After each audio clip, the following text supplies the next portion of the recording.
Can I have your attention, please? Good morning, everyone. Thank you for being here this morning for the regular session of our April 2nd, 2024 board meeting. Let's see. Our first item is call to order. So if we can please have supervisors introduce themselves, starting with District 1. Good morning, everyone. It's great to be here this morning. Patrice Horseman, District 1, and members of the board. I am going to have to take a break at 11 for a phone call with the governor's office on groundwater management, and I'll get back here as soon as I can thereafter. All right, thank you. Good morning, everyone. My name is Jeronimo Vasquez. I'm supervisor for District 2 and current chair of the board. Welcome, and I look forward to a good meeting today. District 3. Good morning, everybody. Adam Hess here, District 3 Supervisor, and good morning, it's not snowing. District 4. Judy B. Gay, District 4 Supervisor, current Vice Chair. Pleased to be here. Thank you for being here. Thank you. Thank you. District 5.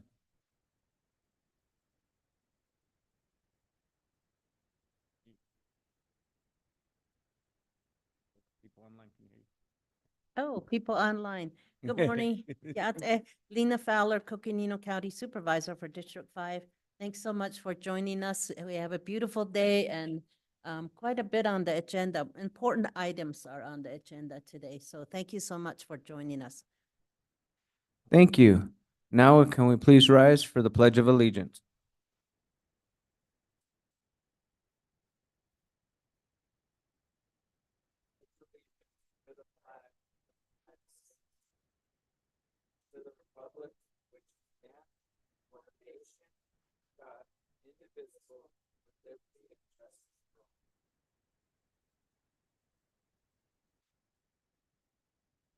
Thank you. We will now have call to the public to allow for any comments from the public. Please note that issues presented during the call to the public that are not on the agenda cannot be acted on by the Board of Supervisors for items not on the agenda. Individual supervisors may ask questions of the public, but are prohibited by open meeting law from discussing or considering the item. Only the speaker who has been called upon is authorized to speak. To encourage and respect expression of all views, we are asking that there be no clapping, booing, or shouts of either approval or disapproval from the audience. We ask that all attendees and speakers be respectful, that this is a public meeting, and avoid using profane, derogatory, or insulting language. Individuals are limited to 3 minutes for their comments. We will take public comments for those in the room first, then take public comments from those who have joined virtually. Clerk Daly will explain how the public can provide comment. Thank you, Chair Vasquez. At this time, if anyone would like to provide a public comment, we have comment forms on the table by the door. You can fill it out and bring it to me.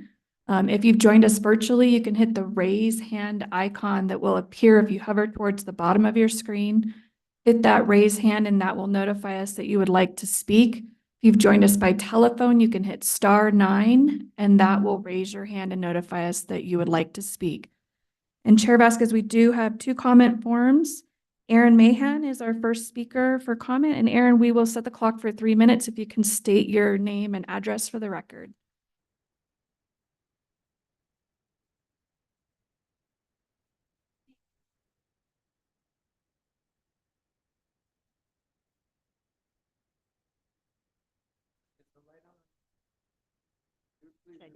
Okay. My name is Erin Mahan, and my address is 4260 East Wild Elk Trail in Flagstaff. Okay. Thanks. I am a new long-term resident in Coconino County and Flagstaff. I moved here because of my husband's long-term position at NAU. And it is the first city that we have lived in or will live in for a couple years at a time because academics do tend to move around quite a lot. I'm excited to be here, and I'm also excited to start working more with the county and the city on initiatives, progressive initiatives that are going to help the city be a better place to live and a safer place to live as well. For work, I am the lead research analyst for the Surveys and Awards Division of the Center for Digital Government and the Center for Digital Education from the company eRepublic. What that means is that most of the time I look at state local and state, county, and city CIO responses to surveys. And I look at what states and localities are doing with technology to progress customer experience initiatives and security, mostly, for the most part. So today I wanted to present a handout that looks at the Pima County Priority Climate Action Plan. I have given a few copies to the clerk today, so maybe you have it in front of you. Great. So I'm not going to read what is on the handout in front of you. As you can see, this is an overview of what Pima County's Priority Climate Action Plan has in it. And you have a QR code, so you can go to the action plan as well. What I wanted to talk about today is the concept of hyper-local regional collaboration. And so what that means is looking at what other counties in your state are doing and working together with them, or taking note from what they've done to form your own plan. Hyper-local regional collaboration is something that a smart cities group outside of Phoenix called The Collective is working on to promote throughout all of Arizona. Just yesterday, I was on a call with the Coconino County IT Director, the NAU IT Director, and the Flagstaff IT Director, working on initiatives to bring the northern part of Arizona together with the southern part of Arizona in digital government initiatives. What's special about the Pima County Priority Climate Action Plan is not only that they have so many elements that Coconino County is considering as well, such as fleet electrification, but also that they have details of implementation. So, for example, in the fleet electrification implementation schedule, they have years 1 through 5 that detail research on electric vehicle specifications, performance, and safety. Years 2 through 5 include introduction of 50 electric vehicles every year and the charging infrastructure to support them. Year 5 includes finding ongoing funding because, as you know, everything technology related requires maintenance. So Pima County is leading the way to find EPA grants that fund these things. So you could definitely look at their climate action plan for anything that might help you. They also have metrics for tracking progress. So if you are interested in metrics, please also look to the Pima County Climate Action Plan.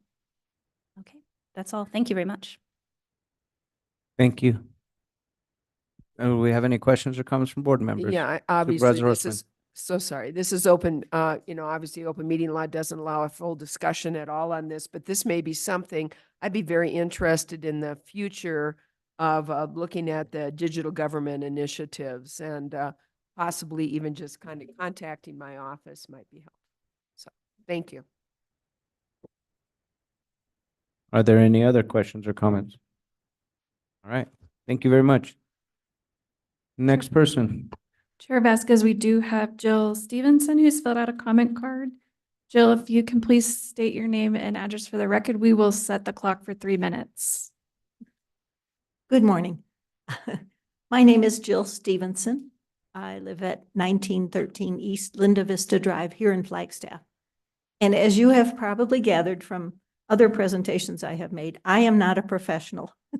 I am just an average citizen. I have grandchildren, and I'm very concerned about the climate and what we have done to our world. So I'm hoping we can do some things that will help mitigate the negative effects. I am also a volunteer with NASCA, Northern Arizona Climate Change Alliance. We're all working together towards this. I also appreciate the efforts you all are making to protect and better our county and its residents. I can't imagine the time and the work involved. I'm especially impressed with the positive impact Nina Schmidt, your building sustainability director, is making. The last week's award ceremony sends a very encouraging message to county residents and sets a good example for other counties. I think she needs a lot of applause. However, I was disappointed at your March 5th meeting to see you okay the purchase of 4 new vehicles with no apparent consideration of electric replacements. Thank you to Supervisor Begay for asking Chris Tressler what the EV purchase plan is. I was surprised and rather dismayed at his lack of a definitive response. I wonder if there is a current overall vehicle assessment. That certainly would help in making these decisions. I hope you will keep electric vehicles in mind with future vehicle purchases. With transportation being a major contributor of greenhouse gases, we need to make this transition away from fossil fuels rapidly to combat this climate crisis. Hopefully, Coconino County is working towards grants similar to the one presented by from Pima County. I think that would be a major step in the right direction because, as Aaron said, you know, everything costs money. But the price of electric vehicles is coming down rapidly. And improvements are being made as we speak. Scientists are working on these problems all the time. So thank you very much for listening. I really appreciate what you folks do. Thank you. Appreciate the comments. Any follow-up comments by board members or questions? Supervisor Horstman. We appreciate the continued advocacy, by the way. So thank you very much. All right. Are there any other public comments? Chair Vasquez, I do not see any hands up. Again, if there's anyone that would like to provide a comment, you can hit the raise hand icon if you've joined us virtually, or you can hit *9 if you've joined by telephone, and that will raise your hand and notify us that you would like to speak. Again, if you're in the room, at this point you can make your way up to the podium, or we have a comment card you can fill out and I could read your comment for you.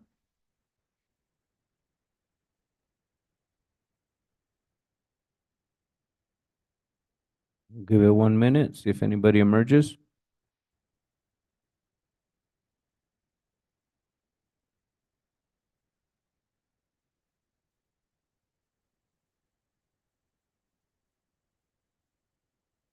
Chair Vasquez, there are no hands raised, no comment cards, and we do not have any comments in our inbox. All right. Well, in that case, we'll go ahead and close public comment and move on to our next item. Item number 1, which is a proclamation, consideration, and possible action to approve proclamation designating April 2024 as Child Abuse Prevention Month. And it says Board of Supervisors, so I'm not sure who I'm supposed to pass the mic to.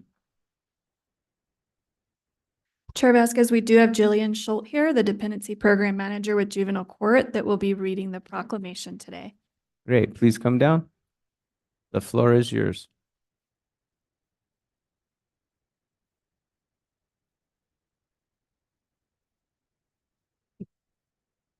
Good morning. Chair Vasquez, members of the board. My name is Jillian Schultz. I'm the Dependency Program Manager at Juvenile Court. I'm joined by our CASA staff, our court-appointed special advocate staff, Franklin, our courthouse dog, and Department of Child Safety. Right.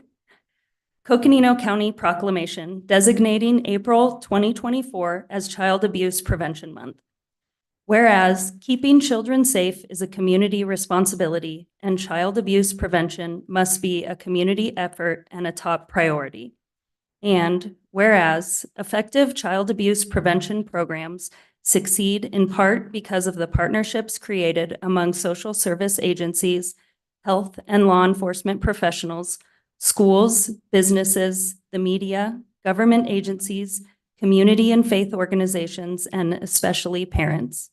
And whereas the earlier that quality intervention is provided to a child and family in crisis, and also the community as a whole takes an interest in providing for the development of youth resiliency, the better chance for positive outcomes and life success.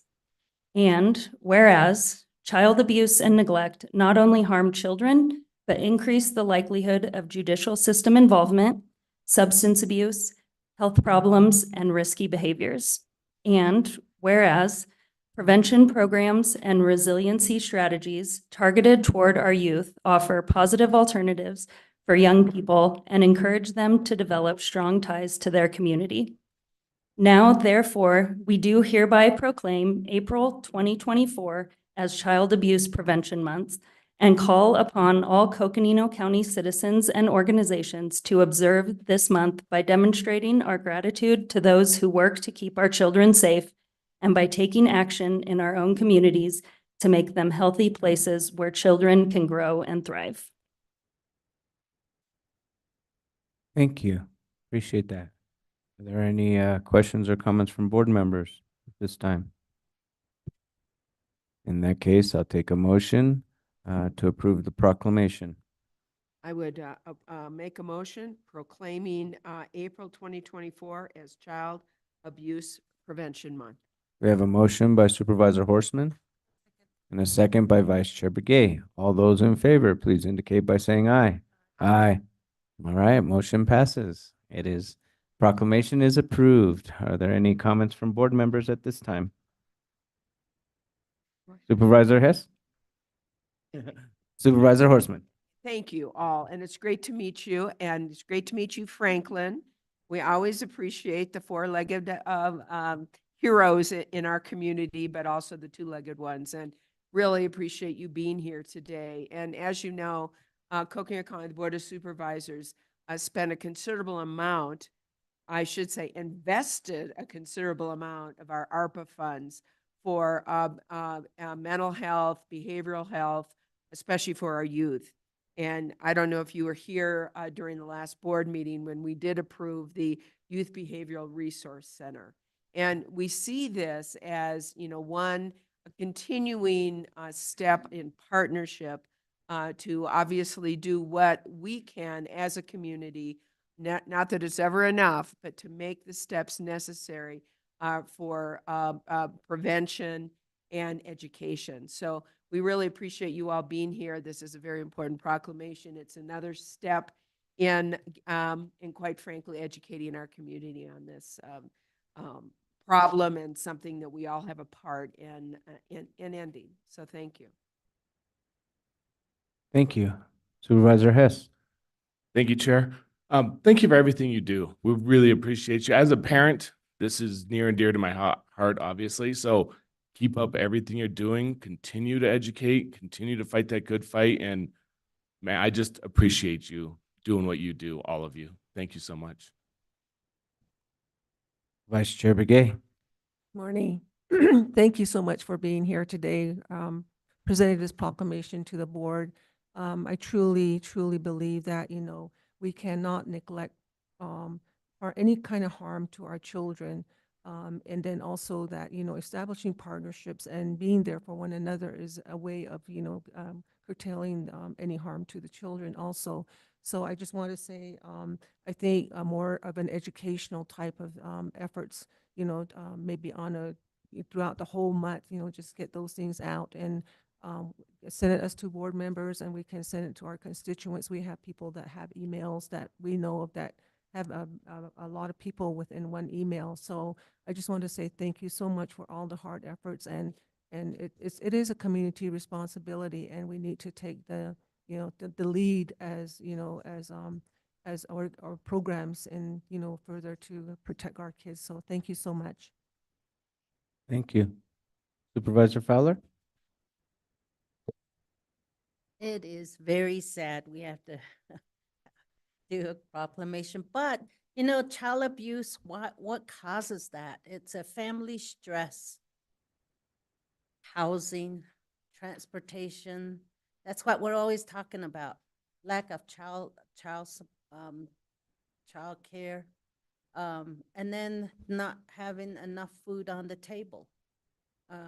We just did a community assessment in Coconino County, and that is exactly what is revealed here.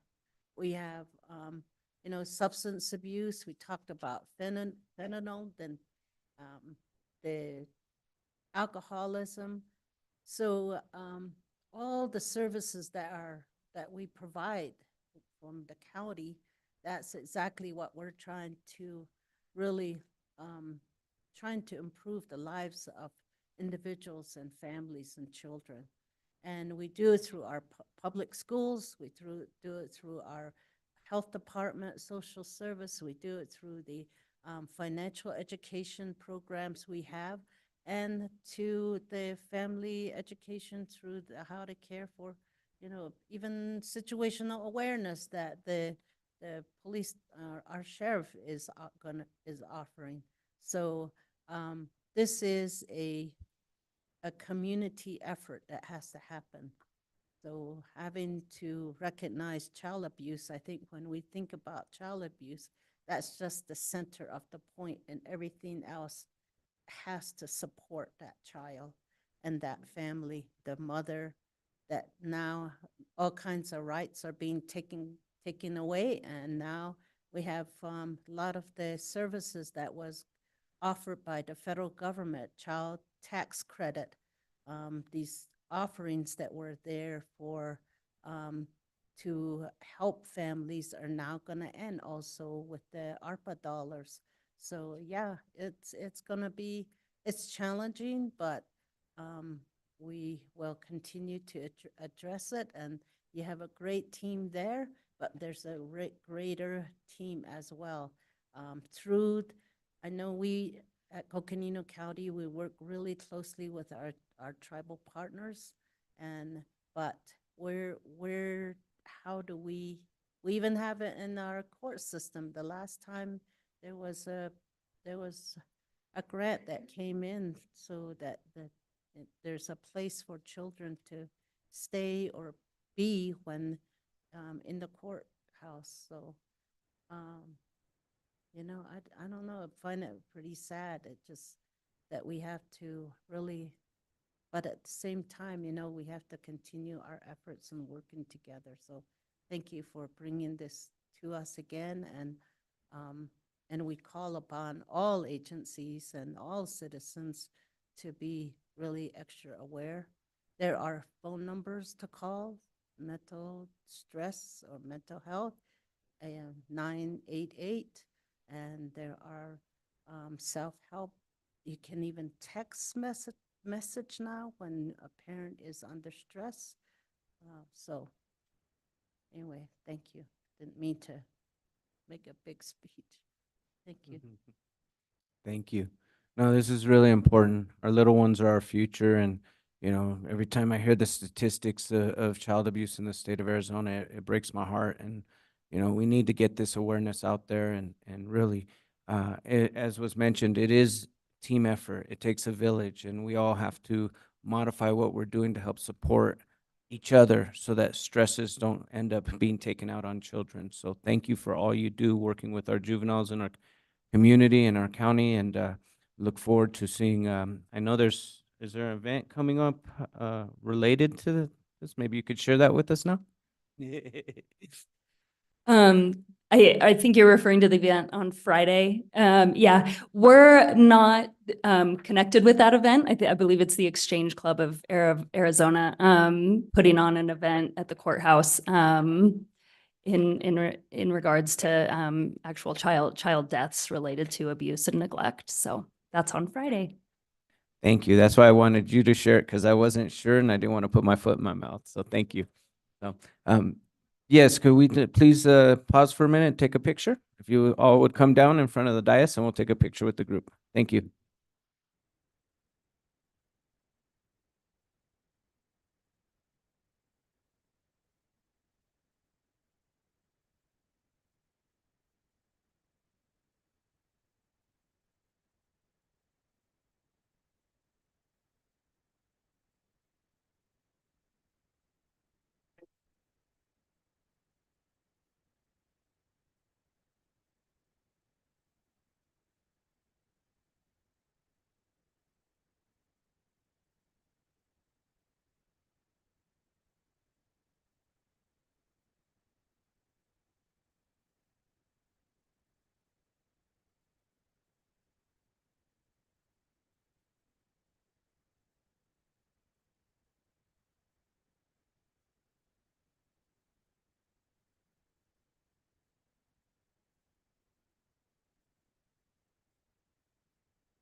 All right, thank you, everyone. And once again, thank you for everybody that was involved in the proclamation for Child Abuse Prevention Month. We really appreciate you. Next item, number 2, consideration and possible action to approve a proclamation designating April 2024 as Sexual Assault Awareness Month. Sarah Young Patton from the Victim Witness Services, or Adrian Tennant. Chair Vasquez, Adrian could not be here today. Jennifer Runge is here from Victim Witness Services to read the proclamation. Great. Thank you for saving me on that one before I kept going. The floor is all yours. Thank you, Board of Supervisors. So I have a proclamation here designating April 2024 as Sexual Assault Awareness Month. Whereas sexual violence is an umbrella term that includes any type of unwanted sexual contact, including sexual assault, harassment, abuse, sexual exploitation and trafficking, non-consensual image sharing, words and actions of a sexual nature against a person's will and without consent. And whereas Sexual Assault Awareness Month, which officially began being observed nationally 23 years ago, is intended to raise public awareness to the fact that sexual violence is widespread and has public health implications for every community. And whereas the National Sexual Violence Resource Center has communicated that the theme of Sexual Assault Awareness Month 2024 is building connected communities, as building connected communities helps us reduce the likelihood of sexual abuse, assault, and harassment in our communities. And whereas more than 1 in 4 non-Hispanic Black women, 29%, in the United States were raped in their lifetime. More than 4 in 5 American Indian and Alaska Native women, 84%, have experienced violence in their lifetime. 1 in 3 Hispanic women, 34.8%, reported unwanted sexual contact in their lifetime. 32.9% of adults with intellectual disabilities have experienced sexual violence, and 47% of all transgender people have been sexually assaulted at some point in their lives. And whereas addressing the social exclusion, unequal access to resources, disproportionate exposure to harm, and unjust prejudice that people face will help create change if we take time to hear, understand, and recognize one another. And whereas in Coconino County in 2023, Victim Witness Services worked with 139 adult survivors of sexual assault and 156 survivors of child sexual abuse and their families. And whereas Coconino County encourages all community members to work together to promote education about sexual violence prevention, supporting survivors, and speaking out against harmful attitudes and actions. Now, therefore, be it resolved that to bring awareness to sexual assault, the Coconino County Board of Supervisors recognizes April 2024 as Sexual Assault Awareness Month. Thank you. Before we go to commentary, if we can please get a motion to approve this proclamation. We have a motion by Vice Chair Begay. Do we have a second? We have a second by Supervisor Hess. All those in favor, please indicate by saying aye. Aye. Aye. Motion passes. Now, are there any questions or comments from board members at this time? Supervisor Horstman. Of course, this is, thank you again for bringing this to us. I know this is Victims Witness. You all have been incredible in our community, all across Coconino County, in really standing up for victims and, quite frankly, to provide the aftercare necessary when violence and sexual assaults occur. And so I want to, number one, thank you. I think it's important that we continue to recognize this, because together we all need to build a connected community and one that's truly safe all across, regardless of race, religion, sexual preference, and it does, as Supervisor Fowler said, it does take a village, or was that our chair? Somebody, but it truly does. Takes us all in order to build this safe community. And thank you for your advocacy on this. I know there is a national sexual assault line I think it's called Rain, isn't that right? And I'm sure you all are publishing that, and it's 24 hours, 7 days a week, for people to contact if, for advice, sometimes just to talk, and also to provide support to local organizations such as your own. So thank you. So great that you're here. I'm sorry that it continues to be a fight, but we'll make that fight together. So thank you. Thank you. Any other supervisors' comments?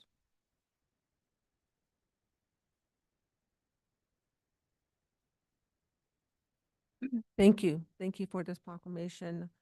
I just feel that, uh, that when a victim is hurt, it's going to take a long time, for them to even think about why it happened to them. And then on top of that, it kind of goes into mental stress. And, I know that some people I know that have dealt with this, and it's really mentally they're hurt. And so we're talking about someone's life that some can take it, some can't. And it comes down to suicide in some cases. And I know that when people, um, when someone does someone wrong and they're taken into custody and they serve their terms and they come back on, and and they're still around little kids, and you know the law is there, but and they're not supposed to be with among little kids, but you report them and they're still living there.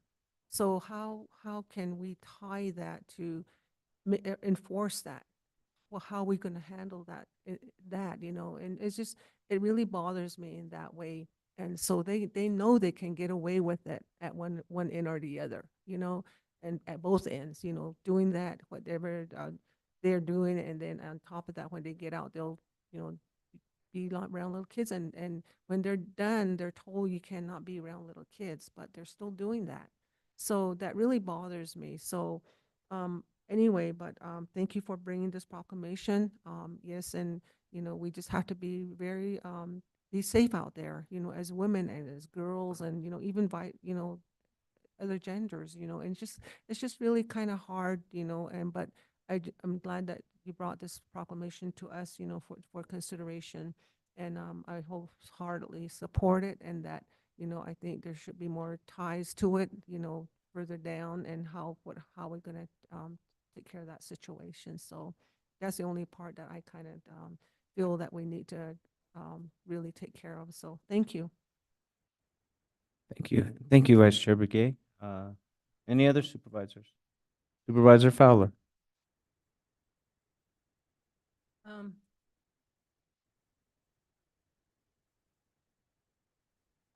we have to have all these sad proclamations, you know.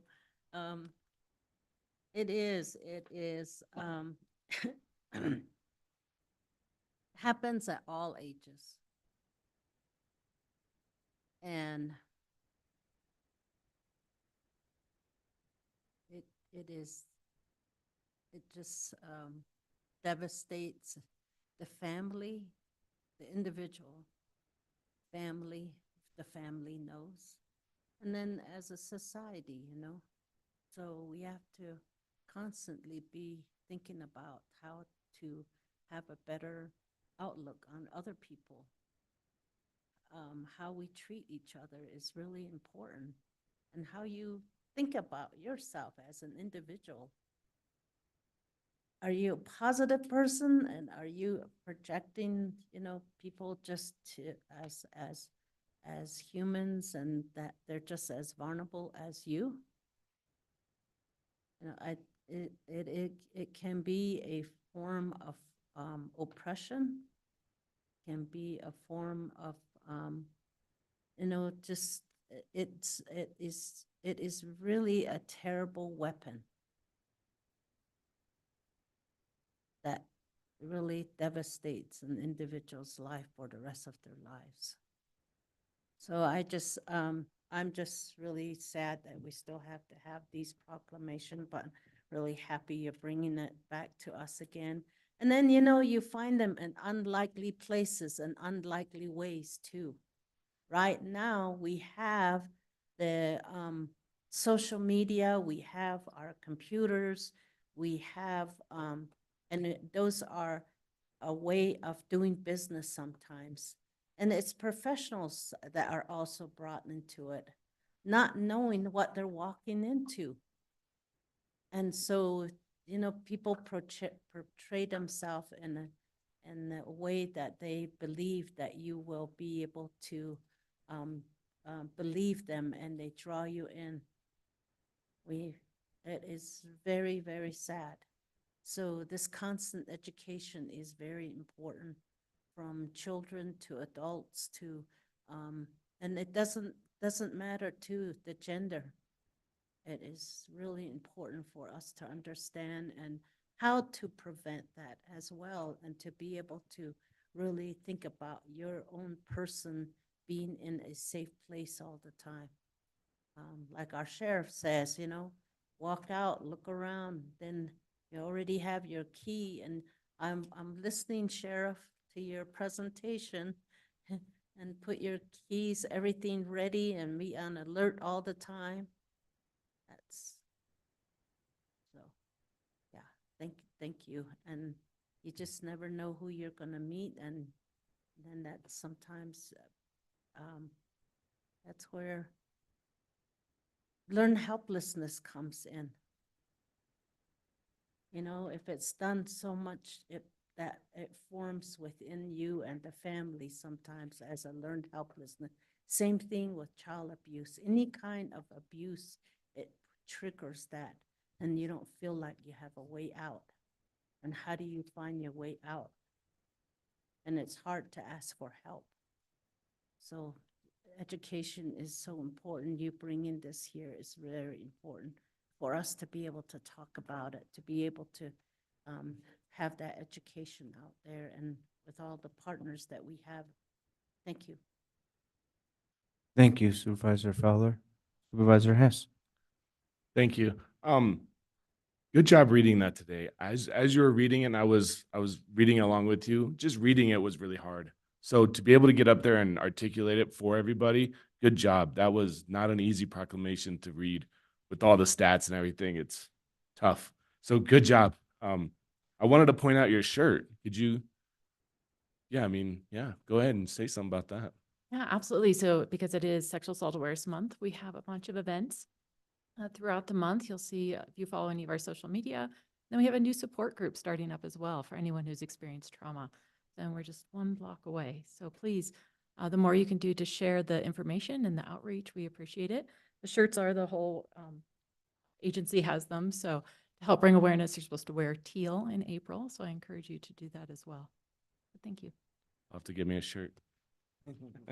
One other thing, I just wanted to say that I really think your proclamation is strong in sending that message that you're not alone in any way, shape, or form, any person, any creed, anything, just as my colleagues have stated. I think that's a strong message. You're not alone, and stand strong. Together, we're stronger. And I think that's the message that I think I took away from that. And I feel that's really, really good and positive. So keep listening, and someday we'll get rid of this. So thank you. Yes, thank you for the proclamation. Those numbers are heartbreaking. To think that so many different women are affected and have to deal with sexual violence is unacceptable, you know, and it really ties to the previous proclamation about child abuse, because children that are abused end up having these kind of frustrations and get them out in ways that are unfortunate. And our society with social media and all the just sexualization of children, all those things contribute to this. And so unless we're actively talking about it, actively calling it out, it's not going to change. So thank you for your work, because it has to change. It's unacceptable, and we need to be that voice, putting that out there.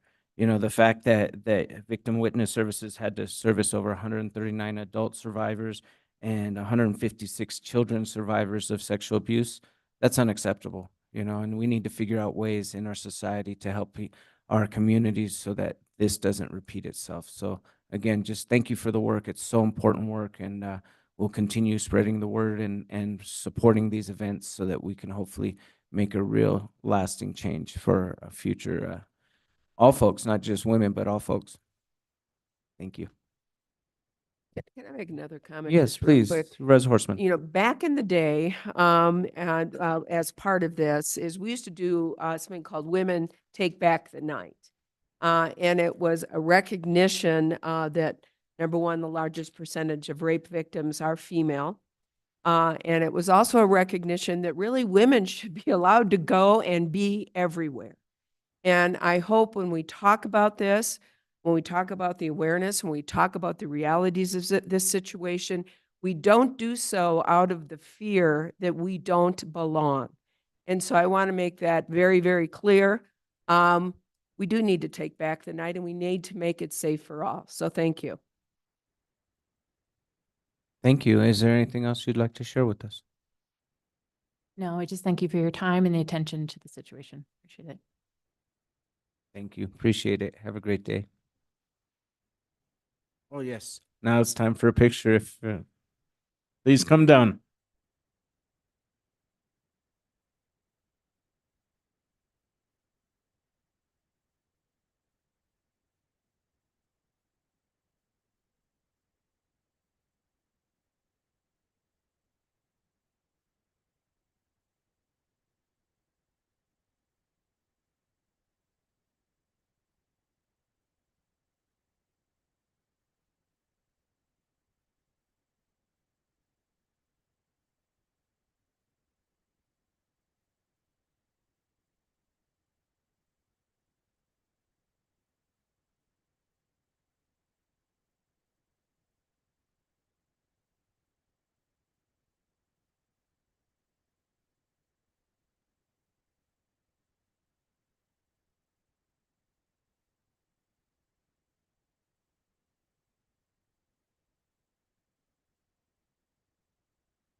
All right. Next up, item number 3.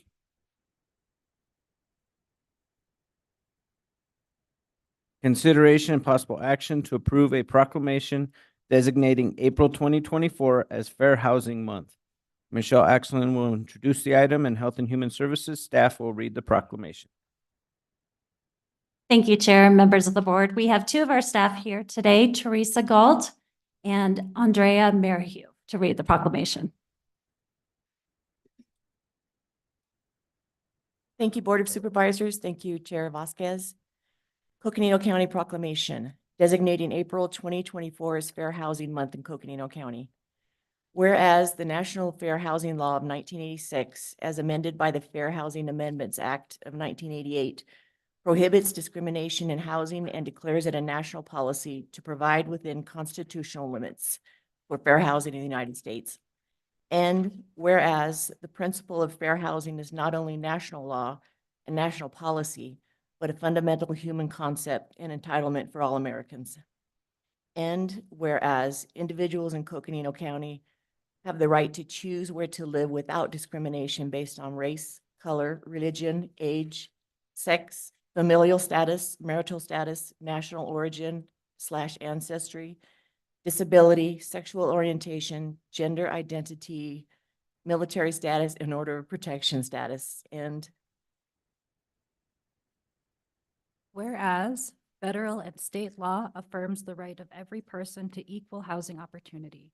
And whereas the talents of grassroots and nonprofit organizations, housing service providers, financial institutions, elected officials, state agencies, and others must be combined to promote and preserve integration, fair housing, and equal opportunity. And therefore, be it resolved that we do hereby recognize April 2024 as Fair Housing Month and call upon all residents to reflect on and embrace the diversity that strengthens us. Thank you. I really appreciate it. At this time, do I have a motion to approve the proclamation? So moved. We have a motion by Supervisor Hess. Do we have a second? Second, Second by Supervisor Fowler. All those in favor, please indicate by saying aye. Aye. Aye. Hope I got it right, the right order this time, third time around. So now do we have any comments, questions or comments from board members? Who would like to start? Supervisor Aye. Fowler. Good, all right, woo. you know, the fair housing, I guess that was a dream somebody wrote up. In order to buy a house in Flagstaff, you have to at least make $90,000. Then in Phoenix, it's over $100,000. So the market is, it's like almost this housing, and we keep talking about it, but it seems like it's unattainable. And how do we make it easier? We want everyone to have a house. Rent is high. Rent is way too high.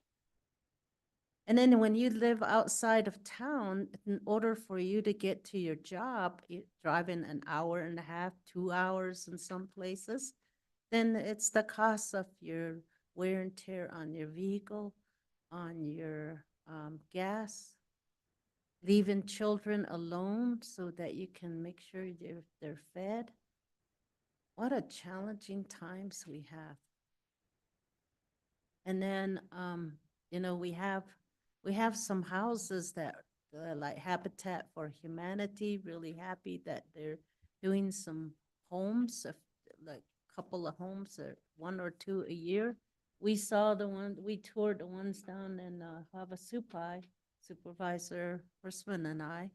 And then we have, and then we had our regulations also. You know, so I think we need to, as a county, relook at our ordinance to see how we can provide that opportunity. That's in our hands.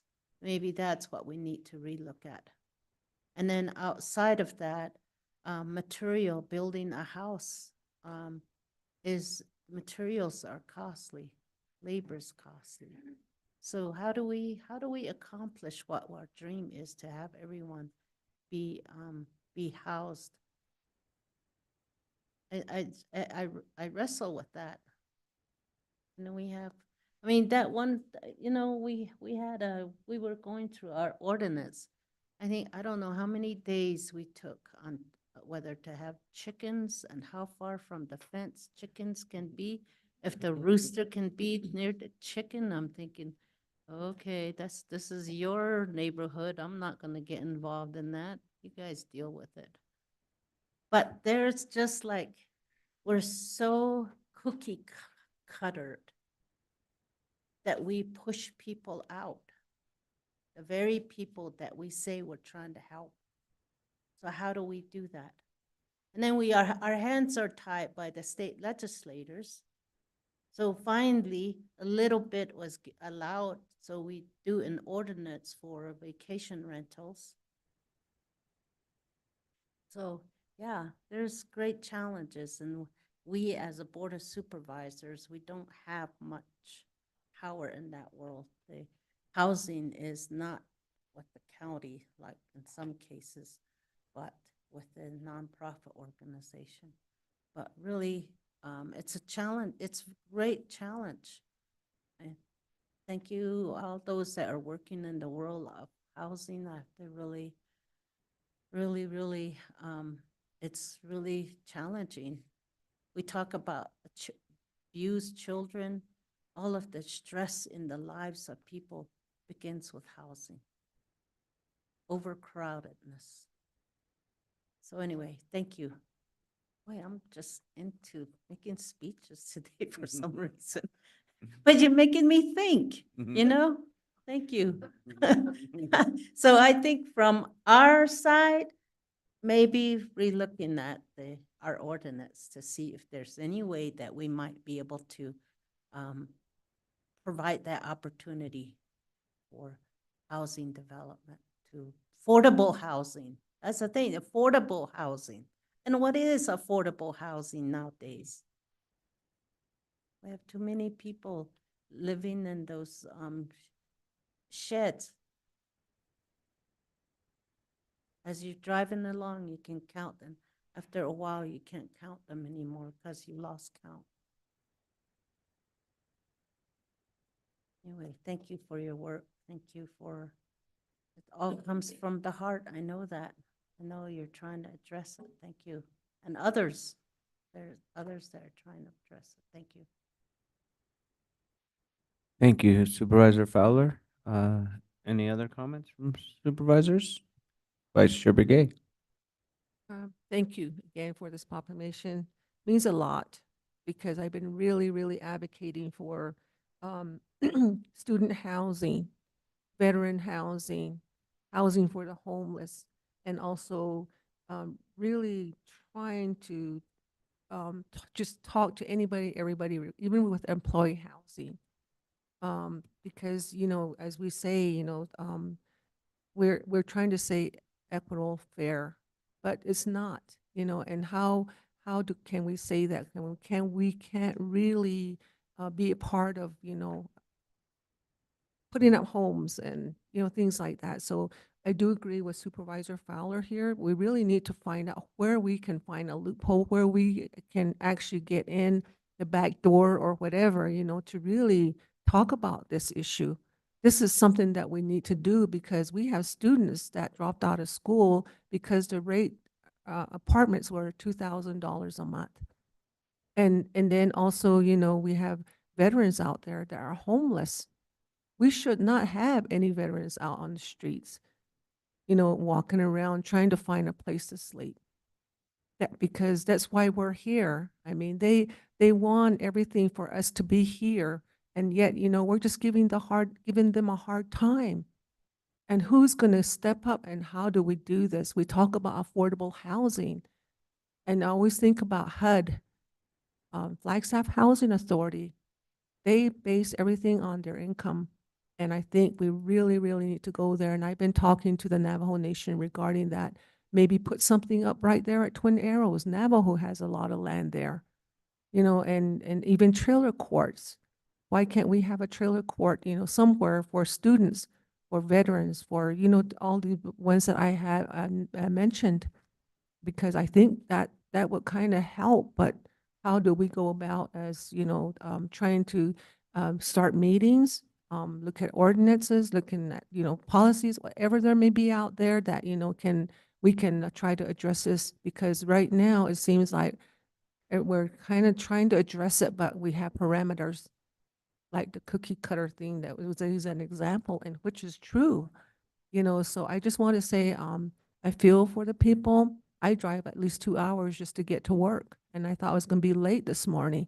And so, but anyway, things like that. And I just feel for students, you know, to have to commute 2 hours just because of the high price in their rent. So I just want to say thank you for bringing this and to our attention again. And so we got to do something. And, you know, the board here, we really need to do something and see if there's something that we can do from this end. And even though, you know, we're kind of like, probably the second in command to, you know, to really go forth with, you know, some planning and stuff like that. So I just want to say thank you so much, you know, and we have to address this. And as we say in other proclamations, it's going to take a community to do that. And where do we start and what do we do? So I just want to say thank you so much again. You know, I'm pretty sure you guys lose sleep over it. I do, you know, knowing that there's people out there that, you know, that need a place to sleep, and they're just out on the streets too. So thank you so much. Thank you. Supervisor Hess.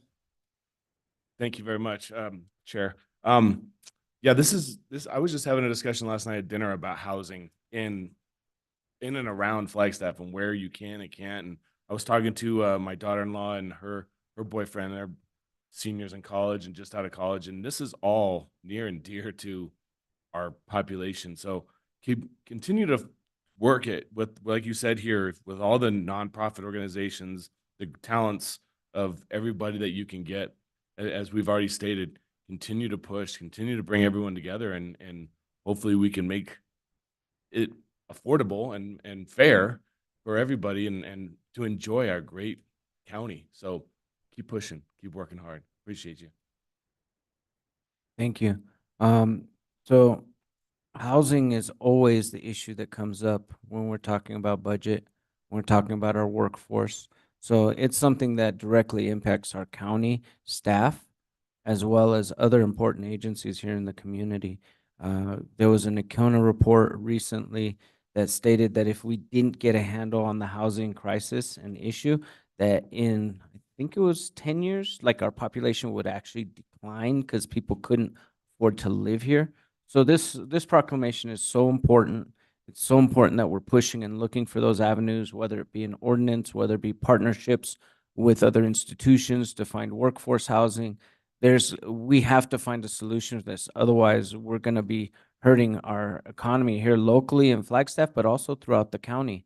You know, people having to drive in from Winslow or Williams to work in Flagstaff, you know, that gets a little hairy, you know, and so, you know, housing is that linchpin. And so thank you for this proclamation. We'll definitely continue this conversation around affordable housing, workforce housing, attainable housing, because we have a lot of folks that the numbers might seem affordable, but that doesn't mean it's attainable, right?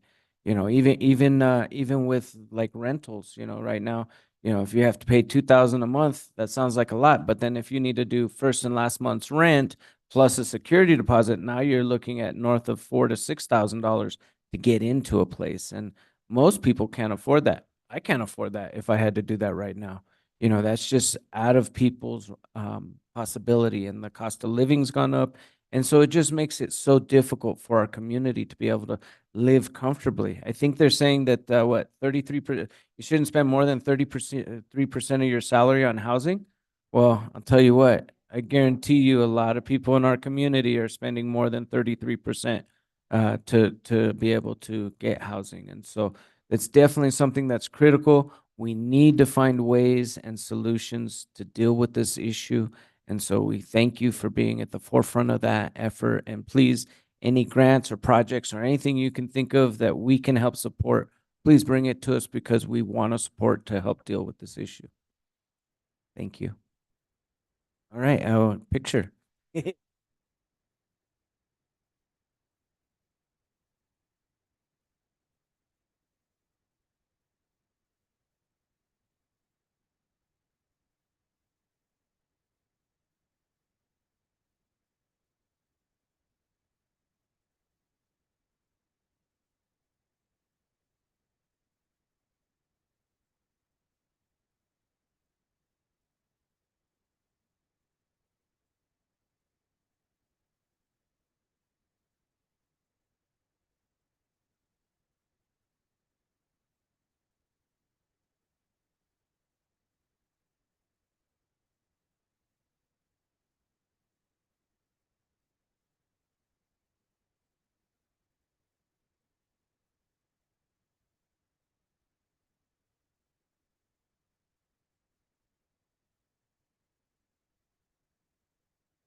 Before we get back to consent agenda, item number 4, we will be taking a 10-minute bio break.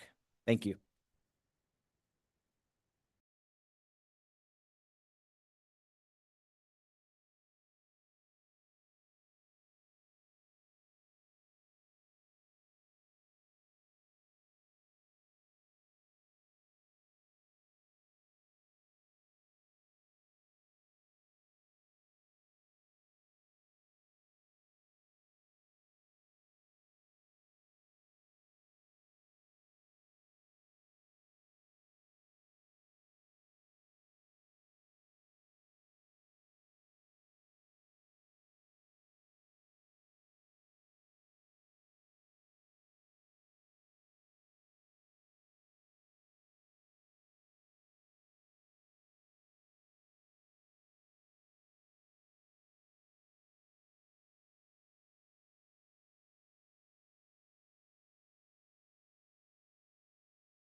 Okay, good morning. Welcome back, everyone. Thank you for that break.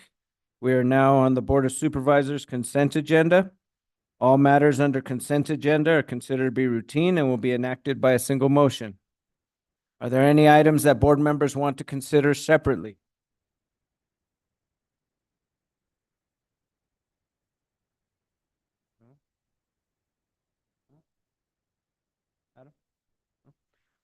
Okay, in that case, may I have a motion to approve the consent agenda items 4 through 13? So moved. We have a motion by Supervisor Hess. May I have a second? We have a second by Vice Chair Begay. All those in favor, please indicate by saying aye. Aye. Okay, motion passes 4-0. Consent agenda is approved. In record time. No, just kidding. All right, now may I have a motion to resolve? Okay, we have a motion by Vice Chair Begay, a second by Supervisor Fowler. All those in favor, please indicate by saying aye. Aye. Okay, next up, we're on consideration and possible action to approve a budget increase in the amount of $9,498.39 to allow additional support for women, infant, and children activity for the fiscal year 2024 and the final spend down and closeout of the remaining fund balance for St. Mary's Food Bank. So now I will hand it over to our health district. Do we have someone here from the health district to talk about this item? No, it's just a consent. Oh, it's just a Chair- consent. Sorry. Sorry, I apologize. May I have a motion to approve item 14, to approve a budget increase in the amount of $9,498.39 to allow additional support for women's, infants, and children activity for fiscal year 2024 and the final spend down and closeout of the remaining fund balance for St. Mary's Food Bank. So moved. We have a motion by Supervisor Hess. Do we have a second? We have a second by Supervisor Fowler. All those in favor, please indicate by saying aye. Aye. Motion passes 4-0.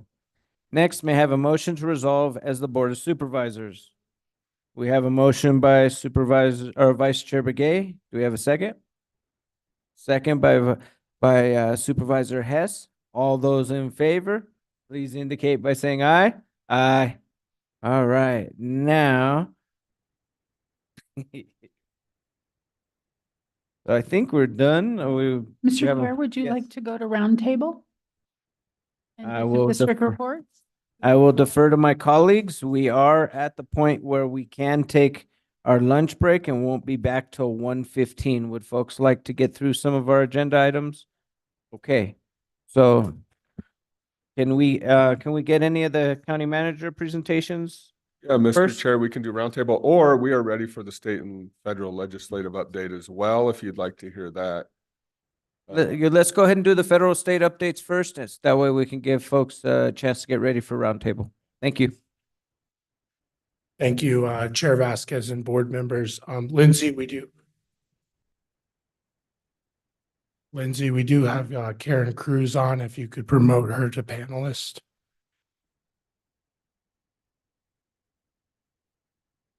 Thank you so much. Sorry about the echo. I'll try to speak close to the mic. So just to begin on the state side, we had some tremendous news over the weekend. Our HB 2548 military installations general plans was signed by the governor. In my it's a true team effort across multiple boards, grant with military installation sustainability grant, the work through community development. I want to thank Jay Christelman, former Supervisor Ryan, for his advocacy on this for many years. And so getting a bill across the finish line is tremendous. In my 6.5 years, we have not been able to, through the Government Affairs Office, been able to secure that. So it's been a tremendous accomplishment, and kudos to everyone involved. And particularly with our strong partnership with the Navy and the Department of Defense, that's been so critical to advocacy on this. So with that, the governor has signed 60 bills as of today. 3 vetoes, including HB 2100, which was an administrative completeness review licensing bill that she vetoed over the weekend.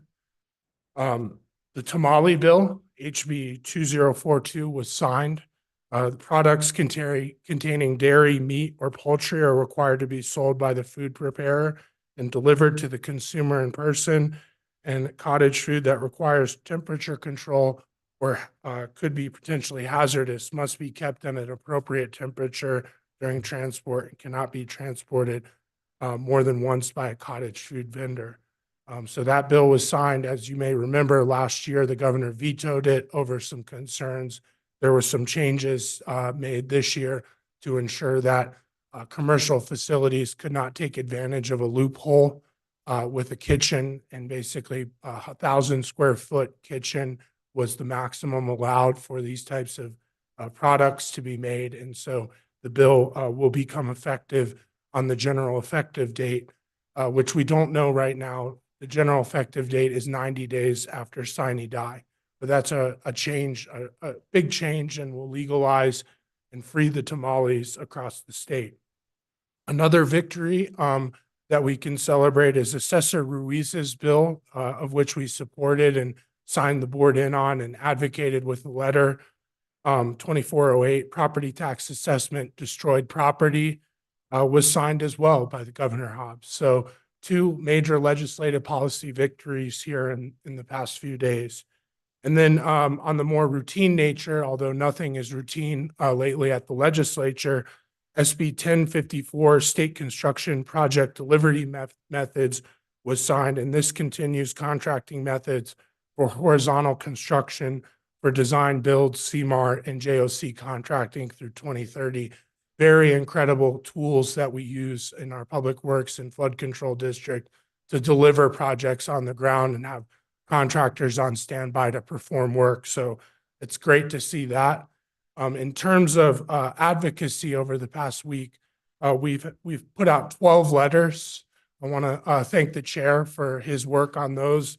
We had a letter of support for Flagstaff Shelter Services congressionally directed spending requests for FY25 to rehabilitate and modernize 2 former motel facilities.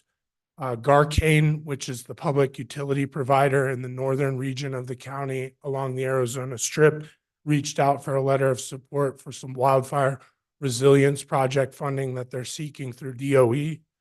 APS also reached out for 3 letters around the same type of thing: conductor replacement, wildfire mitigation money to ensure the resiliency of the grid. We also put out a letter on the military installations bill asking for the governor's support, which we did receive. And then we sent 6 secure rural schools advocacy letters to the Arizona Republican congressional delegation on advice of our federal advocates to kindly ask them to support Congressman Nagusa's SRS reauthorization. And as you may recall, that was not funded in the FY24 budget. So it is an outstanding item that we're working on. So with that, I'll turn it over to Karen Cruz, who will provide a bit of nuance on what's going on the ground right now, and then finish up with a federal update. Karen? Good morning, Mr. Chair and members. It's a pleasure to be with you again today. Unfortunately, I'm virtual, but I will make these in person from time to time because I do really enjoy each and every one of you. Just very quickly wanted to give you a snapshot of a couple of things going on at the state level. For one, I wanted to give you an update on Senate Bill 1683. That is our Peace Officers Mutual Aid Agreements bill. As you know, it flew through the Senate without a problem, unanimous support, and then it came over to the House, and in House Maps Committee, the Democrats, with their lens, as a result of the Supreme Court ruling related to Texas pushing back to the appellate courts the issue of whether Texas law enforcement could enforce immigration law, caused some concern with the Democrats, and they viewed this bill through that lens, even though they didn't think it would actually be used to weaponize the immigration issue. It was a concern. So I got with the sponsor and I got with the chair of the committee, And I worked with the Democratic caucus to come up with language that everybody could live with. So now there is amended language that the chair has agreed to bring forward on the floor. So we're just waiting for that process to meet out. Right now, they're kind of dribbling out bills this week on the floor to have something to do. And then when I get to the budget update, I'll talk a little bit more about it. But our understanding is that they will likely this Thursday gavel out and recess until about the 14th or so is what we're hearing. So hopefully our bill will go up this week sometime. I'm in the process of getting a status update on that. But we're still in very, excuse me, we're still in very good shape with that bill. The sheriff continues to be supportive and is watching like a hawk. And so I just want to let everybody know that that's moving along. To let you know also. Hold on one moment, Karen. Yes. Supervisor Fowler has a question. One moment, please. Apologies, yes. Yes, I'd like to know what the language, the amendment is to that. That is in my district. I know the sheriff is very much involved.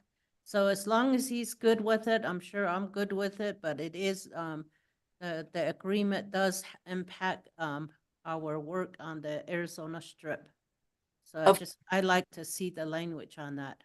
Of course, and I'd be happy to send it to you, Mr. Chair and Supervisor Fowler.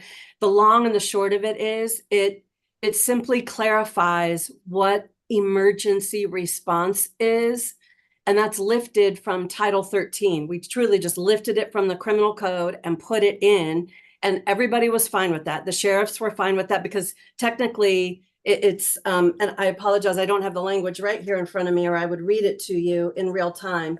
But it is it's a very simple, easy fix.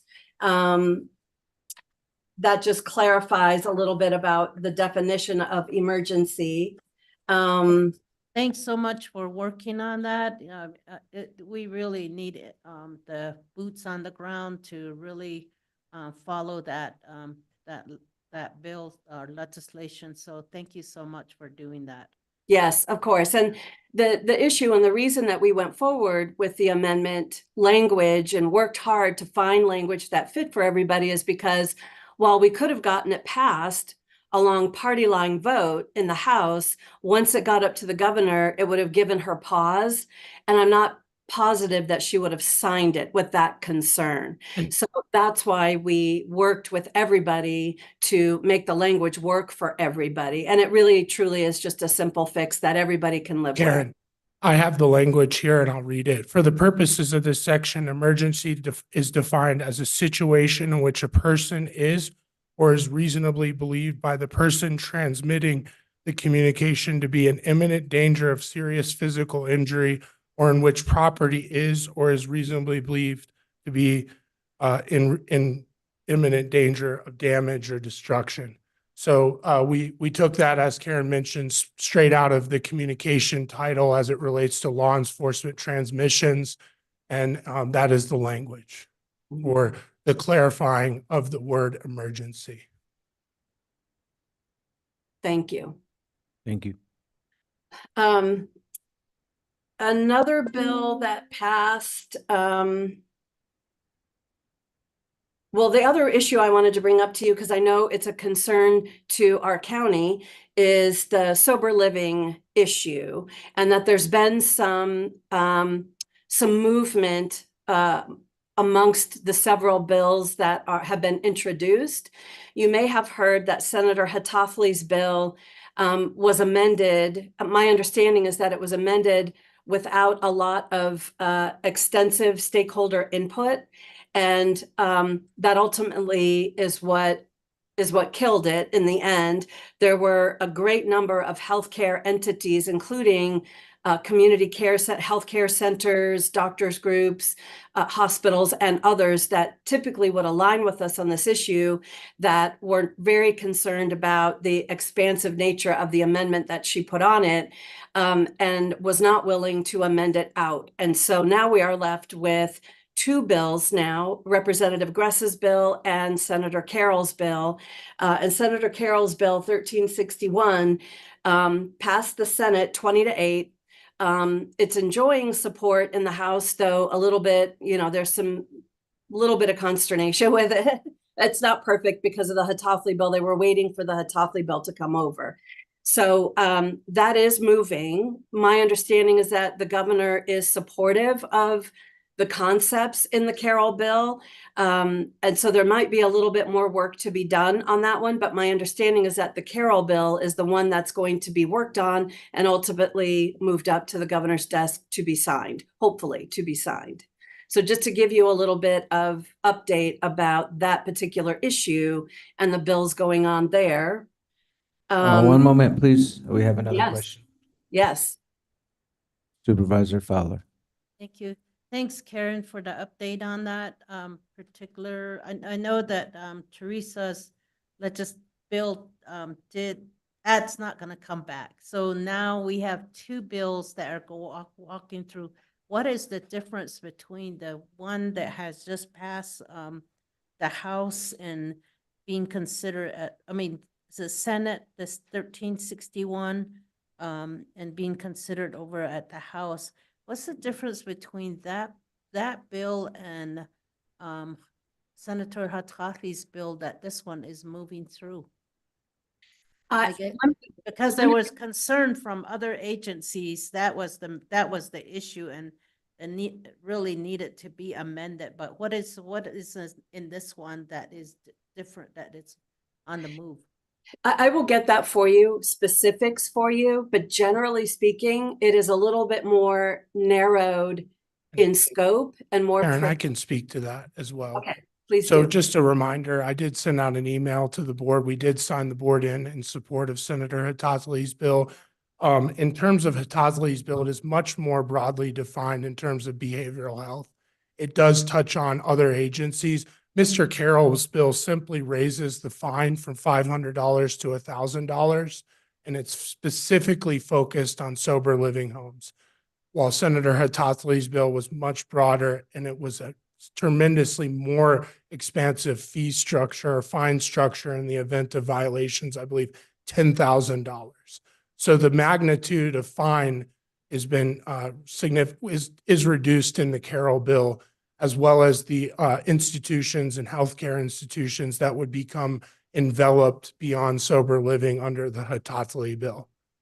And I can get specific provisions on that, but basically Carroll's bill is very unique to the sober living home issue rather than a broader behavioral health overall picture where we do see issues that could arise, like we saw in sober living, happen in behavioral health treatment facilities as well. So at this point, we would recommend support of 1361. It's going to move. It may not satisfy everything that we would want to see, but the governor's office has indicated that they're looking at the bill and want to do something. And so based on incrementalism and trying to get something, in place, even if it's just a $500 increase in fine, we would recommend supporting the Carroll bill at this point.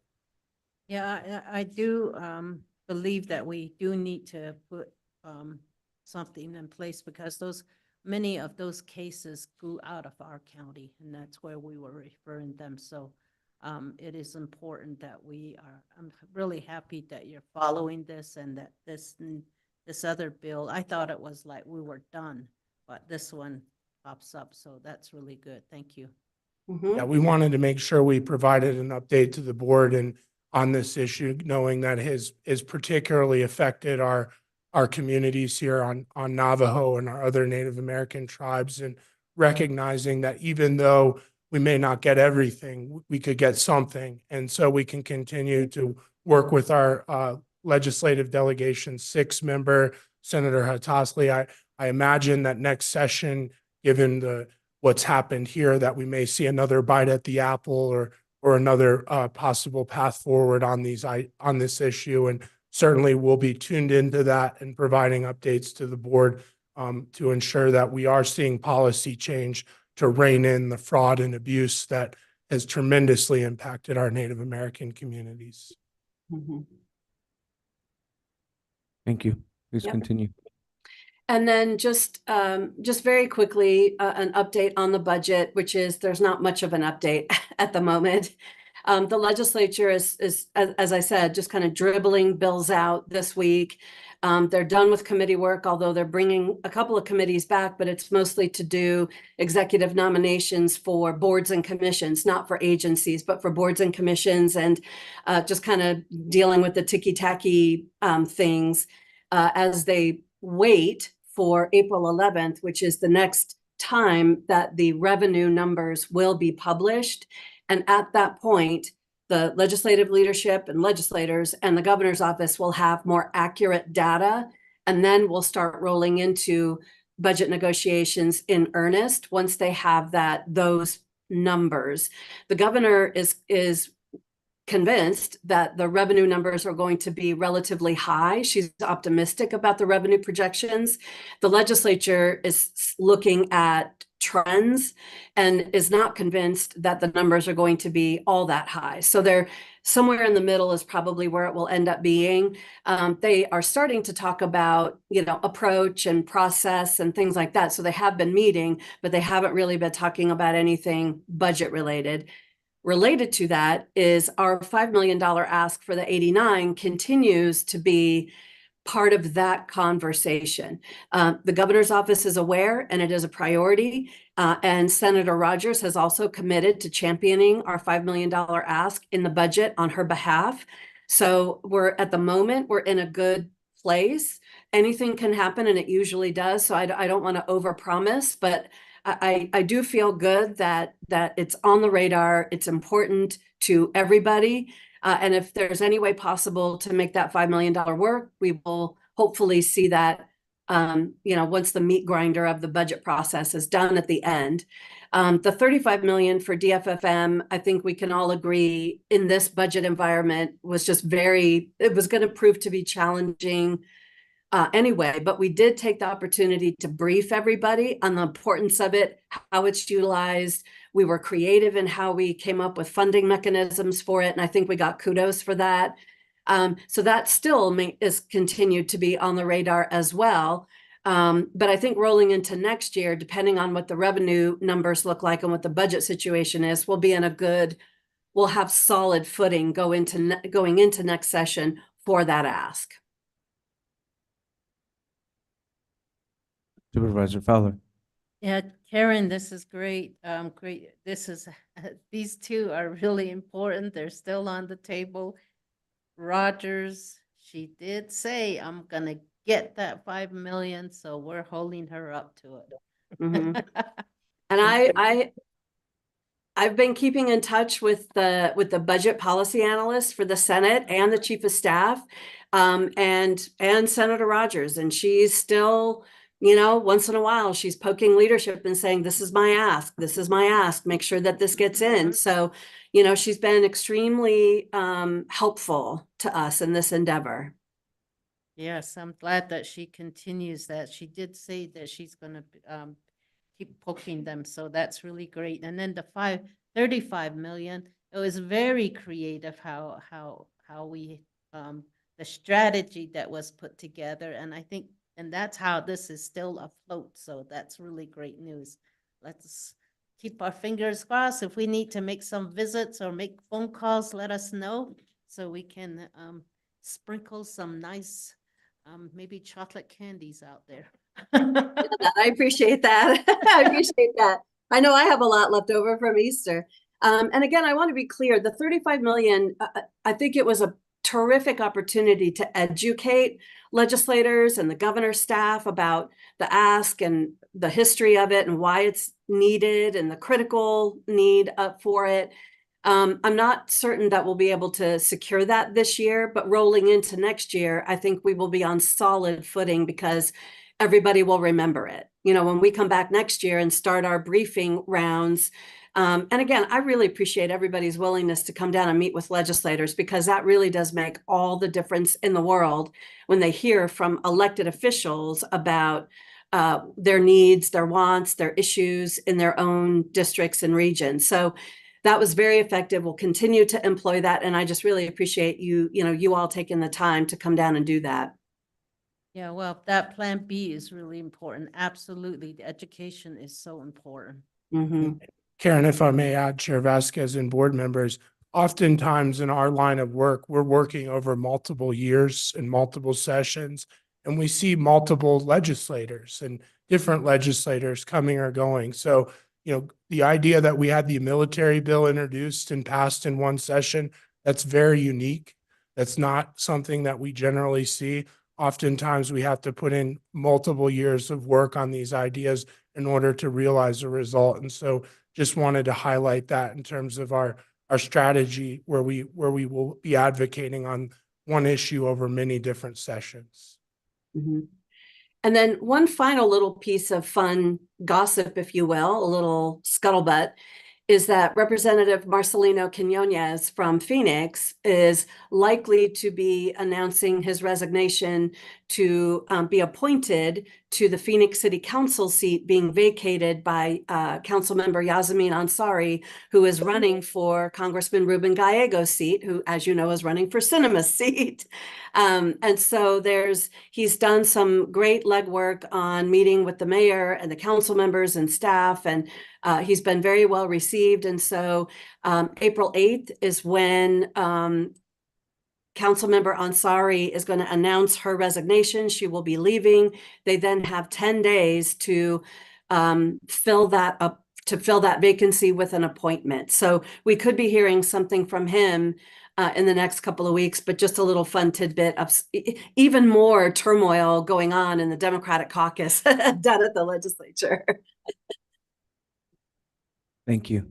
Thank you. And one more piece that we're monitoring as well is HCR 2050. It's Representative Griffin's referral to the voters. It would proposes to preempt any local government from regulating a device powered by an energy source.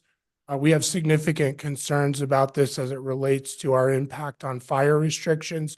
One could imagine that a metal fire pit from Home Depot is a device, the wood is a power source. So would we be able to implement fire restrictions? The problem with this is that it would go to the voters on the 2024 ballot if it's moved. Maricopa County has also expressed concern about it. Last year, we saw similar piece of legislation as it relates to appliances and prohibiting locals from regulating natural gas appliances, for example. And we understand that the proposal is sponsored by the Free Enterprise Club. So we'll be signing the board in opposition to it unless there's any concerns here today. Given their authority away, make a decision. I mean, how many are actually going to the voters now? This is a new tactic that is happening. Instead of having them make a decision, put it up for a vote, and then the other thing is to study what their impacts are and really address the factual information and make decisions whether this is good for the residents of Arizona or not. It's just. We're seeing a lot of proposals like this, given that it bypasses the governor's veto. And that's the thing is like, okay, it's us against them all the time instead of just trying to work with everybody. It's pretty sad we're in that. I mean, they're usually, throwing the butt. They stand up and say, we balance the budget, and under the table, they threw it at the counties, We're certainly watching that this year. Exactly. Sweeps, cost shifts, they're always on the table. HERF rates, we've seen it all, $2.2 billion Many. shortfalls. So we're monitoring that and advocating against that. The good news is Representative Cook has been and has explicitly mentioned in public comment that he will not balance the state budget on the backs of locals, as well as Senator Bennett. So right there, there's only one single member majority in each caucus. And so there's two members that are allies along those lines. And they did tell us that at the CSA, so I'm glad they're sticking to that too. And we'll know more about that as the budget, as once we know the actual numbers coming out on April 11th, we'll have a better idea of how bad the deficit actually is that they have to deal with. And then we'll continue communications both with the legislature and with the governor's office through, well, I would say with CSA in terms of our messaging about the importance of not cost shifting onto the locals. But we'll have more information as we roll along here. All right, thank you. Are there any other questions or comments by board members?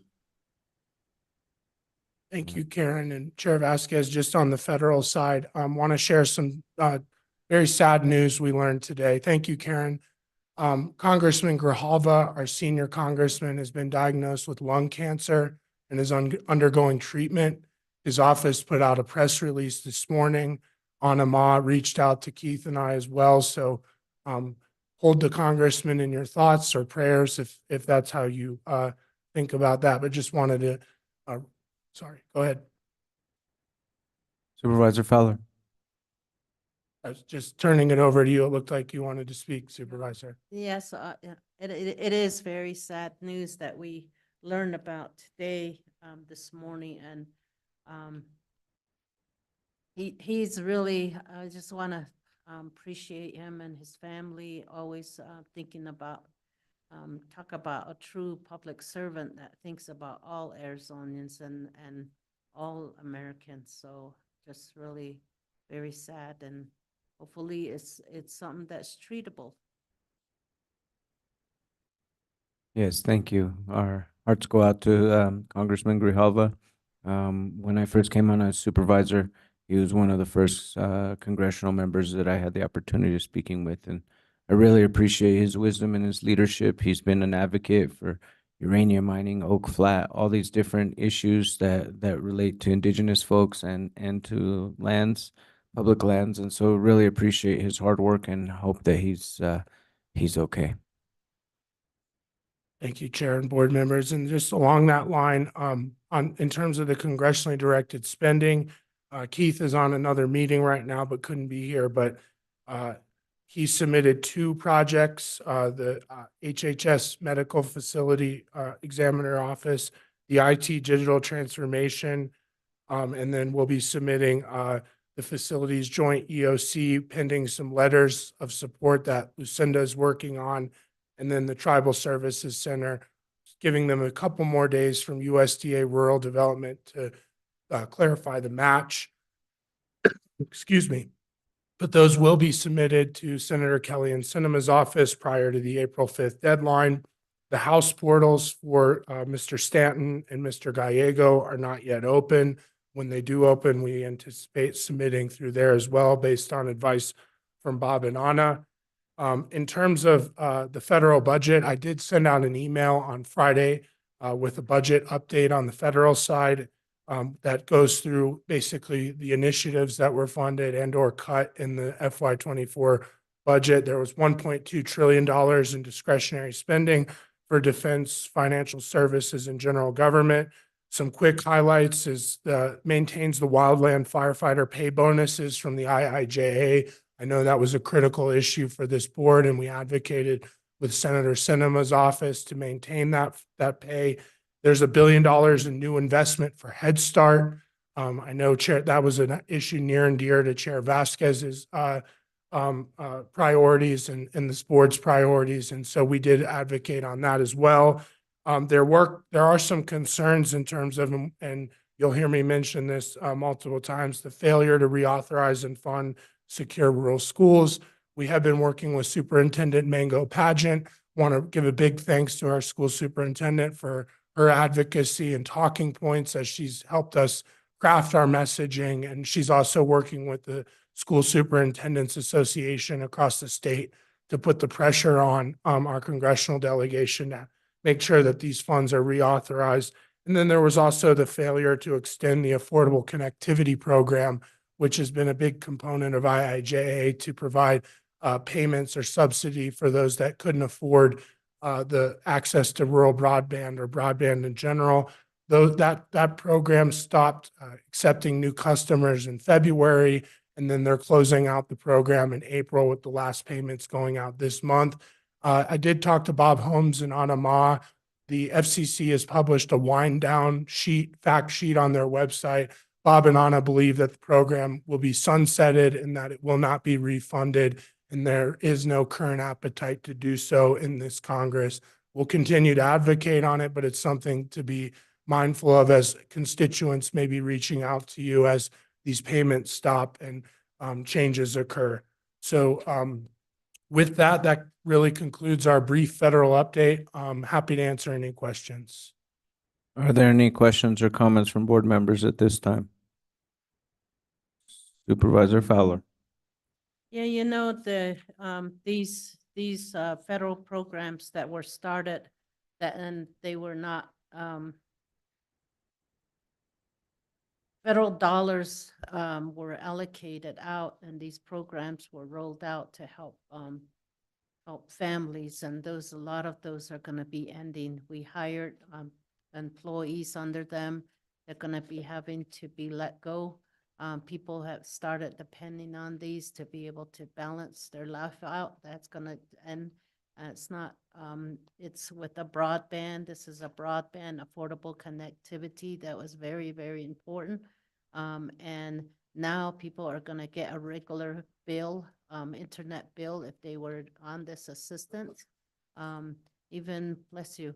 And just, it'd be really good to know what federal dollars are going to be ending, because this is only just one of them, so that we can start sending the alerts out. I know that the health department, there's quite a few that are going to end. Most of these are all assistance to families. I think it'd be good to get a summary together and be able to send that out so we can educate our constituents on that. Absolutely. That's a great idea, Supervisor Fowler. Chair Vasquez, we'll make sure to prioritize that, reach out to our departments, as well as collaborate with Bob and Anna in terms of getting a matrix together of expiring federal money like ARPA. IIJA will be up here soon. It's on this board's agenda to advocate on that for a new surface transportation bill. There's a whole host of funding as we come out of the pandemic that's winding down, and the likelihood with the debt ceiling, as well as the current composition and the election, we may not see action on many of those items. But the $1 billion in Head Start funding, that's huge.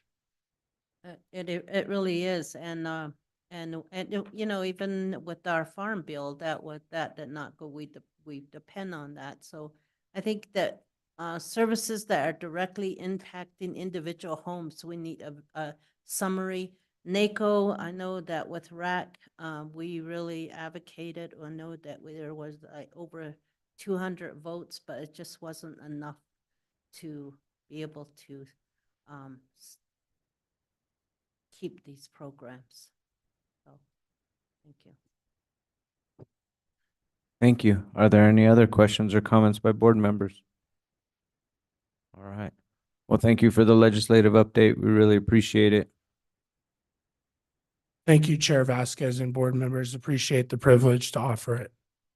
Thank you. So we have 10 minutes before noon.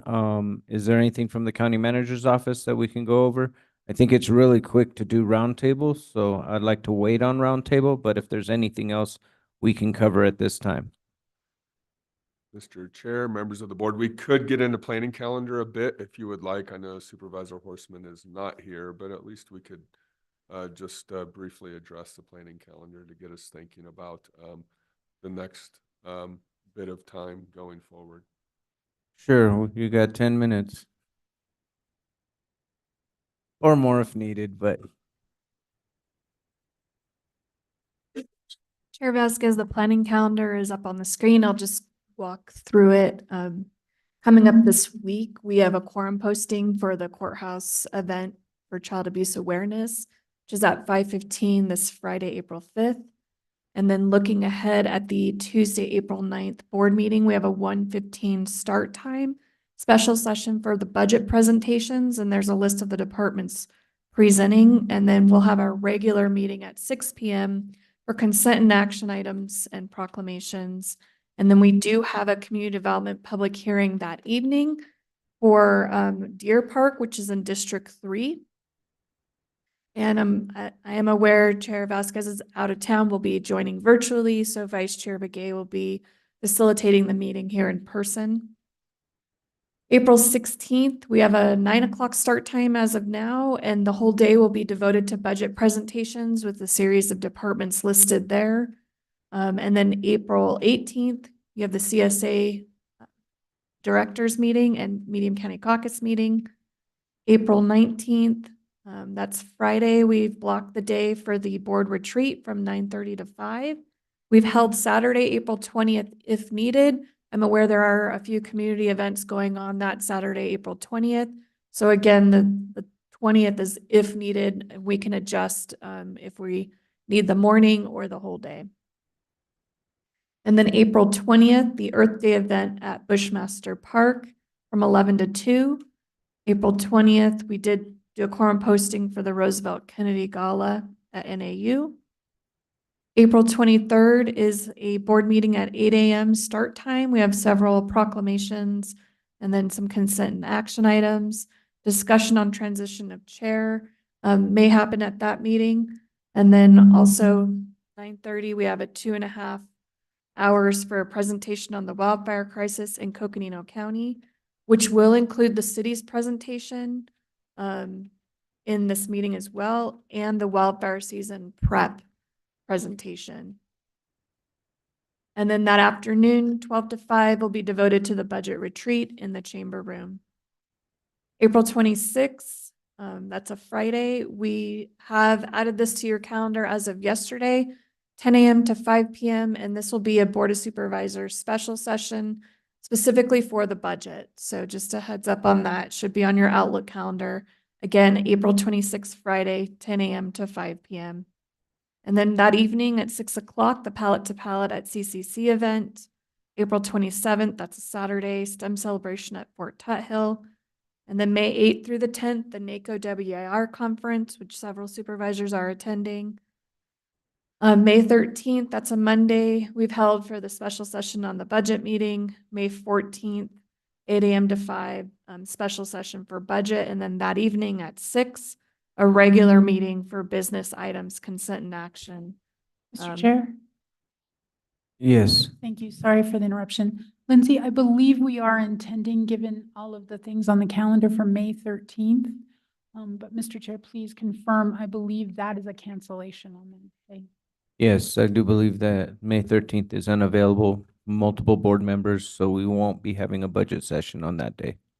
Thank you, Chair. We'll go ahead and remove that off the planning calendar. And then May 15th, Wednesday, we've held the whole day again for budget meeting wrap up. And then looking ahead, we have a few events in May, CSA meeting, the Sunnyside Neighborhood Association event, and then May 21st, 10 a.m. meeting for consent and action, community development zoning ordinance amendments work session with community development, and then a presentation on the preparation for fire season if there's not enough time at that April 23rd meeting. So we've held that just in case. And then a expenditure limit update presentation. May 23rd, the Northern Arizona Anti-Hunger Summit in Flagstaff is happening. And then looking ahead at June, just some things to point out. June 4th will be the tentative budget adoption. We also have on there work sessions for the Fort Tuthill Park Master Plan and Frontiere Master Plan with Parks and Rec, as well as the NACO resolutions with Government Affairs. And then June 11th is an evening meeting if we have community development, any community development public hearings.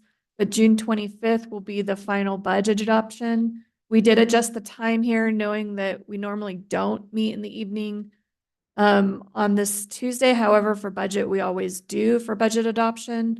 That does take a couple hours to get through. So we've shortened the start time or pushed the start time back to 3 o'clock for our regular consent and action items before then addressing the final budget adoption that evening at 6. So that's just a quick and a brief summary of the upcoming board meetings and events that are happening. Chair, if I may. Go ahead. Supervisor Horseman. It's going to make it so much easier. Yeah, I do. And I apologize. I needed, there's a big action going on today with rural groundwater and some legislation that is not getting passed at the state legislature. So I apologize. I needed to be part of that discussion with the governor's office. However, I have to take us back, and it looks like my district director came down and stole my calendar. But on the 26th, you were looking at doing an additional budget item on that. Is that, yes, April 26th? That is correct. Okay, and that's fine. I guess you felt because it's not part of the wrap up, you wanted to do kind of getting our input on the 26th so that you could go forward with the wrap up? That is correct. Excuse me, Chair Supervisor Horseman, that it is in place of the meeting on the 19th, which we understood is a board, other items discussion. So we Well, still that's our needed board something retreat, around that isn't- time. Isn't the Yes, it 19th is. our board retreat that we had scheduled as our board retreat? Okay. Yes, that's Good. correct. We may Okay. change that from a regular special session to an actual retreat, but we'll let you know on that. But the time. Change what, the 26th? The 26th. Okay. All right. The only thing I'm going to say about the 26th, and I will make, and change, but both myself and Supervisor Fowler have LPC. Now, they may have sine die by then, one never knows, but Fridays are our LPC days. So that's, something to be aware of. Also, there's a WIR between 1 and 2, and I would ask for at least a 30-minute break so I could at least attend part of that WIR meeting on the 26th. Be happy to do that. Thank you, Supervisor Thanks. Horseman.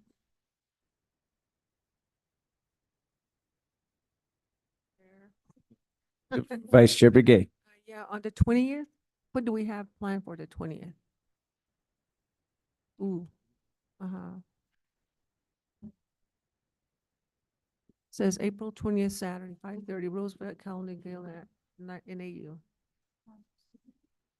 Mr. Chair, Vice Chair, that is a quorum posting only. It's not a meeting. Oh, okay. I just want to let you know that I am not available that day. Chair Vasquez, we initially held that Saturday, April 20th as part of the board retreat starting Friday, April 19th. But my understanding is we do not think we need the April 20th to go into for the board retreat. Yeah, there's just too much going on the 20th. It would be better if we can go ahead and finish our retreat on the 19th. Okay, thank And- you. And as I think I said earlier on the 19th, is that I have to be done by 4. Yes, So, we are aware. thank you. Hopefully you all have to be done by 4 too, because hopefully I'll see you on the 19th. All right. Is there anything else on the planning calendar? All the decisions we'll do at 4:30. No, just kidding. All right. In that case, good job, everyone. Thank you. We'll come back at 1:15. Meeting is on lunch. Thank you. Thank you.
See, can you hear me?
We'll start momentarily.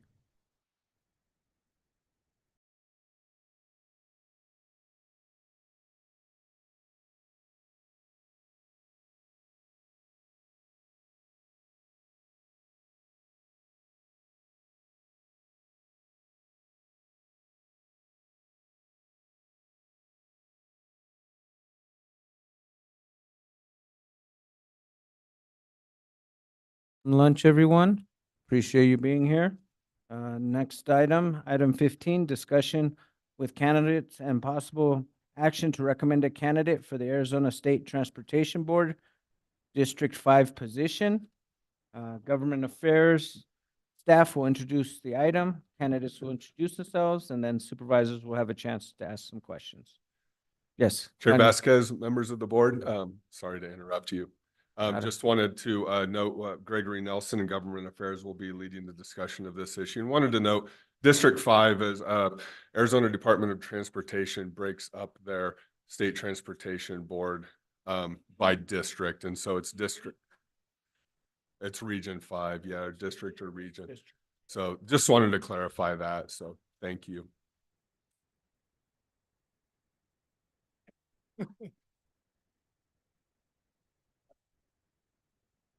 All right. Gregory, please Chairman, proceed. thank you, Chairman, board members. Pleasure to be here again with you today. Today, we've have two candidates that we've identified that we brought forward for interviews. Ultimately, the board may make a recommendation to the governor's office for the Arizona State Transportation District 5 position. That position is subject to the appointment of the governor and confirmation by the Senate for ultimate installation onto that board. And just to note, we do believe Mr. Lister is not yet with us today. So we'll be starting with Mr. Odegaard, and we had arranged the candidates in alphabetical order by last name, which was why the order was established. So with that, happy to answer any questions, or we could jump right in with Mr. Odegaard, who has joined us here today. You know, I think it'd be helpful for the public as well, just to go ahead and give the District 5 area. I looked it up, but this weekend, but I think it'd be great just to let everybody know what District 5 encompasses. Yes, so District It's 5. huge, by the way. Everything in Coconino County is huge. Have you noticed that? Yes, so District 5 encompasses beyond Coconino County, including Navajo and Apache counties, all the way to the Four Corners region, all the way through us and then down south. So it's a very large district on the State Transportation Board with many overlapping jurisdictions, tribal nations and tribes, as well as municipalities, unincorporated communities, and tribal incorporated communities as well. So a very diverse district with many rural road and route needs in terms of the programming of funding, dirt roads, paved roads, airports that link communities together. No sea travel, but we do have the Colorado River. So there are transportation there to and down from Havasupai, but a very diverse community with lots of different needs over a large square mileage area, which makes transportation so important as community members are connecting with the centers of the economy, schools, medical facilities, county government, city government, lots of interaction and need for transportation investments in this region. And this position would be making those decisions and recommendations on the programming of ADOT's money in terms of how those projects are prioritized and how that money is invested to maintain and elevate the transportation system's performance and efficiency. All right, thank you. So with that, we'll invite Mr. Odegaard up, and Chair, if I believe we'll leave it to you to outline the process of how the interviews will be conducted. Sure. All right, well, as mentioned, we're here today to conduct interviews to determine who the Board of Supervisors will recommend to the Governor's Office for the District 5 State Transportation Board position. This position is ultimately appointed by the Governor and confirmed by the Senate. Candidates will be interviewed in alphabetical order based on last name. DJ Lister will be the first candidate. However, he has not joined us yet, so we will move on to our next candidate. Each candidate will have 3 minutes to provide an introductory statement and 3 minutes per each question. This is a tight schedule, so please be mindful of your responses. There will be 5 questions. Each board member will ask 1 question. While this is a public meeting, we ask that, that doesn't matter because you don't have to wait outside. The other candidate's not here. Sorry. Reading script. You might want to introduce since you didn't. So Our first candidate is Mr. Charlie Odegaard. And so what I was gonna say was I was gonna ask you to wait outside until it was your turn, but seeing how you are first in line, it is your turn. So welcome, Mr. Odegaard. Thank you for coming today and your interest in this critical position. You have 3 minutes to introduce yourself, after which we will have 5 questions prepared and allow time for 3 minutes for each response. Okay, thank you, Chair. Just want to say good afternoon, County Board of Supervisors, Deputy County Manager, and your team. I feel really lucky to stand in front of you for your consideration in the recommendation to the Governor for District 5 Arizona State Transportation Board. The vacancy on the Transportation Board is left by former Navajo County Supervisor Jesse Thompson. Mr. Thompson was a presence on the board for rural northern Arizona, and we sat next to each other while we served together on Metro Plan. Mr. Thompson was a voice for rural transportation. I would like to be that vocal voice for rural transportation. Our former mayor, Dr. Coral Evans, always said, all roads lead to Flagstaff. And I always remember that. While we served together on the Flagstaff Council, we went out to our neighbors and our friends in the Hopi, Navajo, Wallapai, and the Havasupai communities to build relationships, to be one voice, to address mutual concerns we had in common, to be that vocal voice, to be heard and to be addressed.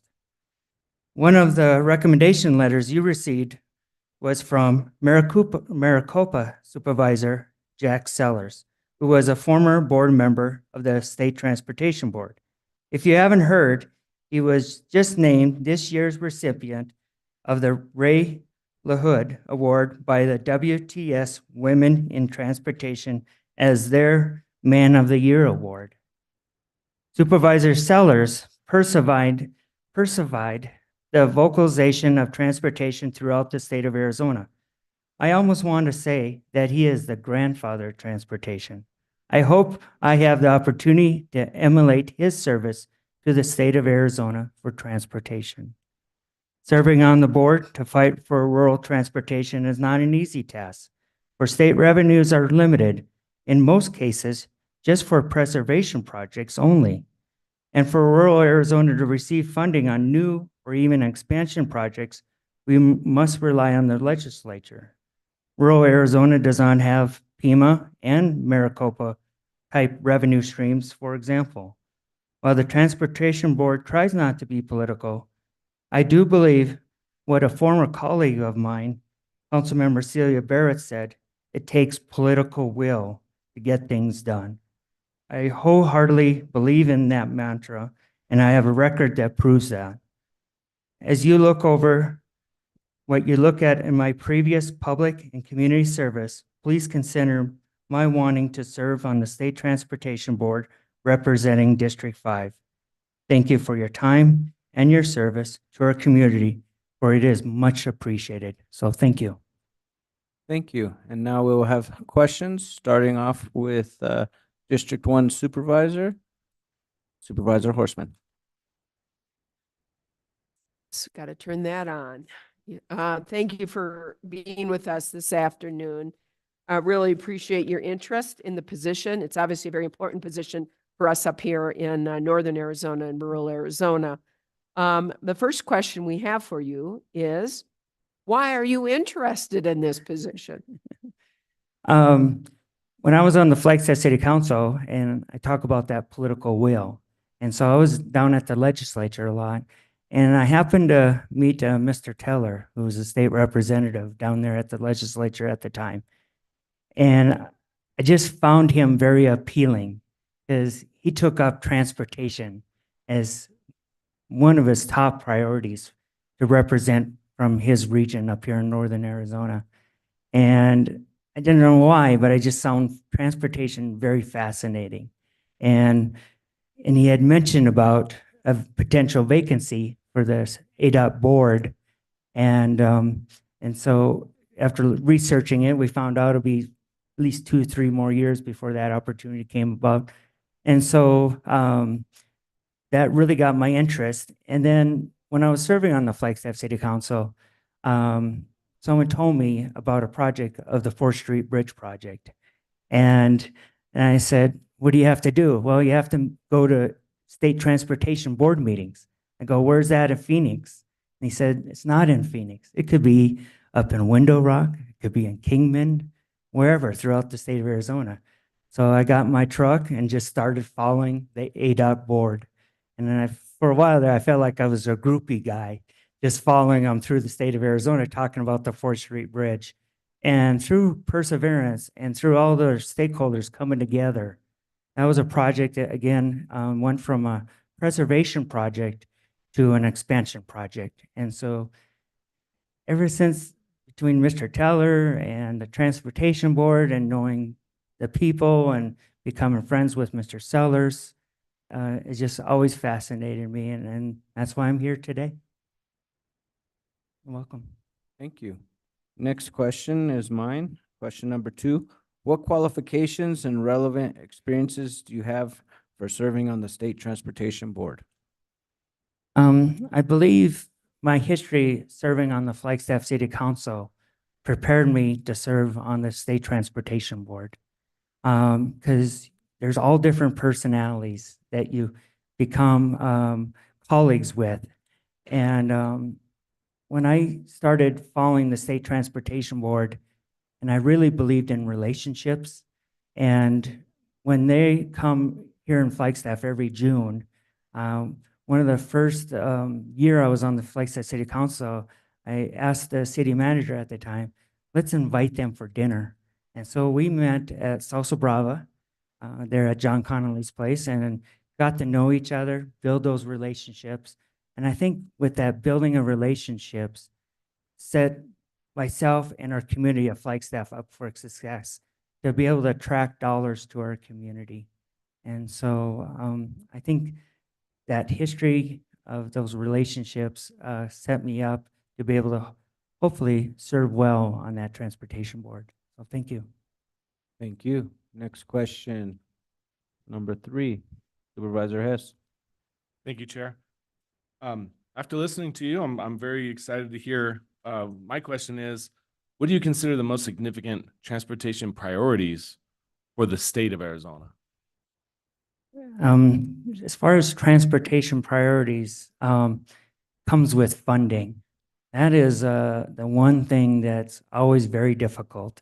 When I hear staff from ADOT talk about funding in a way that it's not very optimistic, because the state relies on the gasoline tax for a lot of its revenues to do projects, and ends up for the board to have to make decisions that are a lot of time are just preservation projects of repaving, things like that. And so the challenge is then what? What do we have to go from there? And of late, seems like we've had to rely on the legislature for funding, and especially for rural Arizona, because rural Arizona doesn't have the place like Pima and Maricopa has, where their own source of revenues within their own districts. And so with that, that's going to be the challenge to move forward. But I have an outlook of wanting to go out in the communities like we did building on the Flagstaff City Council, and what the ADOT board does now is listening to what rural Arizona has to need, what their wishes are, and where they want to go. And when I was on that board, when I went to a lot of meetings, a lot of people just had their hand out. When City of Flagstaff went to make an ask of the board, we had our hand out in a partnership, in a shaking hand, instead of a hand that's up. And so I like to build those relationships and how we can help other communities to have their resources to be able to deliver projects for Arizona. So thank you. Thank you. Next question, number 4, Vice Chair Begay. Thank you. Thank you for having an interview with us here today. My question would be, how would you plan to advocate for the priorities of Region 5 in Northern Arizona specifically? I always believe in showing up and hearing from the community and what their needs are. And I find that so important of just showing up and listening. And so Mr. Sellers, I really loved how he served Arizona. He was everywhere. He was at Lake Havasu, throughout the state. Even when he wasn't as a board member, he would be going to meetings of supervisors and listening what their needs are to try to get a better understanding with for the general Arizona as a whole. And so I think that would be my wishes, is to be there and to listen. Thank you. All right. Question number 5, Supervisor Fowler.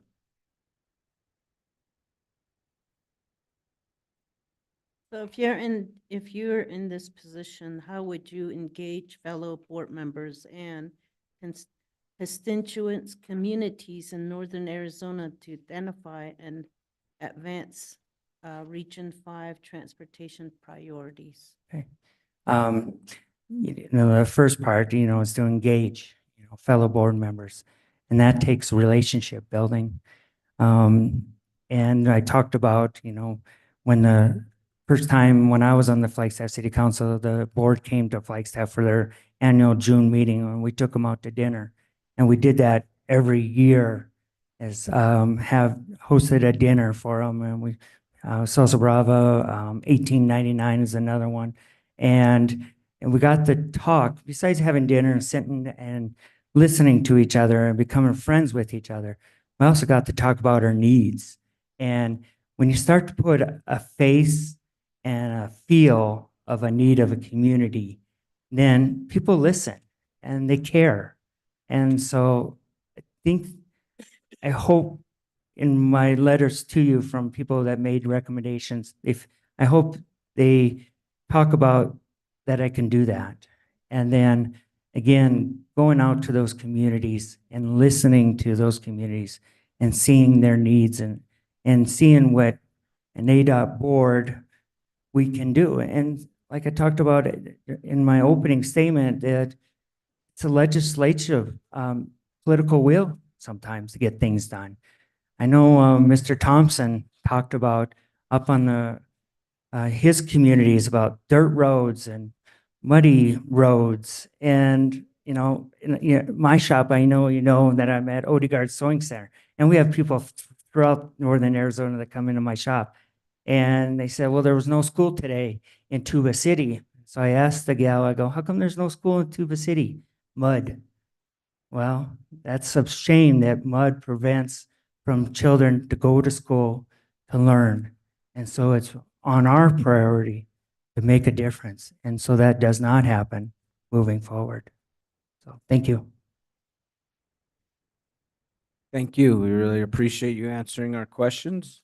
At this time, do we have another candidate, or are we done with candidate interviews? Chair Vasquez, board members, we do not have the other candidate online and he has not joined us. However, there is time reserved in the agenda for a closing statement from Mr. Odegaard or any follow-up questions the board may have. Does the board have any follow-up questions for Mr. Odegaard this time? Supervisor Horstman. Yes, and Charlie, I know you're a really humble guy, and so I'm going to ask you to talk a little bit about some of what you have done in the transportation realm. And, you've talked about it a little bit in the materials you gave us, but if you could just expand a little bit more on the role that you played at the time the city council in transportation and with bonds, et cetera. I think that'd be helpful for the board. Yeah, thank you, Supervisor. Going back to the 4th Street Bridge project, and we kind of had a ribbon cutting ceremony, and one of my former colleagues at the time, and he's still on the city council, said, Charlie, I didn't realize how much effort it took to travel throughout the state and to be there and advocate for our community.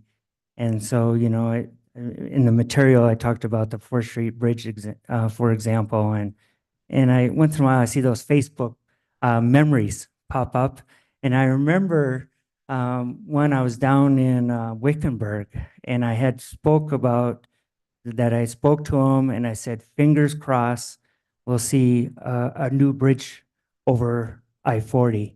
And sure enough, and with my, I don't know how I predicted it, but a year later, and with those fingers crossed, we saw the fruition that we see today with concerning the 4th Street expansion project. And then I did serve after the Flagstaff City Council. I did serve in some of the letters talks about I served on Metro Plan and things like that.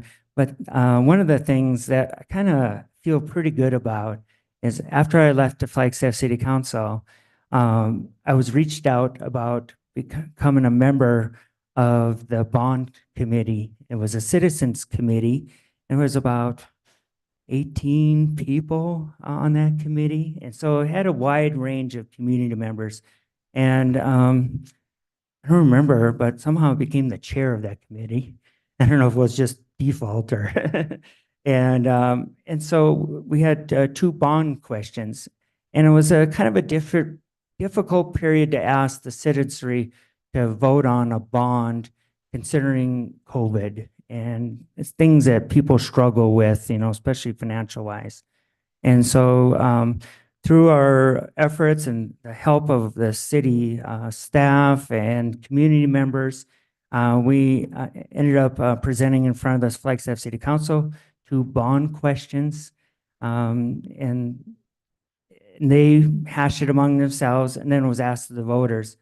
And it got passed by the community by at least 2/3, if not more.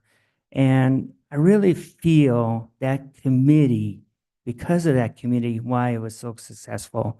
And I don't feel that it would have been successful if there wasn't a good relationship and a respect for each other on that committee. And so those, I hope, answer a couple of your questions, Supervisor. So thank you. Thank you. I do have a follow-up question, and that would just be, we know you have great experience, City of Flagstaff. Real appreciate all you've done, especially work on the 4th Street Bridge and whatnot.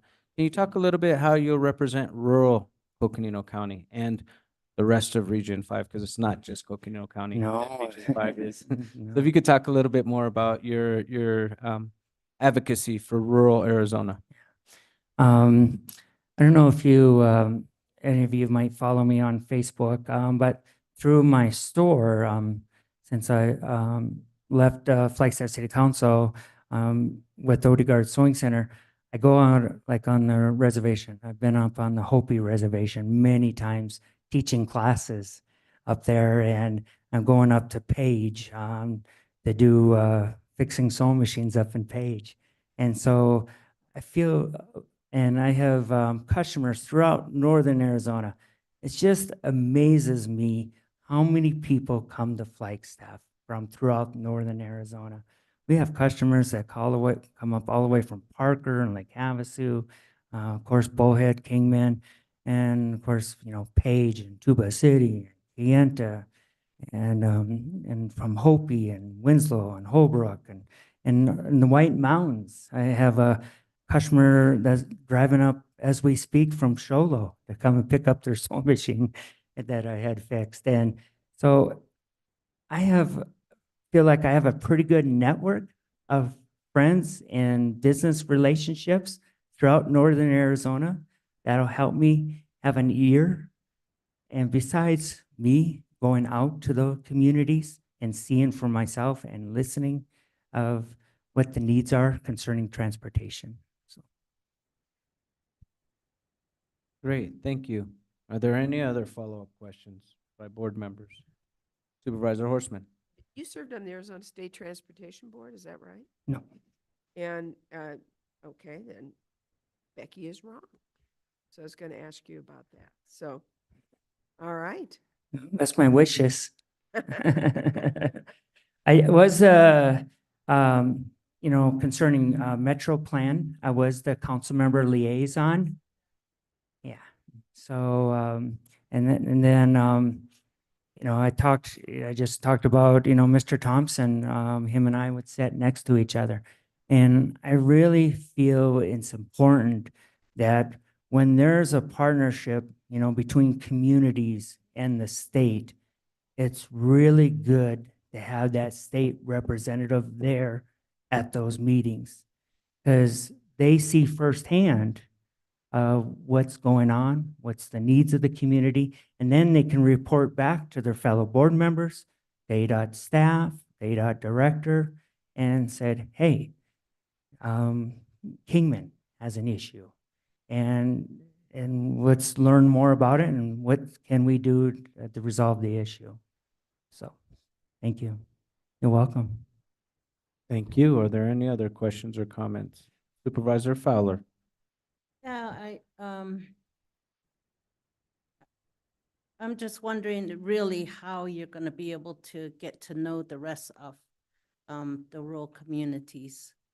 Because you're from Flagstaff, you represent Flagstaff, you voice for Flagstaff, and your support letters are Flagstaff, and then Maricopa County, and we don't. And how are you going to get all of that? Yes, you have your store, but I'm just trying to figure out how are you going to be working with the rest of the communities and the leadership. And I'll be very honest with you. What I was, I really was hoping to do was to diversify the board with, to diversify it. When you live outside of Flagstaff and you don't live in Flagstaff, then your perspective is different.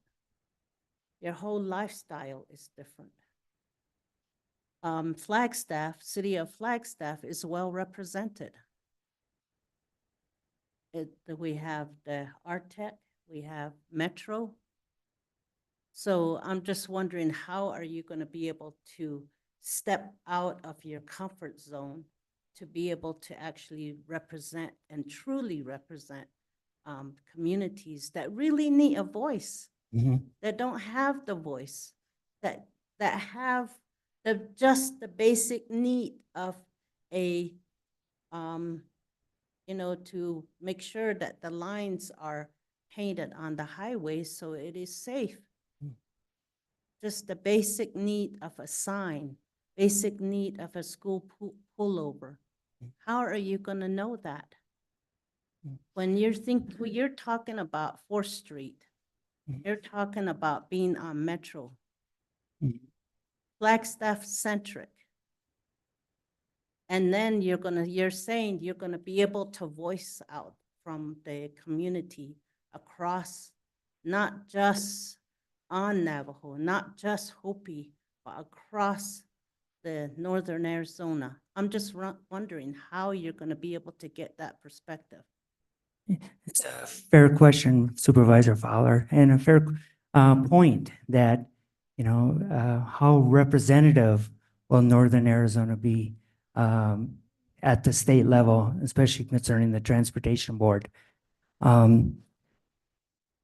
Yes, as you said, it's Flagstaff centric. Yes, I served on the Flagstaff City Council, but I was the only council member that went out throughout the state meeting with the board members. None of my colleagues or none of previous council members ever did anything like that before. I was the one that did it because I knew there was an importance for my community. Yes, it was Flagstaff centric because I was on the Flagstaff City Council. Fair enough.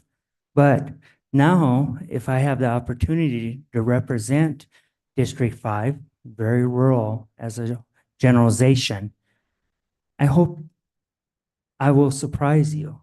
I hope that I say Mr. Odegaard was a great representative for District 5 on the State Transportation Board. That's about all I can promise you. Because yes, I'm always been Flagstaff centric. That was my service. but now I have an opportunity to serve a wider range of people. And so that's why I'm here today. I'm hoping I'll do well and surprise you that I'm just not Flagstaff. I'm all of Northern Arizona.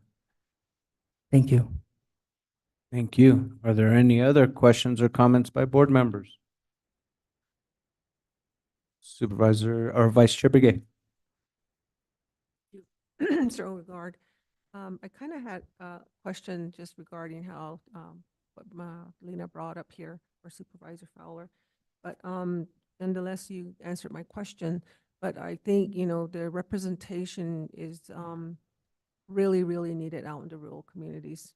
I mean, you actually have to go to every chapter meeting within the 3 counties to really know exactly what the roads, which roads, what's going on with them, everything. There's a lot of roads, even with just my district, there's a lot of roads that need, either grading, and we just don't have the dollars. And sure, yeah, the dollars, we're not promised that from anybody. We have to go out and solicit for that. So the other part of that question that I had was, have you had a chance to go to maybe the state representatives or even the congressional people to ask for fundings for transportation? That would be one. The other one is that, as you know, Navajo is the biggest tribe. And so in that, the tribe has its own protocols, policies, procedures. They have the SAS processes in the Navajo Nation. There's so much to learn. And it's true that if you're not from that area, then it's going to be kind of hard for you to learn a lot, within a certain time frame. But the need is now is what it is. So those are the 2 things that I was thinking about, when you were doing, answering our questions that we posed to you.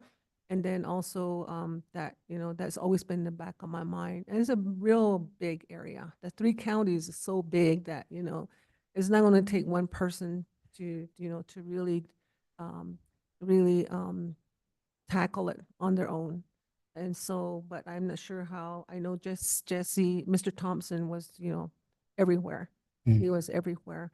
And a lot of times too, the other thing, there may be a language barrier. We're just being honest with you. There's a language barrier too, with the Hopis, the Navajos, the Paiutes, and other, tribes that, they use those languages, and they like to express themselves in certain ways. And so that's another thing that I was kind of thinking about as we, were answering your questions. But nonetheless, and what your experiences that you've had, and really advocating, I get that. And in any position, even with the county board of supervisor, that's what you're required to do. So, and you learn. I mean, I didn't come on, the last 3 years knowing what I was walking into, but I'm learning, and I learned, some things. So that's just the way it's going to be. Any job that's open, you apply for it, you get surprised, sometimes, or sometimes half of the stuff, just things like that. So I just wanted to say thank you for showing the interest. And, I just want to say I do support everybody that, is interested in, helping, our counties, the Tri-County. So thank you so much. Oh, you're welcome. I love Mr. Thompson. He was such a kind man. I would bump into him at Cal Ranch here at the feed store on a day, and we'd just stop and talk to each other and be friends. That is the key, is to build those friendships throughout the region. And always remember, it's just not about here, us in this building, or here in the city limits of Flagstaff. It's the region. And that's why the District 5 is a region. It's a huge region. And so thank you, Vice Chair. And I hope I don't disappoint you if I'm so blessed to be recommended to the governor's office to serve in this district. So thank you. Thank you. Are there any other closing comments from board members or questions? Supervisor Hess? Yes, thank you. The biggest thing that I have, and you've already stated that you did it, and you went all over the state. And again, we've talked about it at length. What is your plan or strategy to follow this trend as you did with the travel? Is that something you're going to be able to accomplish? Oh, yeah. And what I'd like to see for the board, okay, we go to Flagstaff this month. We always go to Kingman this month, and we go to Wickenburg this month. And it would be nice to see the board to be able to go to other communities, to really see, especially rural Arizona, what's happening. I know sometimes that's logistics, but it's been done before, and things can happen. When there's a will, there's a way. And so that would be my vision for the board, is to go out to think the board has not been before, to really see rural Arizona. Thank you. All right, thank you. Are there any other questions or comments from board members at this time? Okay, then the next question would be, have we had any contact from the other candidate at this time? As board members know, at this time, Lindsay's monitoring the panelist participants, and the other candidate is not present. Supervisor Fowler? Thank you. I will say that DJ did call me this morning. It was his job that prevented him from joining us today. He thought he'd be able to join us for virtually, but that is what happened. And that was so that's where it's at.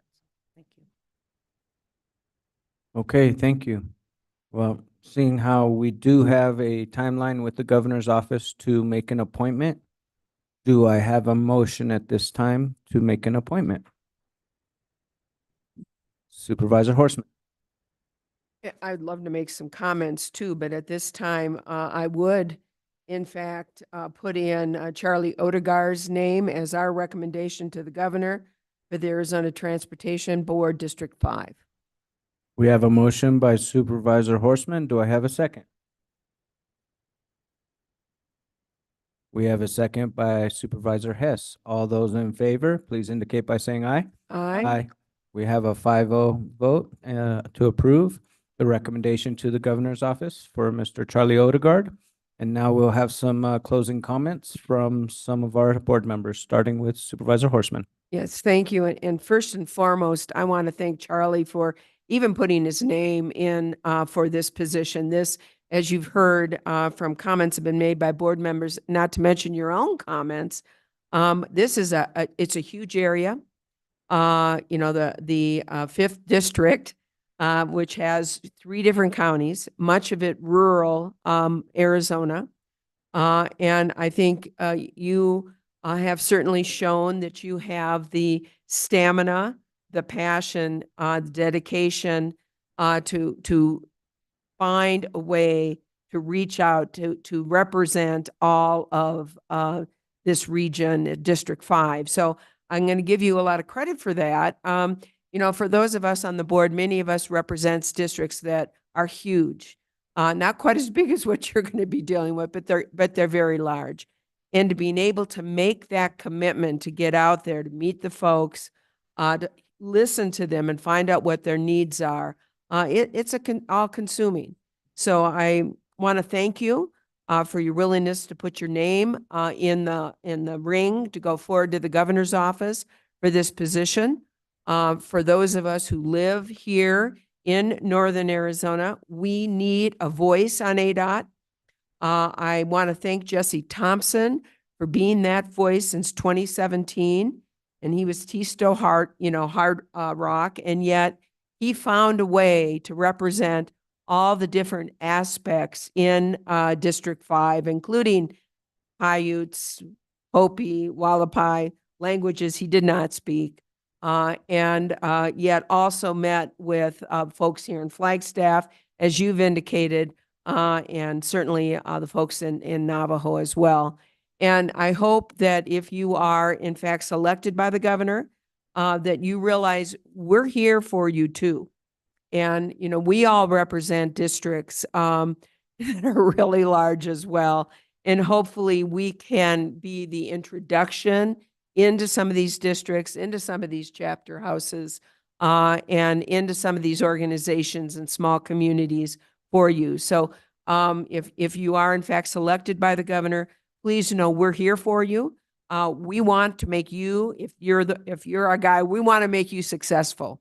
We need advocacy in ADOT. We need to let them know that it does not stop in northern Maricopa County.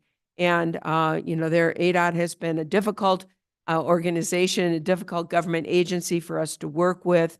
We need to have strong advocacy and a strong voice. And Charlie, I think you can provide that for us. So thank you. Well, thank you. And I just want to follow up. You're right. It takes people and to meet with each other, to talk to each other, to get on the phone with each other and say, we have an issue. Let's try to resolve this together. And so, and if you don't have that, then you got nothing. So that's why, you saw a letter from Mr. Sellers. I love that man because he really did a great job with transportation. He still does. And he's, I believe he's the chair of Maricopa County down there. And, if you follow anything, it's probably not a fun time right now with the political world that we're in right now. But he's just so steadfast and so caring for his communities and the people around him. So thank you. Thank you. Are there any other comments by board members at this time? Supervisor Fowler. Thank you for applying, and thank you for taking the time out of your busy schedule to be able to say, I will do this on behalf of all the communities. But I will tell you, I'm disappointed that we have to have somebody from Flagstaff again. That's not you or anything. It's just in general. Because the board is not going to be diversified. We need rural communities' voice. We need Native people's voices. We need a diversity of voices and perspective on that board, and any board. We get too comfortable from where we come from. I know I am. I live in Tuba. I'm comfortable there. But, and I only just say that just because of what I was really working to do, to diversify the board, to make sure there's those other perspective that is at the table. But I'm really, I'm glad that you came forward. And we're going to recommend you, and you want to do this, and you're saying you're going to be working with I'm here to help you. I'm here to, if you ever need anything, I'm just a dial or a text away. Yeah, thank you. But I'm gonna, I am still, I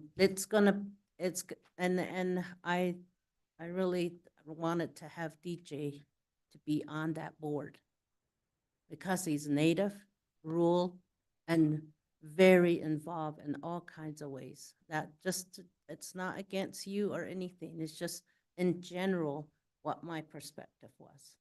So I'm just being very honest with you, and I'm willing to work with you in however way I can, and take you and give you tours and whatever else that you need. I can put all those talking points and everything in your pocket and make you be able to help you voice our concerns and some of the things that is working on. Because projects, the 5-year projects that we have, and then the projects at other districts, they just don't compare. So that is the frustration that we all live with. And then it doesn't go beyond the mountain. That's the other thing. That's where, and then from the other side too, and not, doesn't cross I-40. Oh, and you're right. When And you look that at is those the frustration. packets, you don't That's see the- much north of I-40. So that frames my perspective. Mhm. So with that said, congratulations, and I'm here to help. Like said, Patrice says, we're here to help you. And thank you. And I'm just really frustrated, that's all. Thank you. You're welcome. Thank you. Supervisor Hess. Yes, thank you.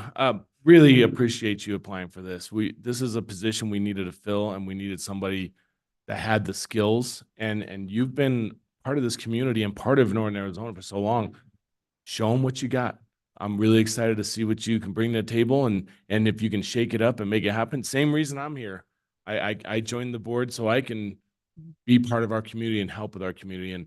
And looking at your resume, you've got all the skills.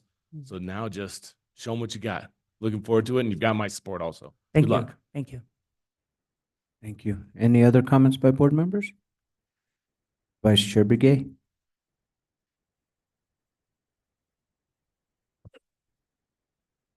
And thank you. I'm also really upset. No, just kidding. But I just want to thank you for applying. And I just want to say, that this is, we had time constraints to work with this, and, you know, that's what we went on. And I think we were involved in this whole process too, you know, I think things would have turned out differently. And, you know, I know that we're all here to help, and it doesn't matter if we're white or brown or whatever color it is, you know, we're still five-fingered, and that's just the reality of everything. And we should be here for one another, to help one another. And I also would like to take you in District 4. And we in transportation, they come with bridges. We have a lot of bridges that we need, and you know, those dollars are within that, within those areas too. So, but roads is the main thing. All our bus routes pretty much are all dirt and mud roads, and you know, we do have MOUs just for a little bit of areas that we can go in and grade, you know, during the winter time or at any time. So there's a lot that, you know, that we need to work on. And then just like you're saying, you know, you're willing to help us, and, you know, for all the three counties, you know, so you have a big, job on your plate, you know, to really, just be everywhere. And even with the Navajo Nation advocating at the tribal council, and with the transportation, you know, the 5-year plans that we have, yeah, you know, that's frustrating in itself. And like I mentioned, the SAS process, that takes years sometimes, you know, to even get something through. So those are things that that we are challenged with, you know, in the rural areas. And so I just want to say thank you again for applying, and certainly, you know, we all learn, you know, to going and nobody knows about their job when they go, and we all learn along the way. And there's policies, procedures, there's guidelines, whatever it may be, you know, that's what, you know, that helps mold you into a position. So I just want to say thank you again, and you do have, I see that you do have the full support of the board for a recommendation to the governor's office. So, and and so thank you so much. Well, thank you. I really appreciate it. So thank you so much. Yes, thank you for applying and for being our voice. And now you've heard from our board of some of our priorities, and we ask you to please be that voice for diverse and rural Arizona. You know, there's some areas that maybe haven't been in your experience or haven't made those connections. We ask you that you reach out to those communities and represent those communities the way we know you will, and we have faith in you. And thank you for your service. Yeah, thank you. I really appreciate it. Thank you. Chair, board members, if I may, we will prepare a letter to go out from the chair's office to the governor's office with the recommendation. And with that, that's it from me. All right. Thank you very much, and congratulations, Charlie Artergarden.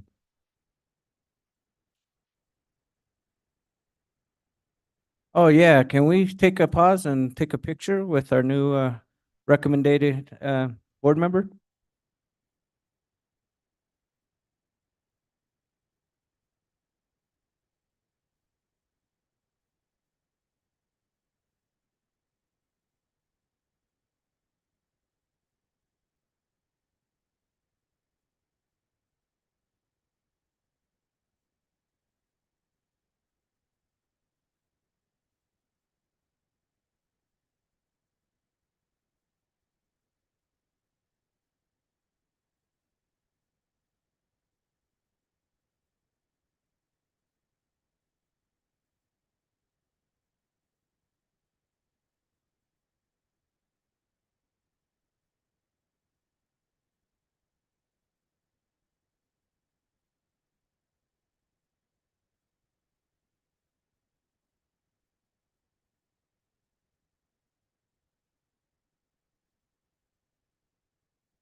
All right, well, thank you, everyone. I know we're just a few minutes behind schedule, but next up, presentation discussion regarding fiscal year 2025 budget planning, including a presentation from the county manager's office.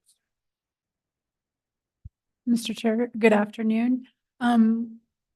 Deputy County Manager Bertelson will be handling the honors today. I do believe County Manager Peru is on remotely. I'm not sure if his camera is on. I'm It feeling shouldn't well be on. today. It should but, not be We'll on. go from there. Are you there, Steve? I'm here. Can you hear me? We can hear the voice. Can hear you. Okay. Again, thank you very much, Mr. Chair and members of the board. I'm obviously not in today because of a bad cold, but the team has assembled a very good presentation for the board related to the various programs within the county manager's office. I think that there's always something we learn each year in the budget process. And one of the areas that I think we are learning a lot more about is the variety of talent that we have in the manager's office that support, of course, the board up, as well as the organization laterally.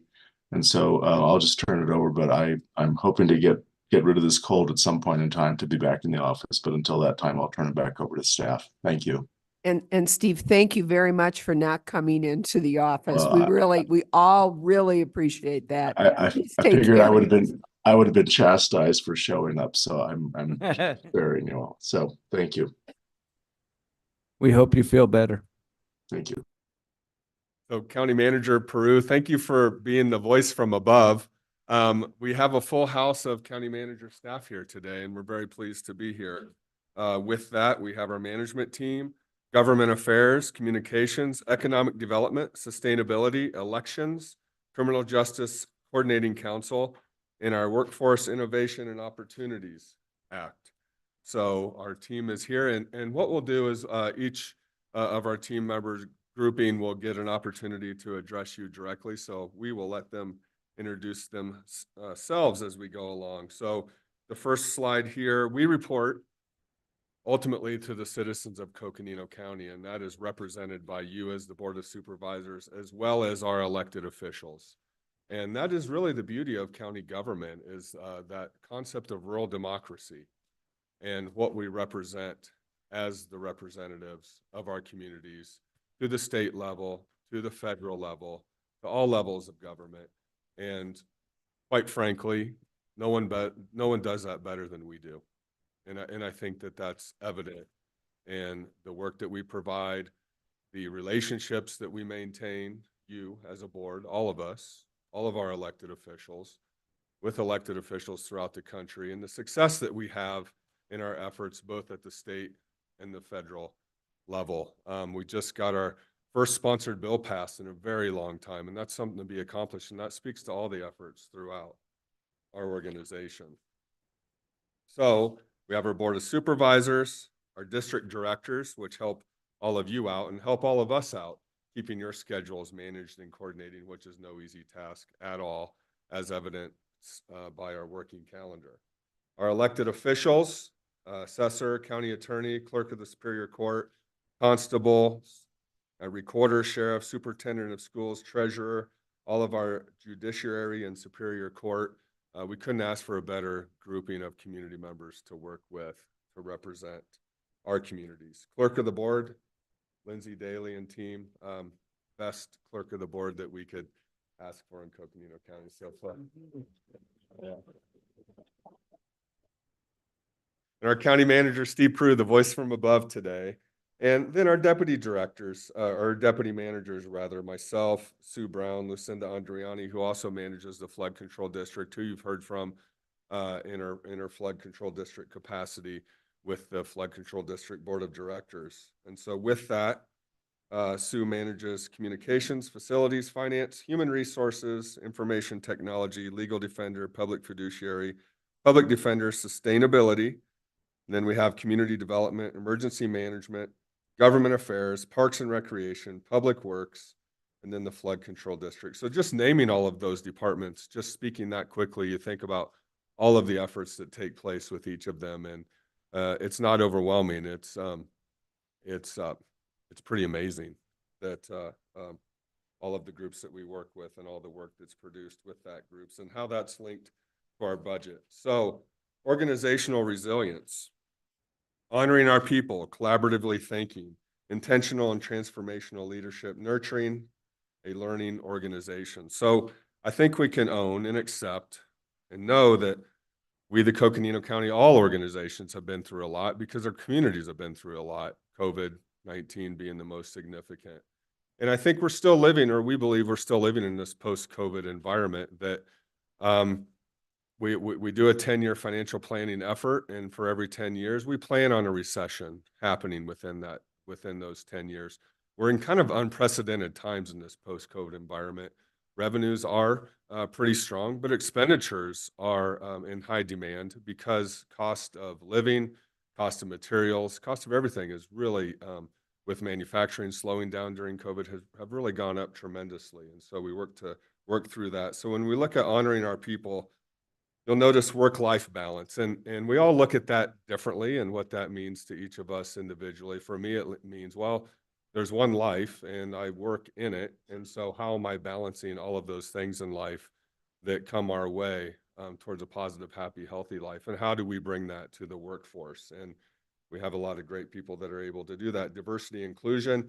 Our lunch and learn programs are really, I think fascinating is a great word, to be able to work with such a diverse population of people with so many different experiences, and what can we learn from one another. As someone that's worked in a few different organizations in Northern Arizona, in my career, Coconino County has been the most inspiring for me because of the people that I've gotten to work with. That's me personally, and we all have our own lens in which we view the world. And we're very lucky to be able to view the world from a Coconino County lens, in my very strong opinion. Onboarding, bringing people into our culture, and sometimes we have you'll hear from our economic development director that we newly onboarded, and we basically said, here's your desk, and here's all the things we need to get done. Let's do this, and he has been. So that's been our onboarding so far. But it really is the county culture of we keep the wheels going and through all areas of the county, and we get ourselves out there and we listen and we learn. The total compensation package, and ensuring that our employees, those that are here, want to stay for various reasons. A big one is the culture. A big one is the people that we work with, but also what's our commitment to the people that are working here and that are committing to the communities with our compensation package. And then self-awareness. I've often personally learned the hard way. I've become self-aware because I've learned the hard way, and I'm probably not completely self-aware yet. We're all a work in progress, but at least we're better understanding one another, and that's the culture that we have. Collaborative thinking. Steve's done a really good job of putting teams together, and because we all come from different perspectives and our own biases, and when we come together with that collaborative thinking model, what are we learning from one another, and what are we bringing moving forward with our collective impact? Digital transformation, broadband's a big topic. We heard from a guest speaker today that talked about our IT capabilities, and really COVID really pushed us to the limits on those, and we learned a lot from it. And now we're in this post-COVID world where we have hybrid meetings, and so we can be so many different places at once, and we want to continue to use that to our fullest capability. And then intentional and transformational leadership, and I think a lot of that, we believe a lot of that is self-awareness, leadership at every level. And that's often, I think, I'll call out Rachel Davis. She's working, she's filling in for one of our district directors currently, and she spoke at our Executive Leadership Academy. And I remember her speech well because I kind of say it every day, and that's elasticity, right? And that's Rachel exercising leadership at every level, because I remember that. And I know we have to be careful of not stretching ourselves beyond our capacity, and having the self-awareness to know what our individual capacity is, but also stretching ourselves to the point where it is a bit uncomfortable at times. And that's really hard to do, but that's what we have to do. And so elasticity and always being flexible.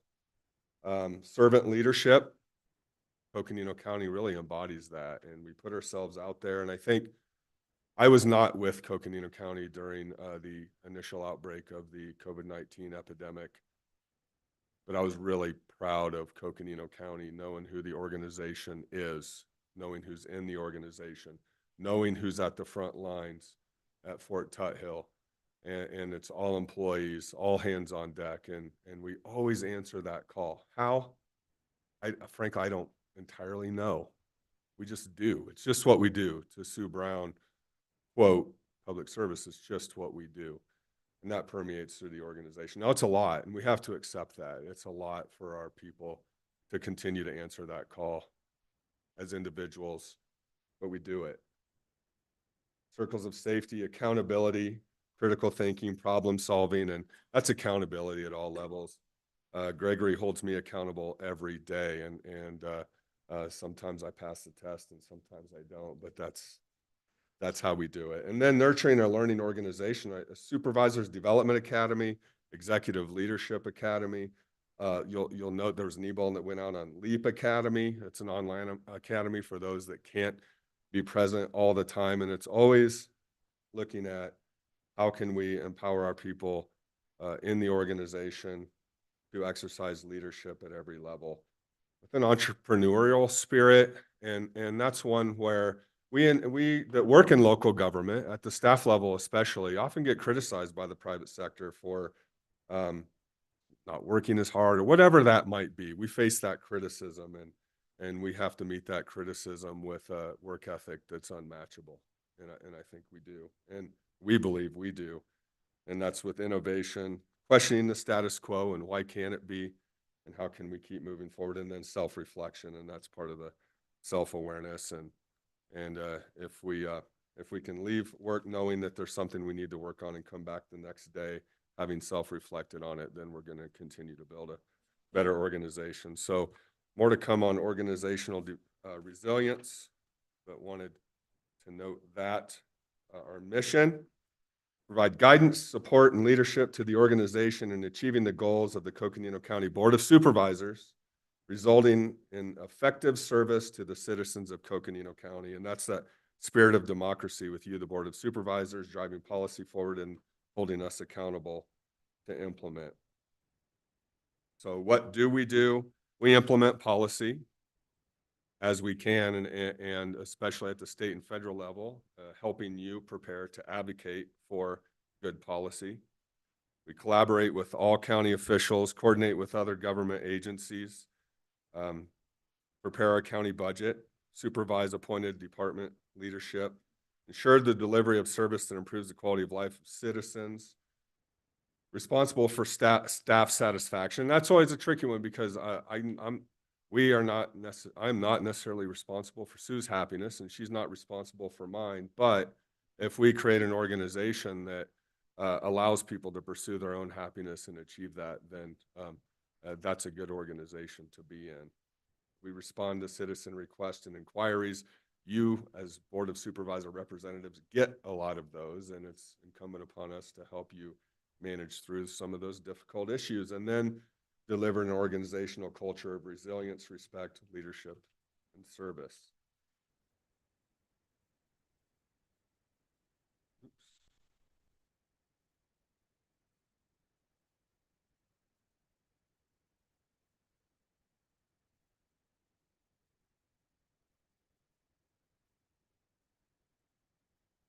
Actually fixing my problems, so. So. So this is your leadership team there. That was taken, I remember, as after a city council meeting, it was a joint city county meeting, and it was good to get us all together. In terms of accomplishments, resilience in the aftermath of COVID-19. We reference COVID a lot, but during COVID, we managed through it, and now here we are. And it seems like there's still a lot of these long-lasting impacts that we're still learning about. Economic downturn, unprecedented inflation, amid other cultural, financial, and environmental challenges. Environmental challenges, we know what those are because we are always on the front lines of climate change and the impact of it, and fires, floods, etc. Coconino County is on the front line of local government. And in doing so, we provide stability in our communities. It's hard, and we have to keep ourselves stable in doing so. Professional standards and investment in public service for the county workforce. Key recruitments and successful succession planning and communications, economic development, legal defender, government affairs, and facilitation and support of county election efforts. And elections, I believe they're going to go directly after I'm done speaking in the interest of time, and can't say enough about our elections efforts and so much criticism of local elected officials throughout the country, and Coconino County is a shining star in all of that, and we will continue to be. Ongoing economic uncertainty, particularly at the state and federal levels, and political uncertainty as well. Ongoing challenges related to elections, the rise in mental health related issues in the community. And that's something that we're continuing to learn about through our Health and Human Services group, and then the workforce housing concerns that continue to have a real impact on our workforce and all of our citizens of the county. Outlook, we're going to continue to gauge in organizational resilience across the county. Full engagement of the organization and community and education on the expenditure limitation. We know that we're working with an antiquated state law, and as a local government, we continue to work with those laws that are put upon us and navigate those to manage our organization and our community to the best of our abilities. So that will be a big issue this year in that communication and education effort. Seating of the Board of Supervisors, and then beginning organizational strategic planning, establishing a new diversity, equity, inclusion, and belonging program, and continuing to grow a diverse, healthy, and balanced workforce. Our Human Resources Department does a really great job of moving us forward, and we're going to continue to invest in those efforts with our human power. So with that, we have government affairs, but we're going to skip to elections. Esler Musta.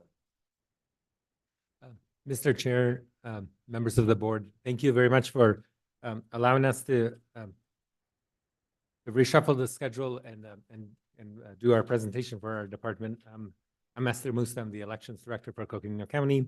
And with me, I also have Whitney Husak, who's the Assistant Director for Elections. I have 7.56 minutes that we'll take the time to lead you through some very important processes and preparations for our, yes, Mr. Chair. That,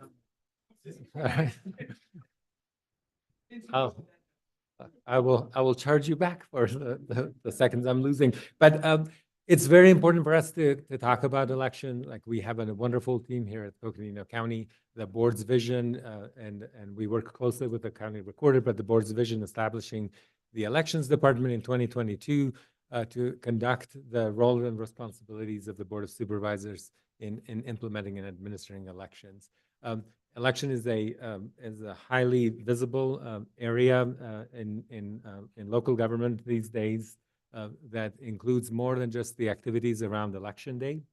The Elections Department is responsible from everything from candidate filing, campaign finance, recruitment, and sourcing all the polling locations, training of election staff and board workers that are bipartisan board workers that allow the county to conduct elections that are both fair and transparent and accessible for all of our voters. We have two parts of this presentation. Like this first slide that talks about the mission and the vision, and again, our focus stems from the focus of the board and leadership in our county that is creating a vision and a culture of service for our voters wherever they are, and bringing equity in the accessibility at the polling places. We feel that we pride ourselves in committing to supporting a process that all participants, including like the political parties and the candidates and the actors, find it easy to follow and easy to understand, and for the voters to have the confidence that they need in order to provide the vision for and leadership for our community. I'm gonna turn it over. I'm gonna touch on some of the accomplishments that we are very proud of in these last 12 months of the calendar year, and that kind of align also with the fiscal year. In 2023, we established a task force with a wide gamut of community participants, political parties, voter advocacy groups, cities and towns, as well as former election staff that had worked on polling locations, that was chaired by our former county recorder, Candy Owens, to look at polling locations and deployment of polling locations. One of the recommendations that was prominent from that task force group with community input was the establishing and increasing the number of vote centers in Coconino County. We just talked very recently with the board about the presidential preference elections that took place on March 19th. Everything went very smoothly. Everything went according to our plans, so we're very proud of that. We're also very proud to have a fully staffed that is certified by the Arizona Secretary of State's Office of Election Officials. That's very important, especially in today's dynamics when we see an exit of election administrators across the country. We also have developed elections plans and binded them together in a booklet that creates the roadmap and our game plan for Election Day. And that's important because it doesn't just provide a rudimentary plan of how we are executing elections, but it also talks about the importance of redundancies in the system. And then a major accomplishment is the establishment of the vote center. We ran the presidential preference elections from that location and got excellent feedback from both the political parties, the election board, the bipartisan election board workers that work out of that facility. And as a group, we were able to support each other and have in tandem several of our activities, including candidate filing, go on at the same time as the tabulation. I'm going to turn it over to Whitney now to discuss some of the issues and trends, and I'll come back for the outlook. Thank you, Chair and members of the board. My name is Whitney Yuschek. I'm the Assistant Director of Elections for Coconino County. Oh, can you hear me better now? Okay, thanks. Sorry about that. I'm Whitney Yuschek. I'm the Assistant Director of Elections for Coconino County. So one of the biggest issues or trends is 2024 is going to be big for our primary and general elections. We definitely know that. We built a lot of the plans of accomplishments that Esther just mentioned into the understanding that our voter participation in the upcoming elections is really important. And we want to have high voter participation. So a lot of that goes into some of the trends that we're going to be touching base on. One of the biggest trends that we see in general is the legislative changes and pending litigations. Those changes can happen to us very quickly. And so getting that outreach out to our voters is really important. And then also, there can be costs associated with those changes, depending on what the legislation is requiring of us for our ballots and our voters. Voter outreach and education helps us get that high voter turnout that we're hoping for July and November elections. And also, because of the trends that we're seeing with legislative changes and the new, one of them is the primary election date changing from August to July 30th, we do need to promote that as much as possible so our voters don't risk confusion and are very clear about where and how they vote in July and November, which is really important. There's also part of the legislative changes, and Esther will talk about it more with the outlook, is a 2-card ballot that we'll potentially see in November. And that comes with a lot of voter outreach that we need to be aware of and anticipate. Also related to our voter turnout is the message that voters are receiving and how they're going to vote, if they vote early or if they do vote in person at the polls. We have to plan for both, even though we won't know until Election Day. And then the escalating cost, it's been mentioned that over the last 2 years, there has been supply issues that we've all seen. That continues with the cost of business for elections. There's a lot of increase for safety and concerns that we're taking very seriously and we build into our plans. For election board worker recruitment, training, and deployment, that is a constant for us. We are always recruiting. If you guys know anybody, please reach out to elections department. But right now we're working really closely with our cities and our colleges. We got an EAC grant to promote NAU participation with us at the polling locations on Election Day. And that helps us because we have a dedicated workforce that already has public service in mind. So when they help our community at the polls to cast their ballots, they have that mindset when they're working with us. And then another piece of the trends that we're seeing and aware of that we built into our plans is the automatic recount and the implications for that. It means that our election cycle is extended and the scrutiny is going to be a greater extent of time. So we're anticipating that as well. So those are our issues and trends that we're foreseeing, and I'll turn it back over to Esther to go over the outlooks. And I know I'm on borrowed time, but the outlook overall is that we have 2 elections, the primary and the presidential general election. High visibility, high participation. Arizona is a battleground state for not just the presidential election, but also for the Senate race. What that means is that there will be more scrutiny and higher visibility in the media and the public for the general election. The legislative referrals to voters, in the last count, there were 30+ legislative referrals that could potentially see the ballot and make it on the ballot for November. That will definitely push a lot of the counties on a 2-card ballot. What we've done in anticipation of that, not only with the help from the Secretary of State's office and other elections departments throughout the state, like we've been talking about, what does that process look like from the voter outreach, but also like in the more mechanical sense of like tabulating ballots, accounting, and keeping the track and chains of custodies that are so important for the integrity of the election. The extension of the election cycle with the automatic recounts, usually the canvassing of an election, the primary or the general, has been kind of the milestone for closing an election, with the recount processes lasting 2 to 3 weeks into the election cycle. We'll see that calendar being extended. The costs associated with the election and all the bells and whistles and the increased, again, scrutiny and needs for funding elections is continuing to fall into the county and the county taxpayers. Federal and state funding for elections has been either stagnant or does not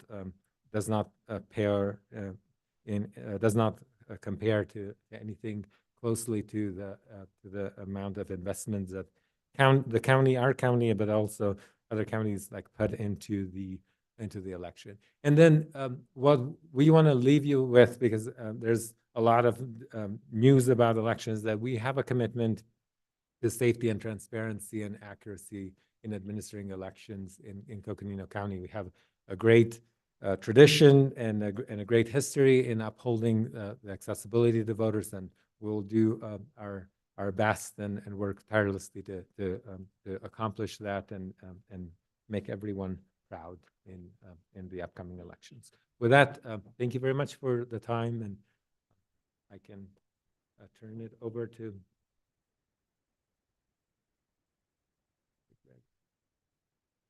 Thank you, Esler, and members of the board. Pleasure to be here with you again today. Just wanted to note along the lines of what Andy was saying with the organizational culture, handling hard better. That's been my motto. And that comes from Duke's women's basketball coach, Kara Lawson. How do we handle hard better? And we're in a tough environment. So our vision is the alignment of policy and resources at all levels of government to meet the needs of Coconino County and its residents. And our mission is to engage local, state, tribal, and federal partners to advocate for policy and secure resources for the benefit of the residents of Coconino County. And that fits directly in line with Deputy County Manager Bertelson's outline of who we serve. So with that, I do have Keith Breckus here today. He's here. So just acknowledge him. Couldn't do this work without him. But we couldn't do this work. We make a great team, and I'm just thankful every day that we have the opportunity to work together, to work on this privileged work that we get to do. It's not always easy. We have some accomplishments here. We didn't put them all in, but we can add one today, the military bill signed and delivered. So we've secured so far $2.638 million in FY24 congressionally directed spending.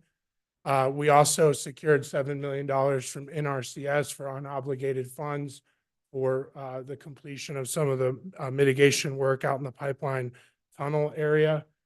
We hosted the NACO Federal Fellowship this year with 30 congressional and agency staff from the United States Congress and White House. We also hosted the CSA Summit with elected officials from 15 counties and 61 county supervisors. We organized 32 Capitol Hill visits and agency visits, and we achieved the long-term county goal to permanently protect the Grand Canyon and its watershed through a national monument designation, and that's been a long-standing item for the county as well as previous boards. We conducted a robust RFP process to successfully procure and onboard the cruise group prior to the start of the legislative session, which was incredibly important in getting that military bill over the finish line. We had someone in place after our long-serving advocate, Todd Medexa, retired. And we've established and maintained meaningful relationships, regardless of political affiliation, to ensure the county's interests are known and considered within the centers of government. Some issues and trends that we're seeing a hyper-politicized state and federal environment where the regular business of government is difficult. We saw that recently with the FY24 federal budget coming in six months late. I almost said weeks, it's months. We also saw that in terms of the lack of a passage of the Farm Bill, for example. We're in a continuing resolution on the 2018 Farm Bill. And so we also see a manufactured budget crisis at the state level with potential cost shifts that could burden the county. Last year, we had over $1 billion surplus. We had a tax cut and a burgeoning program that was out of control with the ESAs, and now we have facing a $2.2 billion shortfall. So that's how quickly things can turn. And then we're blessed and tremendously blessed. And we did get a letter out over lunch to Senator Sinema and Kelly, thanking them for delivering the resources. We have tremendously responsive U.S. senators to our county projects and priorities and our needs. Their staff, their offices, they're consistently there. They answer questions and they deliver on behalf of the board and the county. So the outlook, we continue to have an unpredictable political environment that creates uncertainty with public policy and budget priorities. We'll be seeing that as we try to work towards an FY25 state budget. As we talked about earlier this morning, the state and federal deficits could impact spending decisions and resource allocations to the county. That always is a challenge as we're working through these centers of government. We have uncertainty as it relates to the checks and balances between the three branches of government to ensure accountability and proper oversight. I won't elaborate on that more, but if you read the paper, there's quite a lot of information about that.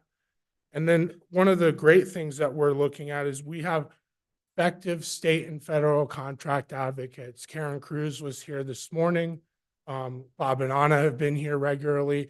They deliver, and they're always within a phone call's reach, and they're always there on our behalf to provide us with what we need.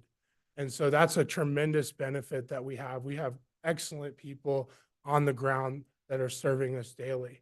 And so we plan to have future success in navigating this challenging environment by delivering on projects and retooling our strategies to look at how we move forward in uncertainty. For example, looking at a bifurcated legislative agenda where we anticipate what happens if the majority in the legislature changes or stays the same. Those are the types of tactics and things that we can employ to deliver in this challenging environment, and we'll continue to deliver. So with that, I believe we'll be turning it over to communications.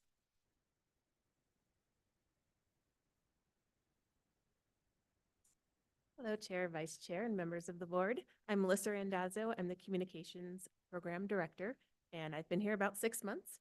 So I thought I would start my presentation with just a quick overview of what we do as a group. We're small but mighty. There's 3 of us. I've got Stephen Pellegrini. He's our Senior Communications Manager, and Brian Harris. He's our Community Relations and Special Event Manager. So we've got a very big picture that we're aiming for, and that is creating, or maybe even sharing, because I feel like we have this identity as a county already. You've heard Andy speak about, our culture and how we treat people and that we're about people.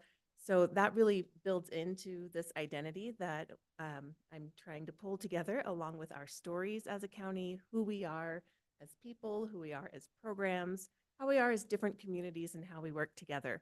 And that goes along with our branding and our messaging and then our strategy to roll that out. So in the end, really, the question is, when people see this logo, how do we want them to feel? And so that is our larger goal that we're working towards. But other than that, our day-to-day ranges from media relations, news releases, web page updates, web page design, social media, newsletters, calendars, events, marketing, design, community relations. I really think that we're a one-stop shop. So I picture us being an agency within our agency. And our client, my main client, is the county manager's office and the board of supervisors. The rest of the departments, if they have a communications need, they can reach out to us and we can help them at any level. If it's drafting the press release, if it's just sending the press release to our media list, we are here to help all of the county. So I wanted to focus on one of these, and events popped out to me because we've helped with a couple of those recently. The Sustainable Building Awards last week, the Cesar Chavez Community Breakfast. And in those areas, we can help with a run of show, talking points, elected official protocol. We can write press releases about the event, post on social, we can design invitations. So we do have a wide range of tools that we can use to help with those events. We even set up and tear down if you need it. So, following Thunder and Lightning, I'm surprised we hadn't heard them called that yet. I was looking at us and I'm like, oh man, we could be Earth, Wind, and Fire. But no. But You realize you're not going to escape that one if No. it goes there. okay. But look at this picture. We definitely look like your local news Can you team. say that again? Oh, no. For the record, no. You're wearing red, so I assume you're the fire. I could be, yes. No, that doesn't fit. So looking at this picture though, we look like your local news team with like weather, news, and sports tonight at 5. So that's Stephen there and me and Brian, and we work really well together as a team. And here's a couple of our accomplishments. I need to read from here because that's too far. And we have a lot so far, so I'm just going to pull out a couple of them that mean a lot to us and that we've made some progress on. So first is we resumed the Coconino County Communicators meetings, and that is pulling all of the communication professionals across the county together monthly to talk about what's happening the next month. So if we have special events coming up, if we know a press release is going out, if we know that a special day, week, or month is coming that we need to recognize, it will go on a calendar. So in the end, we have an editorial calendar that we can all share and see what's coming. So we can help elevate each other's messages if we can. We can cross promote if we have something in common with that other department. So that's what those meetings are for. And to work on bigger projects like the new web update, which we are due for. So that's going to be a really big project that all of the communicators will play a role in. The second one that I thought was interesting and I felt really good about being able to help with this is when I first got here, we helped with the District 3 supervisor recruitment process.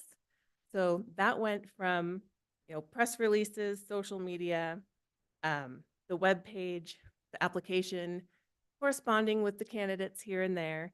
And then I think the important part there is that we delivered a report to the board every Monday, Wednesday, and Friday.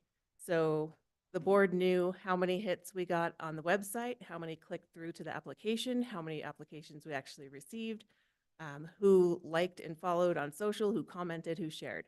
So every week we could see the progress and how far and wide our information was getting within District 3, from hanging flyers and seeing actual articles in the newspaper.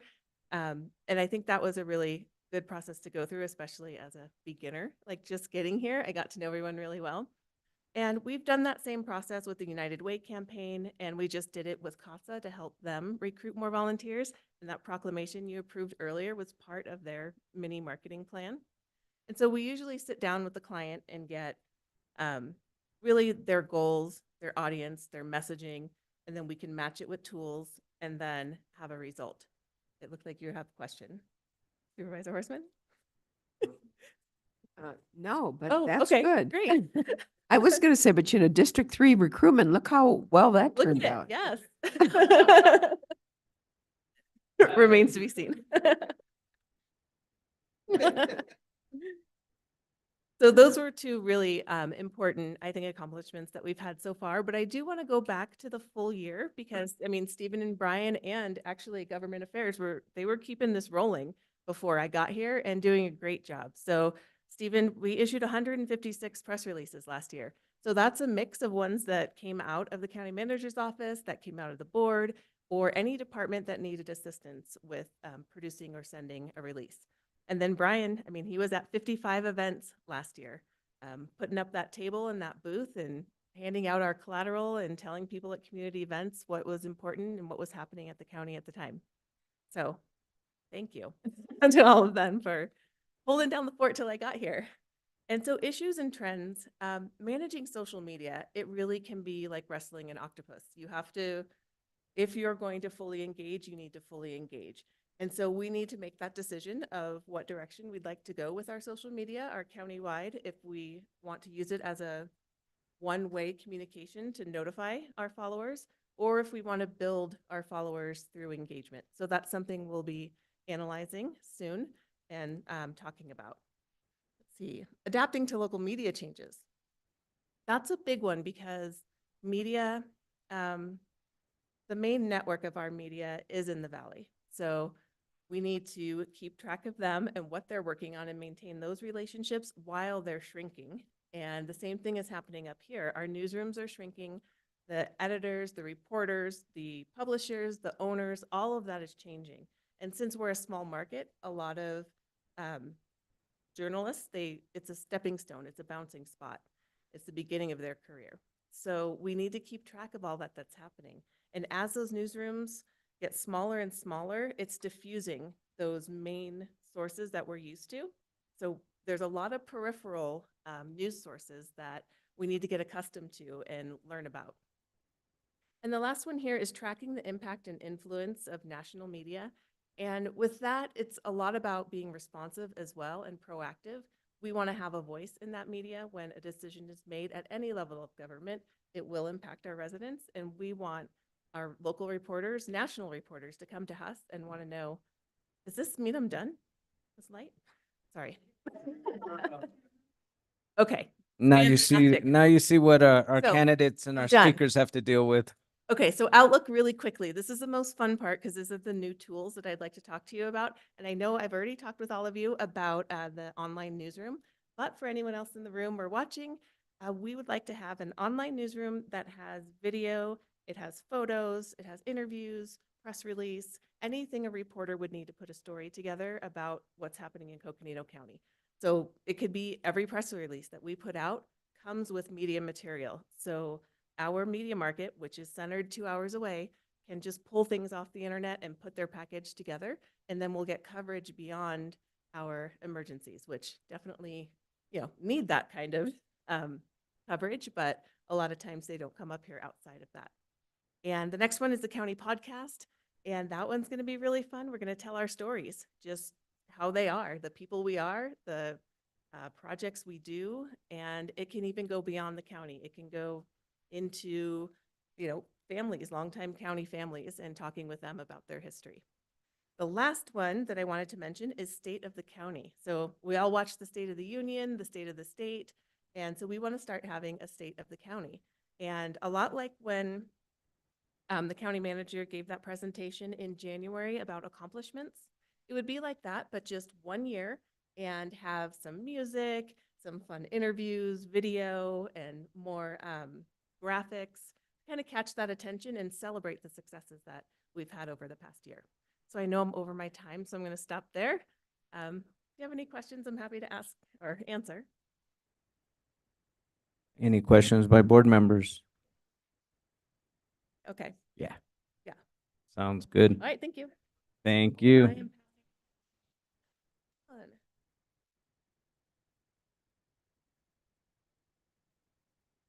Well, good afternoon, everyone. Chair, Vice Chair, Board, thanks for having me. I'm John Saltonstall. I'm the Economic Development Director for the county. And excited to be here and talk about some of what we do. So have a few bullet points up here just to explain what the office is up to primarily. I don't want to read them all because I don't like to do that, but there's a mess of them, so I'm just going to touch on them. Really here to support district initiatives. So as I'm learning about what's happening all throughout the county, I am here to assist. I certainly have enjoyed hearing what the rest of the team does, and I couldn't help but think that most of these efforts end up having economic development as a piece of them because they all color what's happening on the ground to everyone who lives here and everyone who visits here and anyone who hears anything about the county. These awards, these programs are very strong and they communicate a good message to everyone. Oftentimes I serve as a resource broker as well when I'm out in the county as I interface with the businesses and when I'm learning about the landscape in which they're working. And that helps me to be a better advocate for them and help impact those policies as we're exploring them from the leadership level. One bullet point I want to mention here is meet citizens where they are. This was something, as I was interviewed, I mentioned, this is very important to me. I've heard many stories from each of you and from the members of the community about their prospects and how things are looking to them. And there's a lot of work to be done in terms of meeting folks right where they are each day and inviting them into community, inviting them into opportunities for themselves and to serve others. And that's really how I see economic development. And I'm just grateful for the chance to be able to do that here in Coconino County. So this picture that was up here was kind of fun because as soon as I saw it, I thought, huh, drinking from the fire hose. But really, when I thought about it from a different perspective, this is the generation of power, of opportunity, of energy. And that's really what economic development ultimately is. It's development, it's creation, it's enhancement, it's support. And as you can see, I'm in a similar outfit because I want you to know that I'm the same guy up there and that we're doing the same job. So some of the accomplishments here, this is really, all accomplishments are a testament to this team.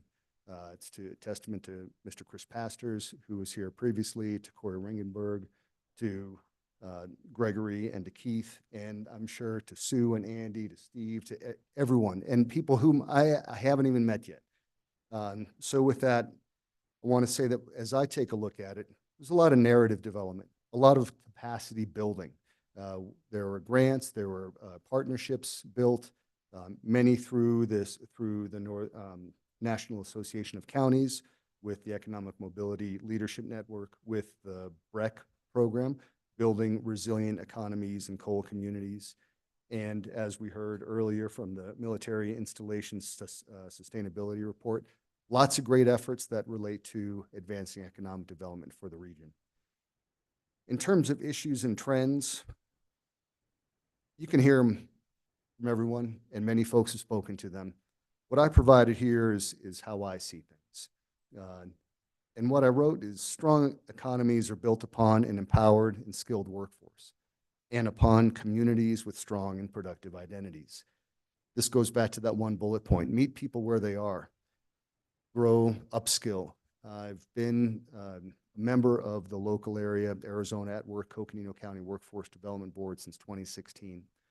So I've had a chance to be very involved with workforce development efforts, and I see them to be very powerful when they're in partnership with economic development efforts, when we're able to go and meet industry, sectors, clusters, where they are as economic development professionals and workforce development professionals simultaneously.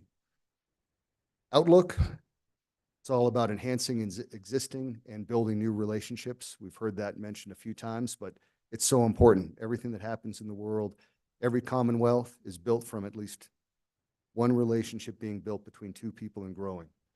And it's very important in this line of work as well. Connect economic development to community programming. That's going to be really important. Again, showing how everything that we do has an impact on industry and workforce opportunities. And really then coordinating the team for wins. I'm seeing so many different offices working together, and I think that it's being done really well, and I'm excited to be a part of that effort in general. So again, Economic Development Office, mighty team of one. Thank you. Thank you. And sustainability. John, that completes your onboarding process with this presentation to the board. Welcome to the club. Well, Check.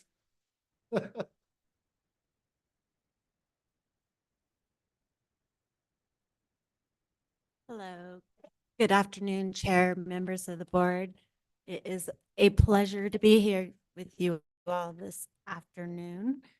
I'd want to take a moment to introduce my colleague, Marty Johnson, over here. Many of you have probably seen her, or at least received emails from Marty. She is our county sustainability specialist. We are a mighty team of 1.5. And in that mightiness, we work internally and in the community to support county sustainability goals. And when I say county sustainability goals, it is goals that represent our leadership and our rural and diverse communities. We are not a city, we are a rural county, and sustainability is not a one-size-fits-all. And Coconino County is a great example of how we have to be innovative and inclusive when we develop new methods, policies, and approaches. So as I get going today, I did want to take a moment to thank Chair Vasquez, Supervisor Horseman, and Supervisor Hess for their participation in last Thursday's Sustainable Building Awards and 20th celebration. It was an honor to have you all there, and community members really appreciated you being there and acknowledging their achievements.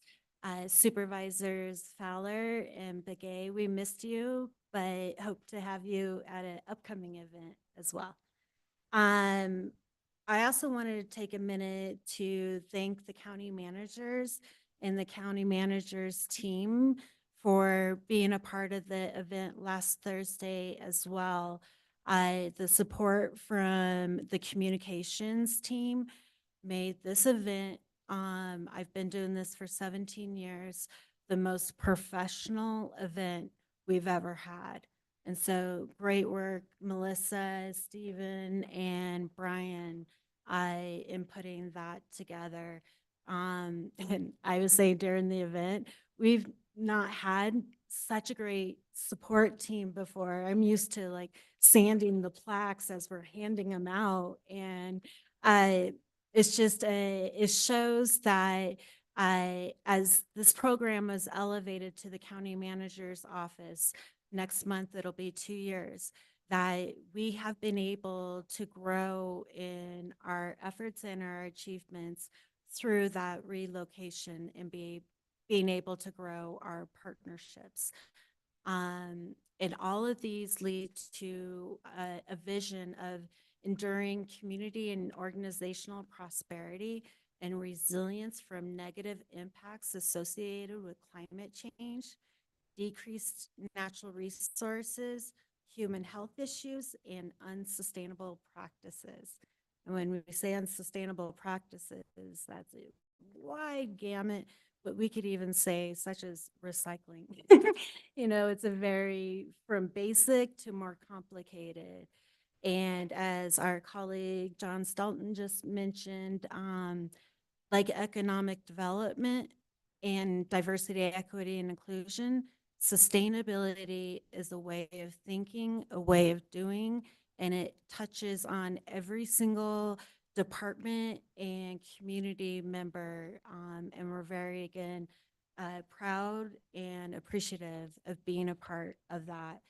Our mission, as I mentioned, is collaborating internally and with the community to develop plans, policies, and systemic actions that meet county goals for multi-generational, inclusive, equitable sustainability solutions for all Coconino County residents.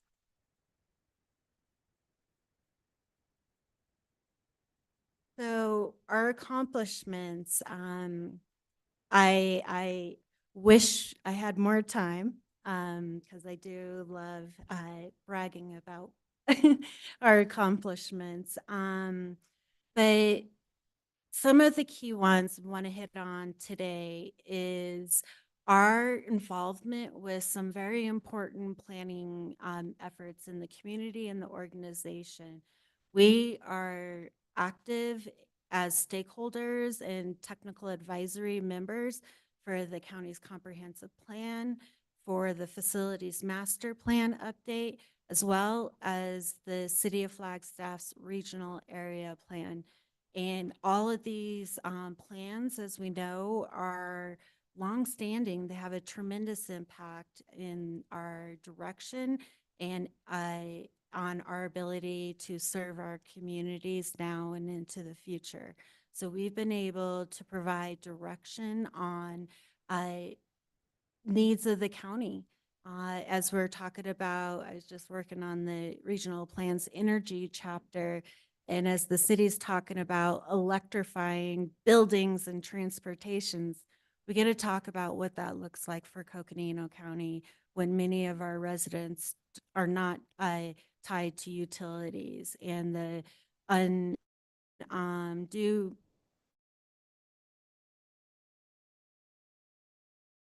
burden that could be put on them with policies that don't. Other key accomplishments is a new relationship, or let me say a beginning relationship with the state's new Office of Resiliency.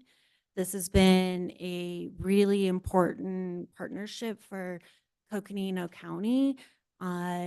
It ties to their efforts with developing a state climate action plan, and as well as then associated federal and state funding. And our participation was key, as we heard from the state, in bringing expertise and awareness as the state is developing policies and goals of how does that again work in rural areas? Proud to say that Coconino County, we were at the forefront as the state was developing their Office of Resiliency. And because of that, we were engaged as a key stakeholder and the only rural county in Arizona serving on their stakeholder groups. And with their support and the unprecedented federal funding, we've been able to acquire 77,000 in energy efficiency conservation block funding, and that funding is going to be used for developing a county wide comprehensive plan for energy and carbon reductions in our buildings and our fleet. So that also takes into consideration the electrification of not only the vehicles, but of the charging and the infrastructure needed.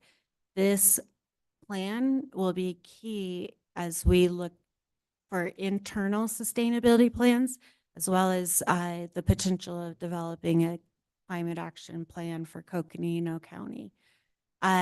We've hosted several events, activities. Marty heads up our county's green team that is actually longer standing in the county than myself. So I think it's about 19 years old and started with Scott Richardson in purchasing, and again, grateful for Marty's leadership with that team. And they're getting ready to kick off this year's Earth Day events, which are going to be multiple service activities. One is being scheduled in Supervisor Begay's district with District Director Miss Cody as assistance on that. Angela Cody, Miss Cody. And I multiple events. I could go into that. Lots of lunch and learns, energy efficiency 101s, recycled gift making for employees. And big piece of those that we talk about with Supervisors Development Academy when we do presentations is that participating in the green team or diversity, equity, inclusion teams is a professional development opportunity where we share knowledge and resources with one another, helping to empower all of us. There's a quote in a really good book called Tuesday Morning, and the sky is more beautiful with many stars as opposed to one. And that is a philosophy we have in sustainability, is that it's not one or two of us doing it all. It's all of us at Coconino County collectively working together to achieve our sustainability goals and accomplishments. Some of our, I'm getting blinked at, some of our issues and trends is the increased climate crisis and the awareness of that and the impacts on our communities. When talking with City of Flagstaff or City of Sedona at the state level, our organization, bless you, and our community's carbon footprint is really small comparative. But unfortunately, the impacts of climate change is disproportionately affecting our communities. And so some of the biggest effects that we've had or impacts as an organization is helping our communities to adapt and be as resilient as possible to the changing weather, extreme natural disasters, human health impacts from cold, extreme heat, pollution, smoke, all those different things. And so trends, I tie into our outlooks. There's unprecedented funding right now for sustainability and environmental justice. So we are, as a team, working as hard as we can and as fast as we can to try to secure the billions of dollars that are currently available through federal funding to support many of our sustainability goals. And yeah, I guess I like to close with that, many of the issues and trends you're going to see also in the outlook. And as colleagues mentioned earlier, a key for us is continued leadership from the board and county manager's office, as well as everyone in the organization, leadership at all levels, right? Being, what is it, elasticity, and community engagement. And yeah, I just want to thank you all for your time today and look forward to continued conversations and guidance. Thank you. With that, elections went. All right, we got Michael.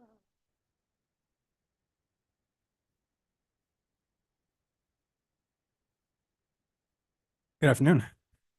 Chair, Vice Chair, members of the board. I'm Mike Jackwitz. I'm the Director of the Criminal Justice Coordinating Council. So the justice system is big, and there are a lot of moving pieces. In many jurisdictions, those pieces are moving in different speeds, sometimes in different directions. And almost 20 years ago, the county, in partnership with the city of Flagstaff, decided that we need to intentionally make a coordinated effort to have our leaders kind of across our system come together so we approach issues from a system-wide lens, and that we have a shared vision for how we keep our community safe, for how we're making sure that individuals are staying out of the justice system, and that we're treating folks that are in it fairly and justly. We made some strides over the past year. So the CJCC identified 8 key performance indicators that tell from a bird's eye view, tell a story of the health of the justice system. And they made a public-facing dashboard to present those. So the community invests a good deal into the justice system. And council believes that they should be able to see what the return on their investment is. So if they were to look at the dashboard right now, they would see that over the past 5 years, calls to 911 have gone down, arrests have gone down, the number of individuals in jail have gone down. And there's a lot of work still to do, but we're making progress. Additionally, we've been hosting a series of listening circles with Indigenous community members. We had the first series last year, where members from our Indigenous Initiatives Committee went to Page, Tuba City, and Flagstaff to hear about the experiences from our community members, to hear about the recommendations for how the justice system could be improved, and to bring those recommendations back to CJCC members. So I'm very happy that many of those recommendations made their way into the new version of the CJC strategic plan, and many of those are being worked on currently. Additionally, our Juvenile Justice Committee has made a commitment to having culturally relevant practices represented in the way that they do business. So as part of that, folks from our juvenile justice system have attended the training at Georgetown University in advancing equity, brought that training back to the county with individuals from the juvenile system participating in it, as well as some other partners. I believe some folks in this room have been participating there too. And we're going to be expanding that. So in the next year, we're going to be taking that to adult system as well for more folks to be involved in it. That's some of the things we've done. So what's going on now? What are some plans for the future? The CJCC recently created a new strategic plan for 2024 through 2026 with priority areas including behavioral health, Indigenous initiatives, and community engagement. So nationwide, over 70% of individuals who are in jails and in prisons either have a mental illness or a substance abuse disorder. That's not the effective way to treat those issues. So in our CJCC and Behavioral Health Committee, we've been identifying methods that we can keep folks with those issues out of the jail. So that includes identifying additional crisis response and stabilization services that can be provided so that when police officers and first responders pick up an individual in behavioral health crisis, that they have an alternative place to bring them, alternative services to provide for them, rather than bringing them to jail or the ER.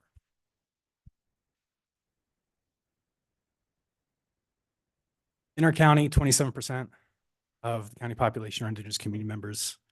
And in our jail, about 50% of the population are Indigenous community members. And that's not acceptable. And the CJCC has made it a goal to eliminate that disparity. One part of that is uncovering the extent of it. We don't have numbers across the system for what that looks like. So we're initiating a data project to find out at different stages of the system, what is the extent of the disparity that we're seeing to best identify the problems so we can start addressing it better. We're identifying traditional practices that we can incorporate within the system more. And we've learned that through the listening circles as well. So these are some of the things to come out of it that we're bringing into it, increasing the number or access to interpreter services, as well as having cultural humility training that we see across the system. And then with community engagement, through a community engagement survey that we had through the listening circles, we're finding out that the community doesn't understand the justice system, that folks are speaking French, that it's difficult to understand even if you're in it. I mean, I've been in this job for a year and a half. I'm still learning acronyms. I'm still figuring things out. I mean, how do you expect someone who doesn't have this experience to be as familiar with it? So the goals for this is to provide one, education, two, to engage community members for them to be able to participate in systems change. And then to increase public trust as well. So we're going to be getting a justice bus to allow council members to go to rural areas to provide education, having community forums across the county, as well as holding a Superior Court session in Page, likely this summer, to allow for proceedings there. So individuals won't have to travel all the way to Flagstaff for something short and manageable. And those are big things that we're working on. And one theme that I've seen during my time here and in the strategic plan is there's a goal for as much as possible, to divert individuals away from the system. That the best way to address these issues is for them not to be in the system to begin with. That we have a behavioral health problem. We have a homelessness problem. We have a substance use problem. We have a poverty problem. And jail isn't the answer to any of those problems. So looking forward to an exciting year ahead. Thank you very much. Thank you. Just one thing, and I don't want to ask a question. I'll do it at the end. Did you happen to bring the dashboard cards that have the QR code thing, get right to the dashboard?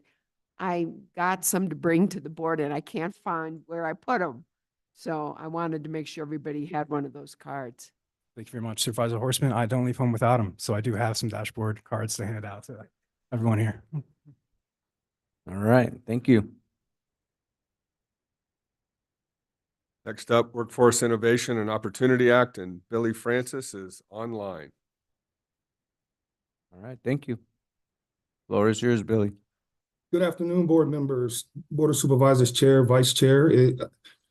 My name is Billy Francis. I'm the Executive Director of Coconino County Workforce Development Board.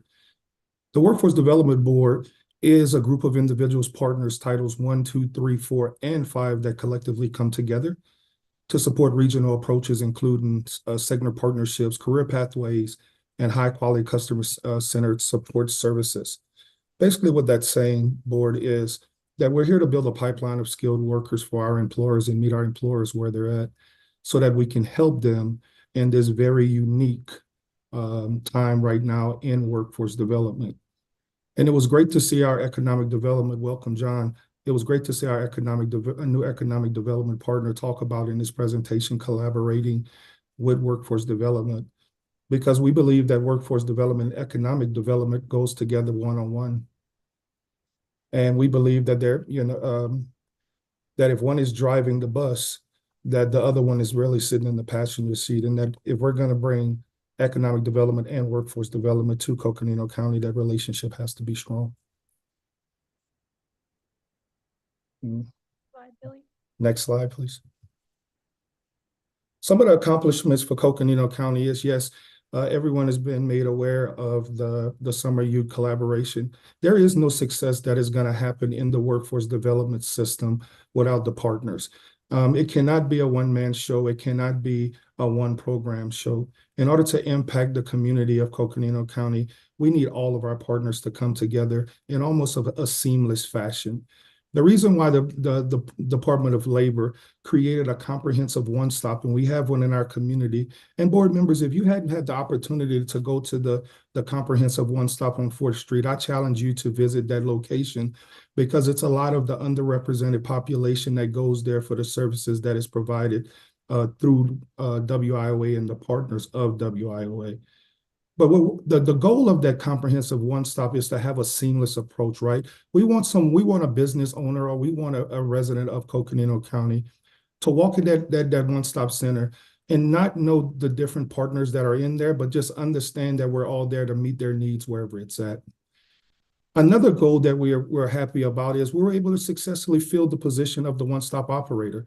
That one-stop operator is the leader of the system. They guide the one-stop system. They lead the ecosystem of Coconino County workforce so that we can provide collaboration and resources to all the businesses and the community members that need it.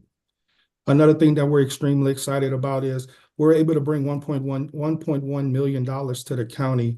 And with that $1.1 million, we were able to get a referral system, an electronic referral system. So when we got here, we understood that Coconino County is this vast, this very large place. And we were still doing a lot of word of mouth and a lot of paper referral. So what we did is we went, and with that 1.8, we were able to we're looking into getting a referral system. What that referral system will do, the electronic referral system, we're going to be able to go out to different libraries within Coconino County and put a kiosk. And that way we're going to have opportunities to reach individuals throughout Coconino County and not just Flagstaff, where individuals are going to be able to go to a centralized location in Fredonia and all the different places. And they're going to have a kiosk where they're going to be able to put some information in and they're going to have access to a worker here. They're going to have the access or phone call to individuals that's going to be able to meet them right where they're at. So we're excited about that. We're able to also obtain funding to work with a company called Tinkertopia, where we're going to be working with in-school youth and connecting them to STEM opportunities so that we can build a pathway and an opportunity that's going to lead them to skills and opportunities that's going to lead to sustainability. We were also able to partner with that money, to partner with Catalyst Space Center to start a 12-week internship program with them so that we can they're such a wonderful organization within our community. We wanted to make youth and college students aware of the amazing things that's going on at Catalyst. So we're able to place some college students there and some high school students so that they can get internship opportunities. And this funding has allowed us to do some things that we're not able to do normally. We're able to now pay for the housing of those college students. So if individuals come from different parts of the county to Flagstaff for that internship population opportunity, we're able to cover the housing for them so that they can go ahead and do that internship and not having to worry about a place to stay. Lastly, we were able to work with Northern Arizona Regional Forestry Academy to develop an 8-week Odyssey Forest summer boot camp. We understand how important the forest is to us and how we want to protect it. And so we have collaborated with them in order to build out-of-school youth. And what that means is that's those 18 to 24-year-olds who have graduated high school, who are still trying to find their path in the world. And so we're giving them an opportunity to do something that's extremely important in Coconino, and that's take care of our forests. Next, okay. Some of the issues and trends that we have. Workforce development right now is the landscape of it is changing, especially in Coconino County. And what the Workforce Board is being challenged with right now and its partners is really trying to meet the community where they're at. We understand that in WIOA, it's always been to train the population of underrepresented populations and get them ready for the workforce. But what we're seeing now in the trend of that is our employers are struggling so much with the different dynamics that are happening with Coconino County. And everybody's talked about workforce housing. I know that the increase of minimum wage is a challenge to some. So what we're looking at right now is how can we be more effective in the way that we're doing things. And so what we have to do is we have to find a better way to reach our employers. So there's a very big focus right now on registered apprenticeships. How can we build registered apprenticeships in Coconino County so that we can meet the needs of those employers, but yet still make sure that we have sustainable opportunities for our community members so that they can reach self-sufficiency. We're looking to do incumbent worker training with those individuals. And we're excited about that because we were able to also secure funding to build our team so that we can have a front-facing individuals to go out and meet those employers where they're at. So we're excited about that additional funding that was able to come in. Now we have an opportunity to go and meet with the employers and serve them and do incumbent worker training. And that simply means, board members, that we're going and we're looking at current employers in the workforce, that employers believe that with additional training and an opportunity to increase skill set, that they will be able to be promoted within their company. And when you do the incumbent worker training, what that does is we're allowed to allow the employer to pick the training they need, and we're able to pay for that training for them at most of the time, no cost to them. We're dealing with silos, right? We're trying to break down the silos within the ecosystem of the workforce. The workforce board is supposed to be master collaborators. We're supposed to partner with everybody within the community. And of course, it's not a secret to anywhere. We're trying to break down the silos and identify the best practices. And it doesn't have to be the best practices in Coconino County. It can just be the best practices within our state, within our company, that is going to allow us to be more effective in what we're trying to do for our employers and for our residents. And so what we've done is we've brought our partners together, and we've identified this year as a year of discovery, right? It's not the workforce system that I think we should have. It's the workforce system that our partners and our community members and our faith-based organization, what is their vision of the Coconino County workforce ecosystem? And we're beginning to have those meetings of identifying what is those best practices that we can highlight that we're doing very well, but we're also having those tough conversations of things that we can do to get better so that we can build this workforce. And so some of the things that we're looking forward to is we're looking to identify some of those key sectors in our community that we can enhance and we can build. We're looking forward as we're changing our conversation and we're changing the way we're putting out workforce development. Workforce development board members is not just another grant program within your community. It's a federal mandate. It's a way that we have to do things, and we're mandated to do things that way. And so what we have to do is we have to make it more accessible. We have to make it to where people know not only about us, but how to access the services.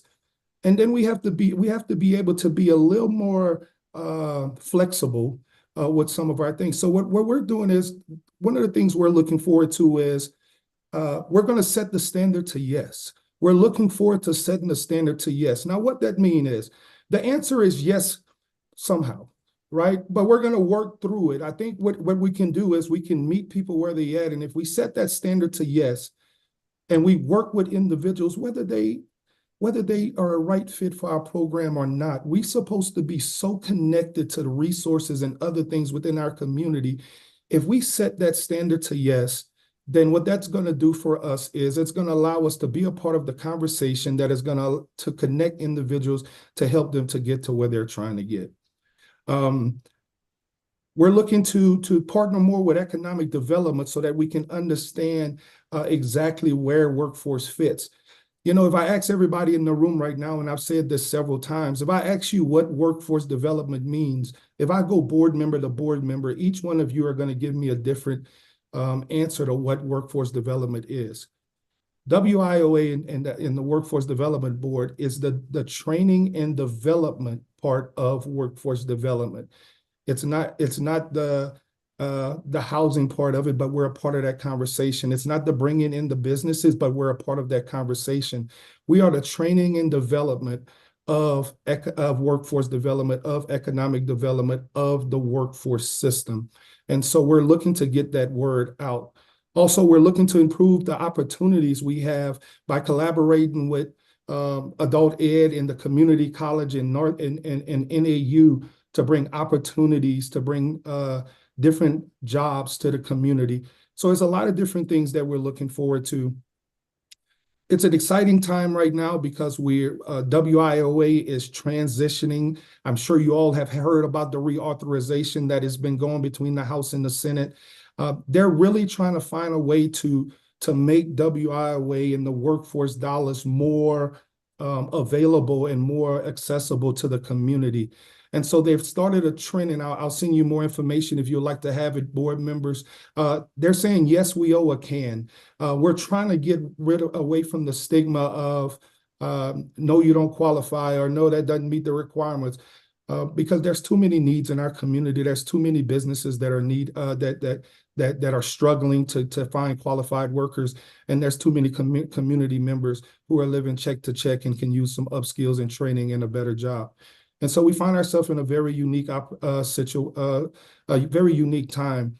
But it's an exciting time because it's a way for us to reassess who we are, so we can find a way to be more impactful and more available to our community and to our businesses. Thank you, board. Thank you. All right, is it time for questions and comments yet? Or do we have more presentations? Billy, does that conclude your presentation, or are we good? Yes, sir. That concludes my presentation. Thank you so much. So that concludes our presentation, and we are open for questions, comments, observations. And so thank you for your time. Yes, thank you for all the presentations. They were, it's going to be difficult to go back and give individual comments for each one because there were so many presentations, but we will start. So who would like to go first? Looks like we're going with District 1 Okay. by All right. default.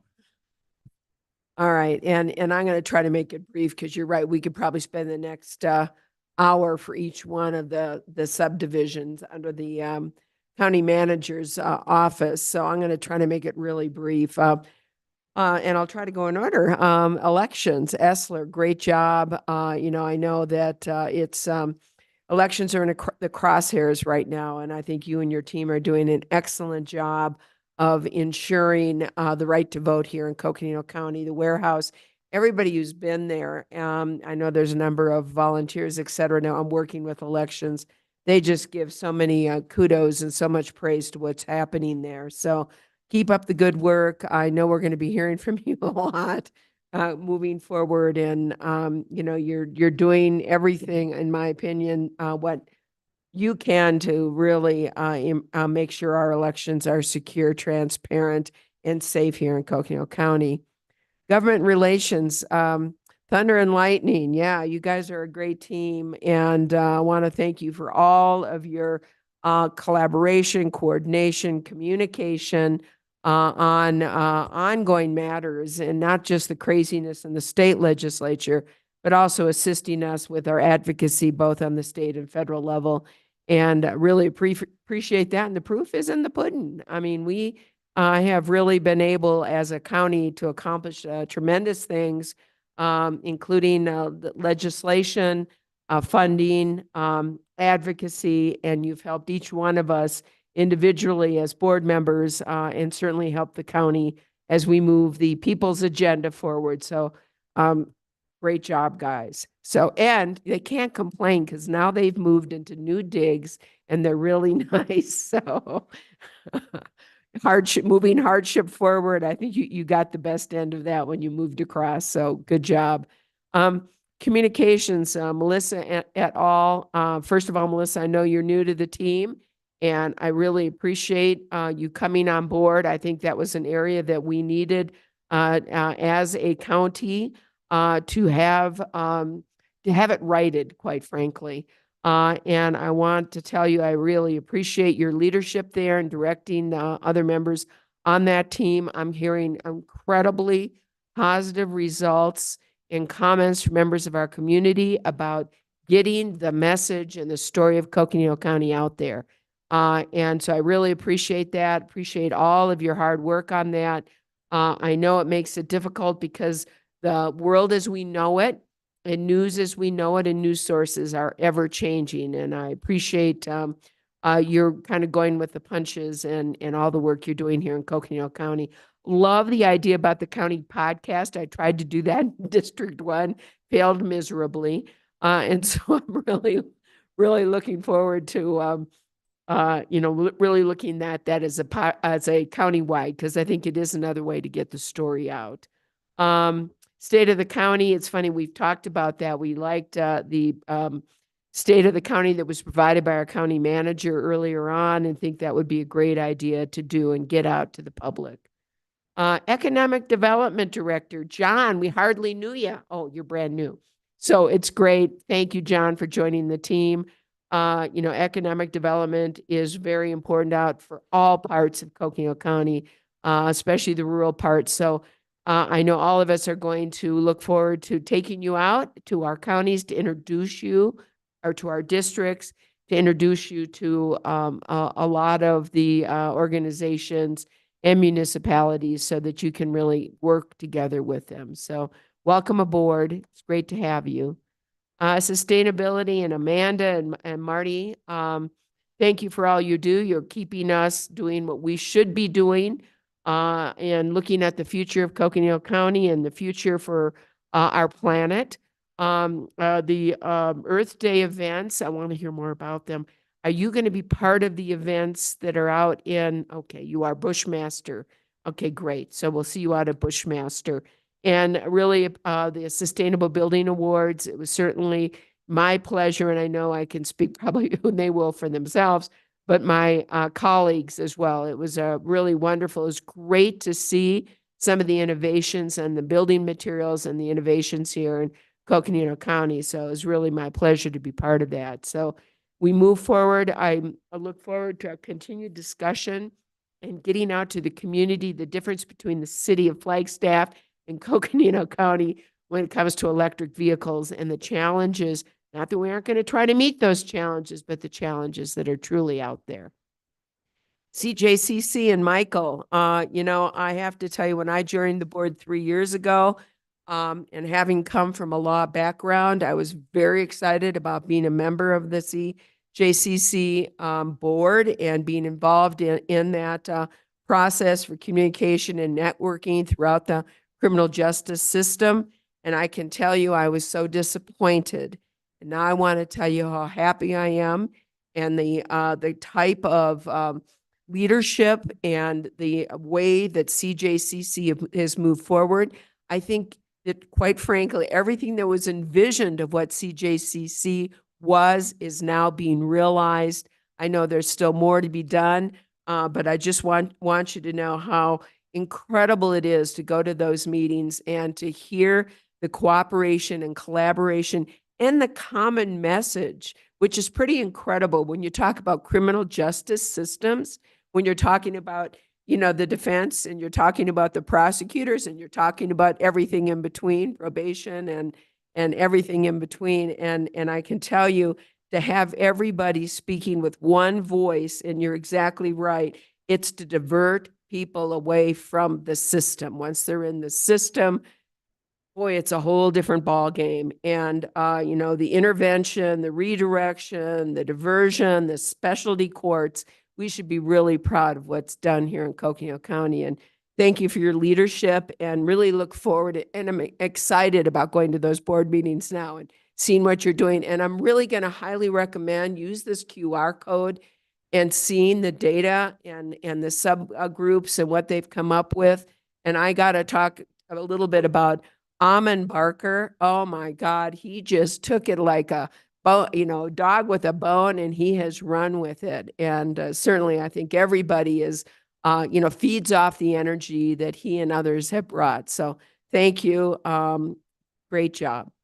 Workforce Innovation and Opportunity Act. It's great to hear from you and look forward to continuing to hear from. It sounds like you've got great ideas going forward. I'm anxious to hear about your new apprenticeship programs. It sounds like you're really working with youth and the STEM programs. That's a very exciting, $400,000.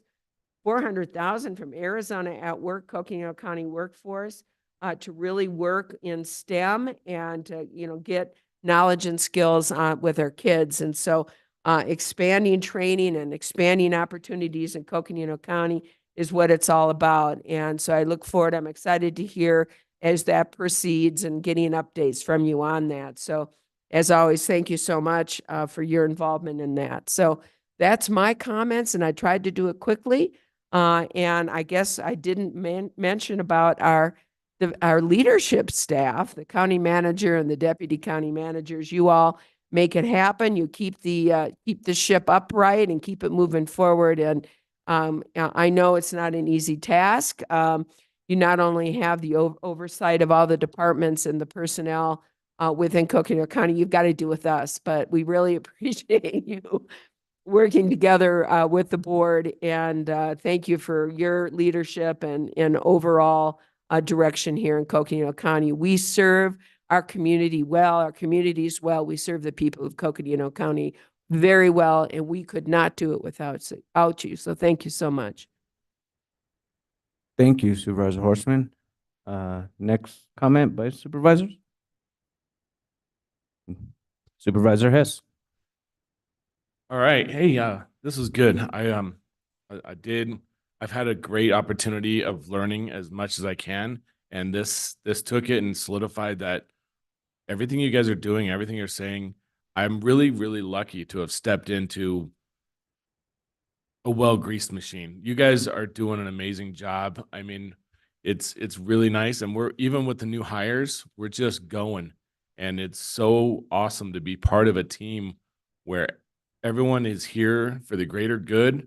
Everyone's here for each other, and everyone's got each other's backs. It's really good.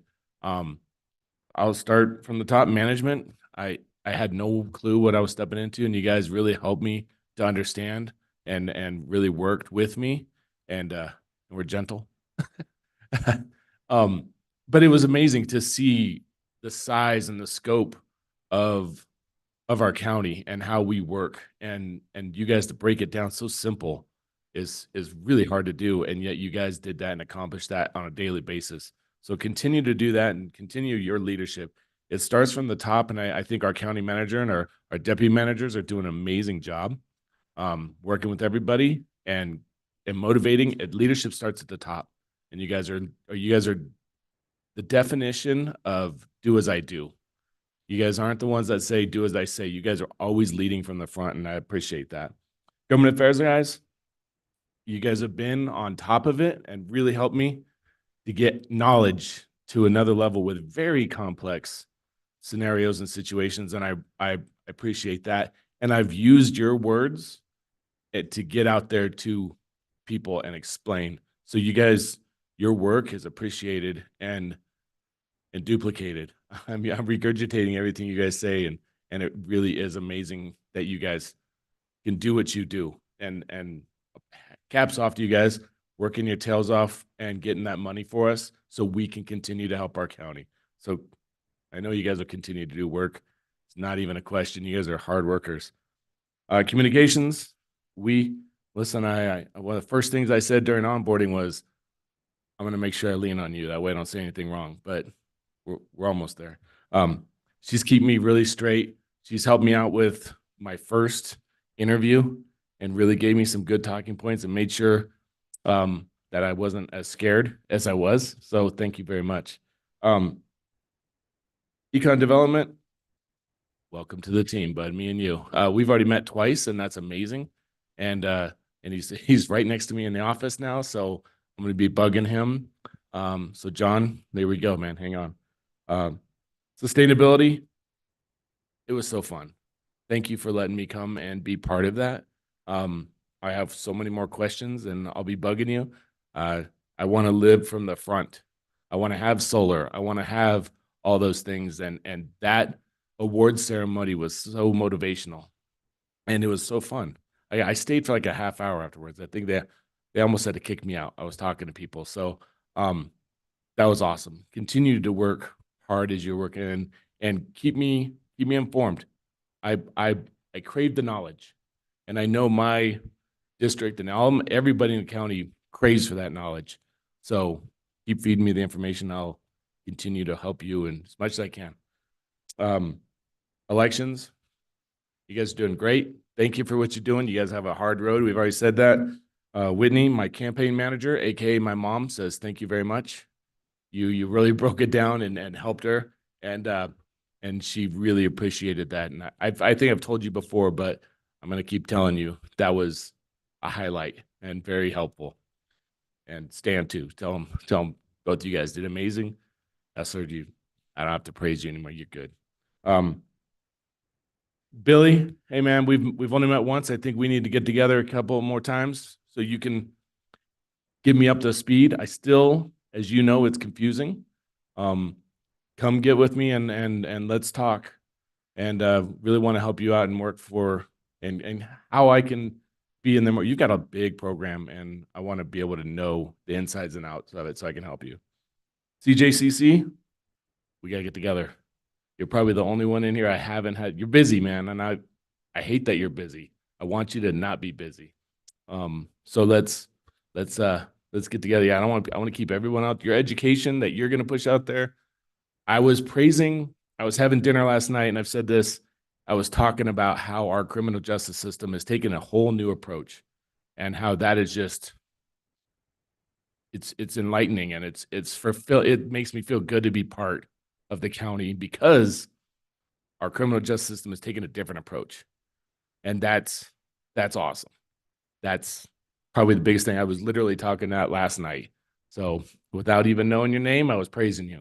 So I've seen your name, but come to my office and let's talk about it more. I would love to be able to push it out there. So whole team, you guys keep it up, doing a great job, and I really applaud you and appreciate you. And I'm hopefully here and we'll make a lot of great things happen. So thank you. Thank you. Up next, Supervisors, Vice Chair Begay.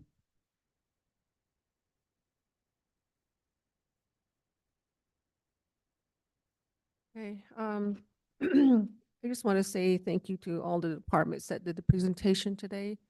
I enjoyed the presentations that were done, and I think I see just looking at let's say for instance under the government affairs, you had dollars that were in there. How much, I think as accomplishments, maybe look at it more detail, the numbers of services that you guys provided in certain areas, if you have, and for government affairs, I know they secured 2.6 million, and then they put down what it was for, and then how many 32 hill visits that were done, and just stuff like that. I think that really tells a lot, about department. And I know some of them are kind of vague. Communication, 156 press releases in 2003 and 55, events that you guys went to, and then you listed everything else there. So I just want to kind of bring that up. I know that you're all doing a good job. I always tell you when I run into you guys, good job, good job, good job.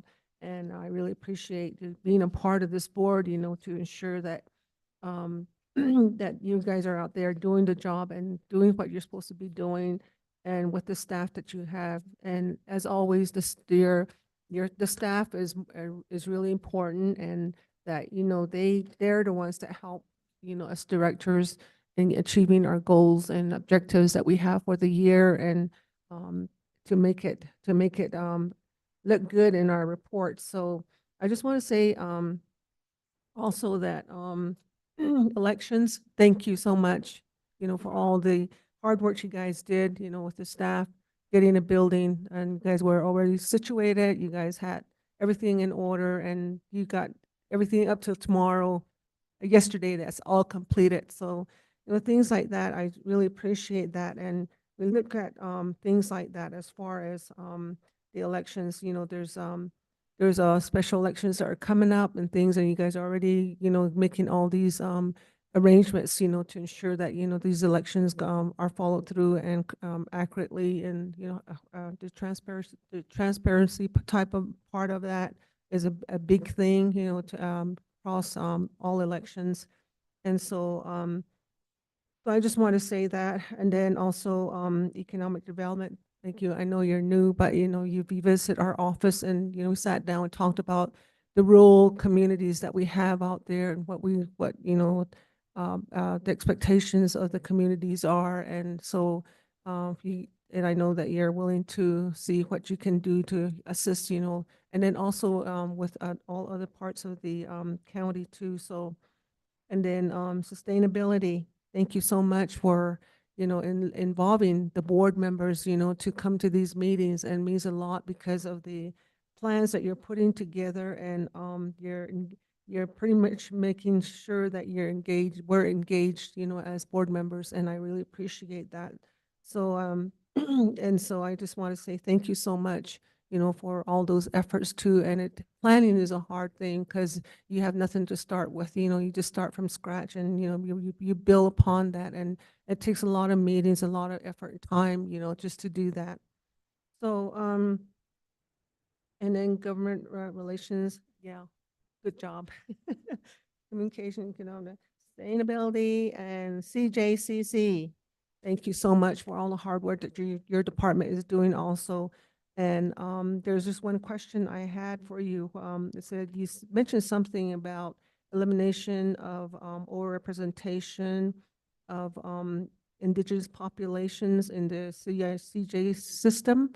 I just want you to elaborate a little bit on that to see. I don't know if I understand it right or what. So that's the one that I want you to answer for me.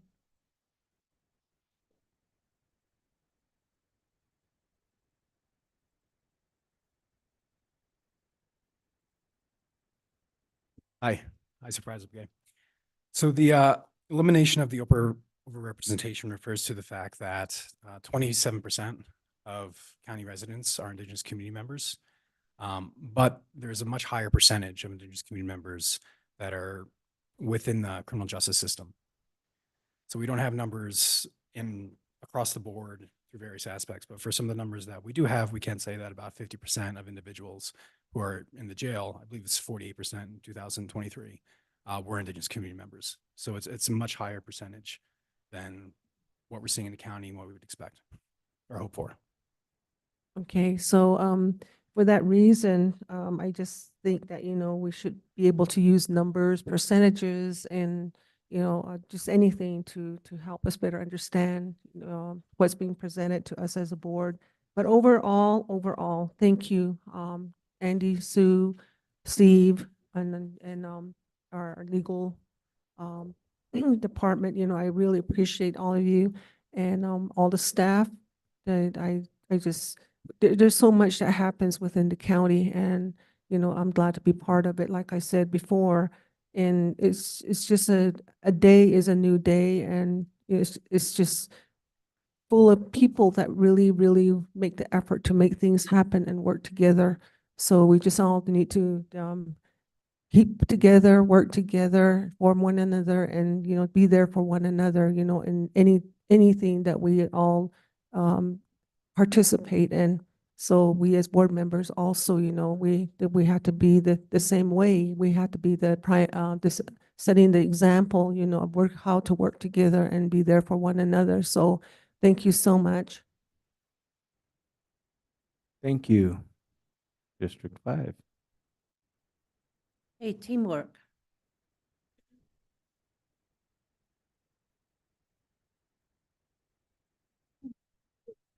You all are a great team, and sounds like, when so when we I've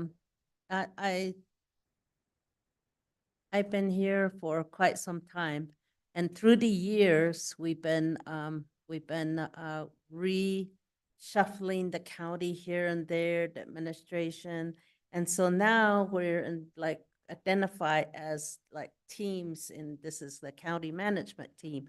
So this is really, really good, and and then developing as we go along. So like government affairs, it's really a very recent development. And, but since then, you know, it's changed and you've really developed that office. And I think there needs to be more development there. If we could just, I know you need help, so that's really a vital area. And so that's what I'm thinking about this. Communications, that was part of the government relations. It's also very young in the county. We had just one person at one time, and now we have others. We have a team now, and so I think that your communications out into the community has gotten better. And since you've come on, Melissa, I think there needs to be. I like your state of the state. We already talked about that. Your communication team. At one time, also we would get all of the call out to all government. I mean, all communication affairs or public relations from all agencies to come in, and we would have them all come in and just have a meeting and trying to say, you know, we're the county and you are pockets of the county. Let's all work together, because what they say promotes us as well. So it's really important that we stay in touch with them. So that's really, I like that podcast. Takes a lot of energy, a lot of thought, a lot of organization, a lot of research, also background, and bringing it to be into being. So I like that idea. I hope it does happen. And also some of just your other ideas and working with all of the departments. I think it's great. But it needed to go there. Sustainability program, I'm not exactly sure where that is.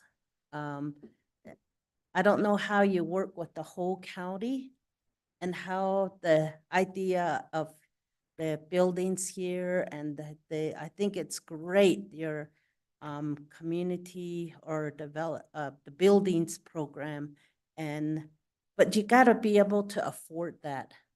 So how do you work? How are we reaching out to people that don't have the wherewithal to be able to purchase even a solar panel? You know, it's just a dream that people think about, or maybe opportunities. Where is that, and how do we do that? How do we reach them?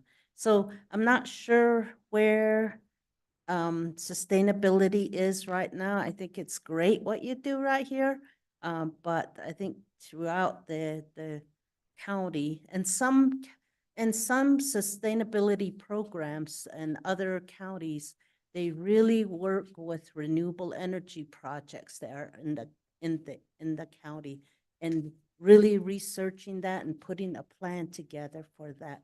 But I'm not sure if you're in that area. I think it's just with the community development. So anyway, I just have to learn more about how that outreach happens and how we are actually working with people that really want to, but not sure how they're going to fit into the whole climate change and sustainability programs.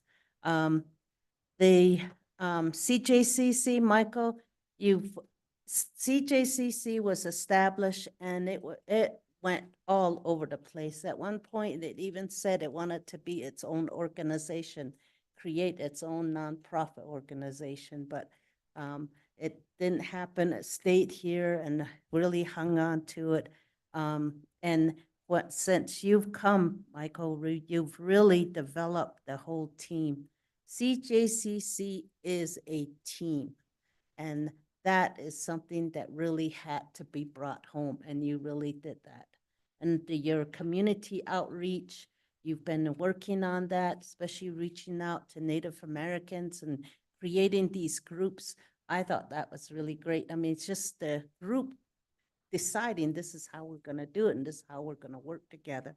So every single one of these is teamwork. So I just think, I know where we're going. I'm part of the CJCC. I know where you're headed to, your leadership and working with the presiding judge. You know, I think that's really amazing. Elections, you know, talk about community outreach and getting all the communities to volunteer, to be able to work and say yes.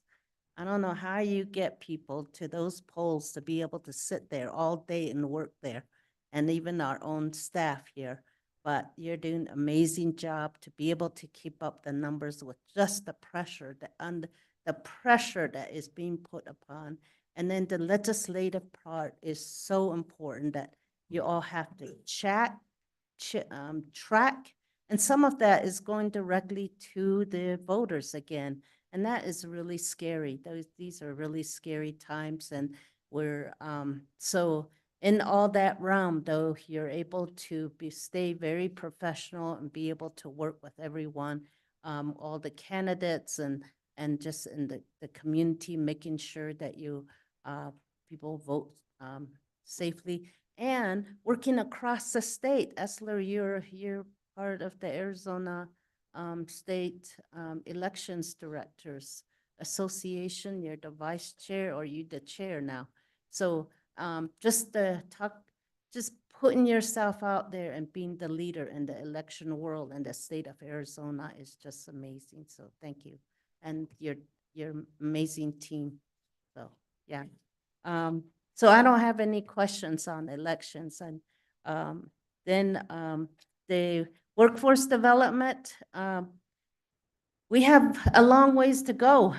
So you've been really working to develop and trying to bring your team together, and a lot of reorganizing.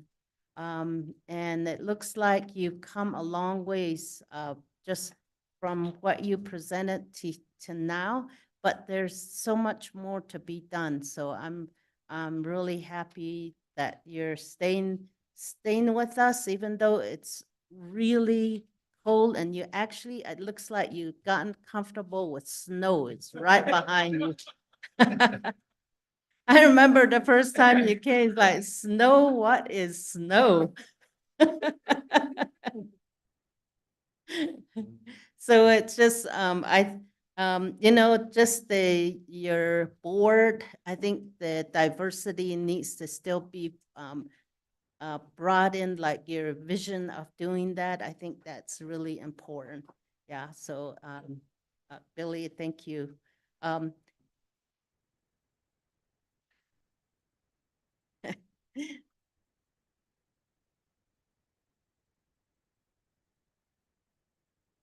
So Sue, just, you've really talk about someone that has a tenacity and that's just keep on going. All the challenges of health and stuff. Just want to thank you for staying with us and giving us that vision and that leadership.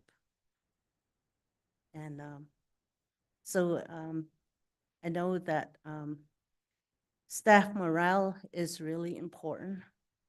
When Steve came back in, we were, and team, you know, all these years, there's always been ups and downs.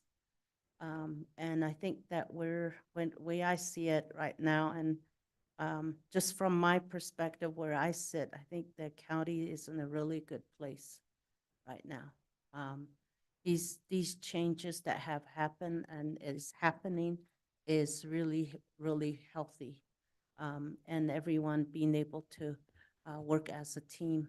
Like John coming in, really, John coming in and just coming to our first meeting where we're organizing an outdoor economic conference, and in the while we're kind of looking at the grand circle, we have a big vision, and facilitating and working with our neighbor Kane County and all the partners that are coming in, and people just volunteering. And I think a lot of that is just you being able to come in with a really positive energy. And I know that you have to look at all the counties. You have just outlined all some of the things that you really need to look at. So yeah, you are reading from a hose. Then I notice in our handouts too, the hands here it is, District 5 photo, District 5, District 5. Oh. Just the photos. So anyway, I just want to thank you all and these the county management. I think that just the forward thinking and bringing your team together is just amazing. That the challenges that are before us, the unknown that we're walking into. I think that unknown, though, is a little bit more not as scary as it has been. Even though an expenditure limit is there, I think that as we move forward with the inflation, with the expenditure limitations, with the elections that are coming up, with the I think we have the staff are already working as a team. That's what makes it strong, and having a strong leadership team as well. So you've done good in laying down that foundation and having teams set up. I think that's a real smart way of putting it together. So thank you, Steve. So anyways, hey, Steve. Oh, he actually. The voice from above. Yeah. Thanks very much for your comments. Appreciate it. And he's changed his voice a little bit for us. Very. Yeah, you should be in bed. So anyway, thank you so much. And that's just my comments on this right here. And I think that this year's budget is very difficult, and well, you know, every budget is this difficult, but this time we have to really look at the expenditure limit. So anyway, thank you. Appreciate your presentations. Hi, Corey. Corey, I have to say something about Corey. Corey's here. Corey is part of the team. But Corey, thanks so much for filling in on economic development. We're doing great on our taxes because of your help. You know, he's very detailed. Everything's got to be written out. So thank you so much. Thank you. All right, so I guess I'm last.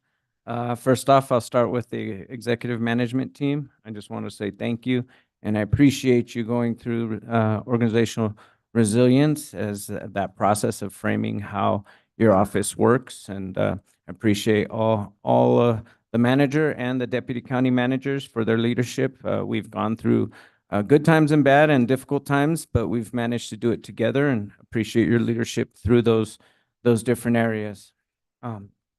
So thank you. Government Affairs, Thunder and Lightning, thank you for always keeping us up to date on all the different legislation. Good stuff. So keep it up. Keep up the good work. Communications, Melissa, welcome. I've noticed a great uptick in our county coverage in the local newspaper, and so really appreciate that. It's important, and I know you came into a team that was a little understaffed at the beginning without you, and it takes some time. So, but encouraged with your progress so far. So thank you. Economic development, John, welcome.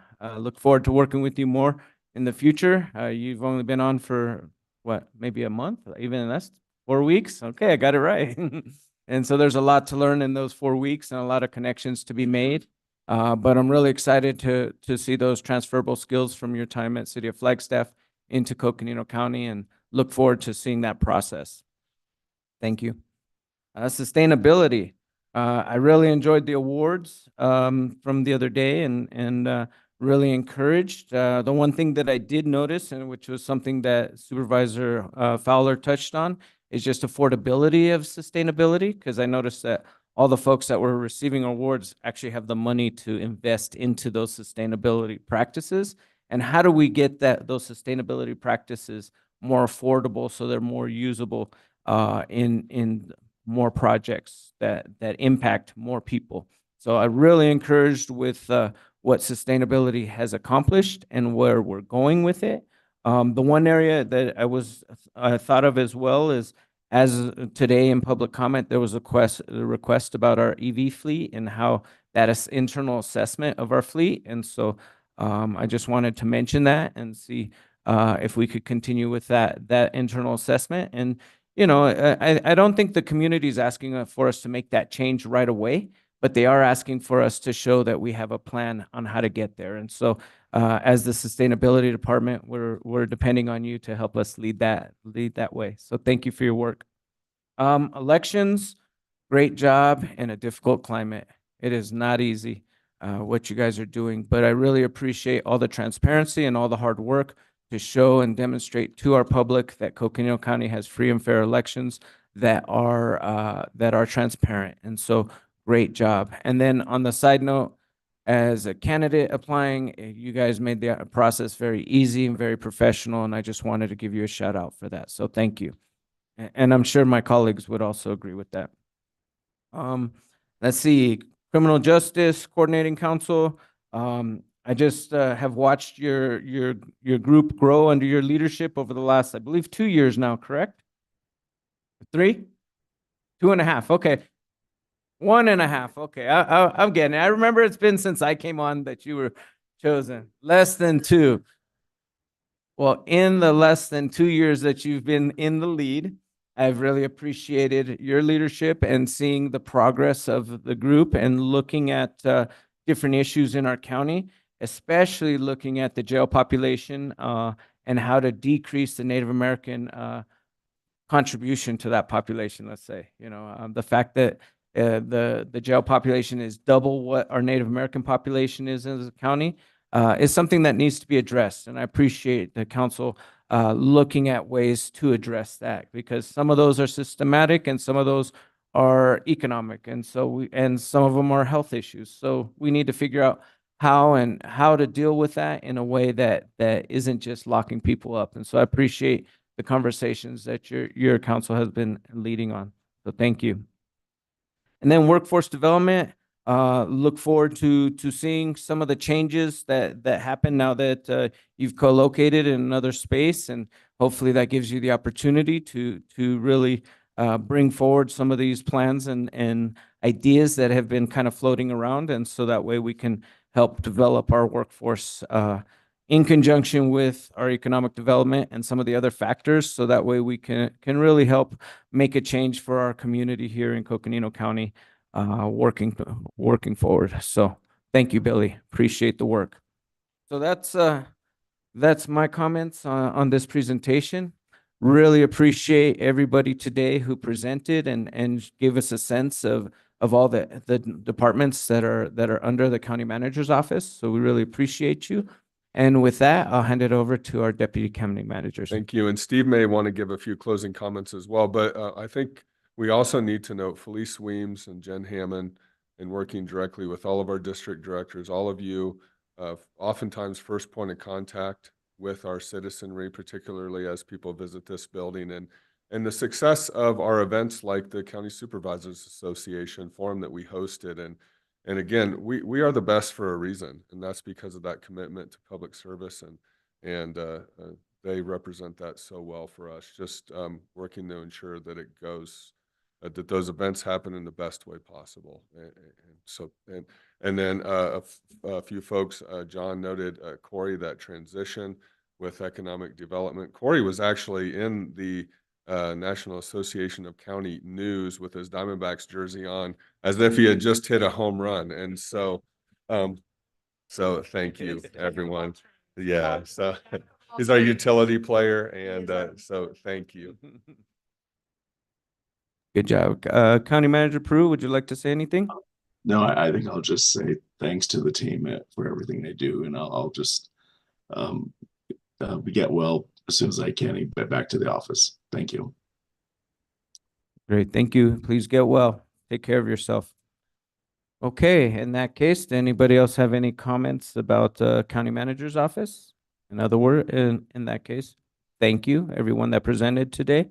The only thing left on our agenda is roundtable, but I have had the request to waive it until next week, unless there's any objections. Okay, in that case, thank you, everyone. Meeting adjourned.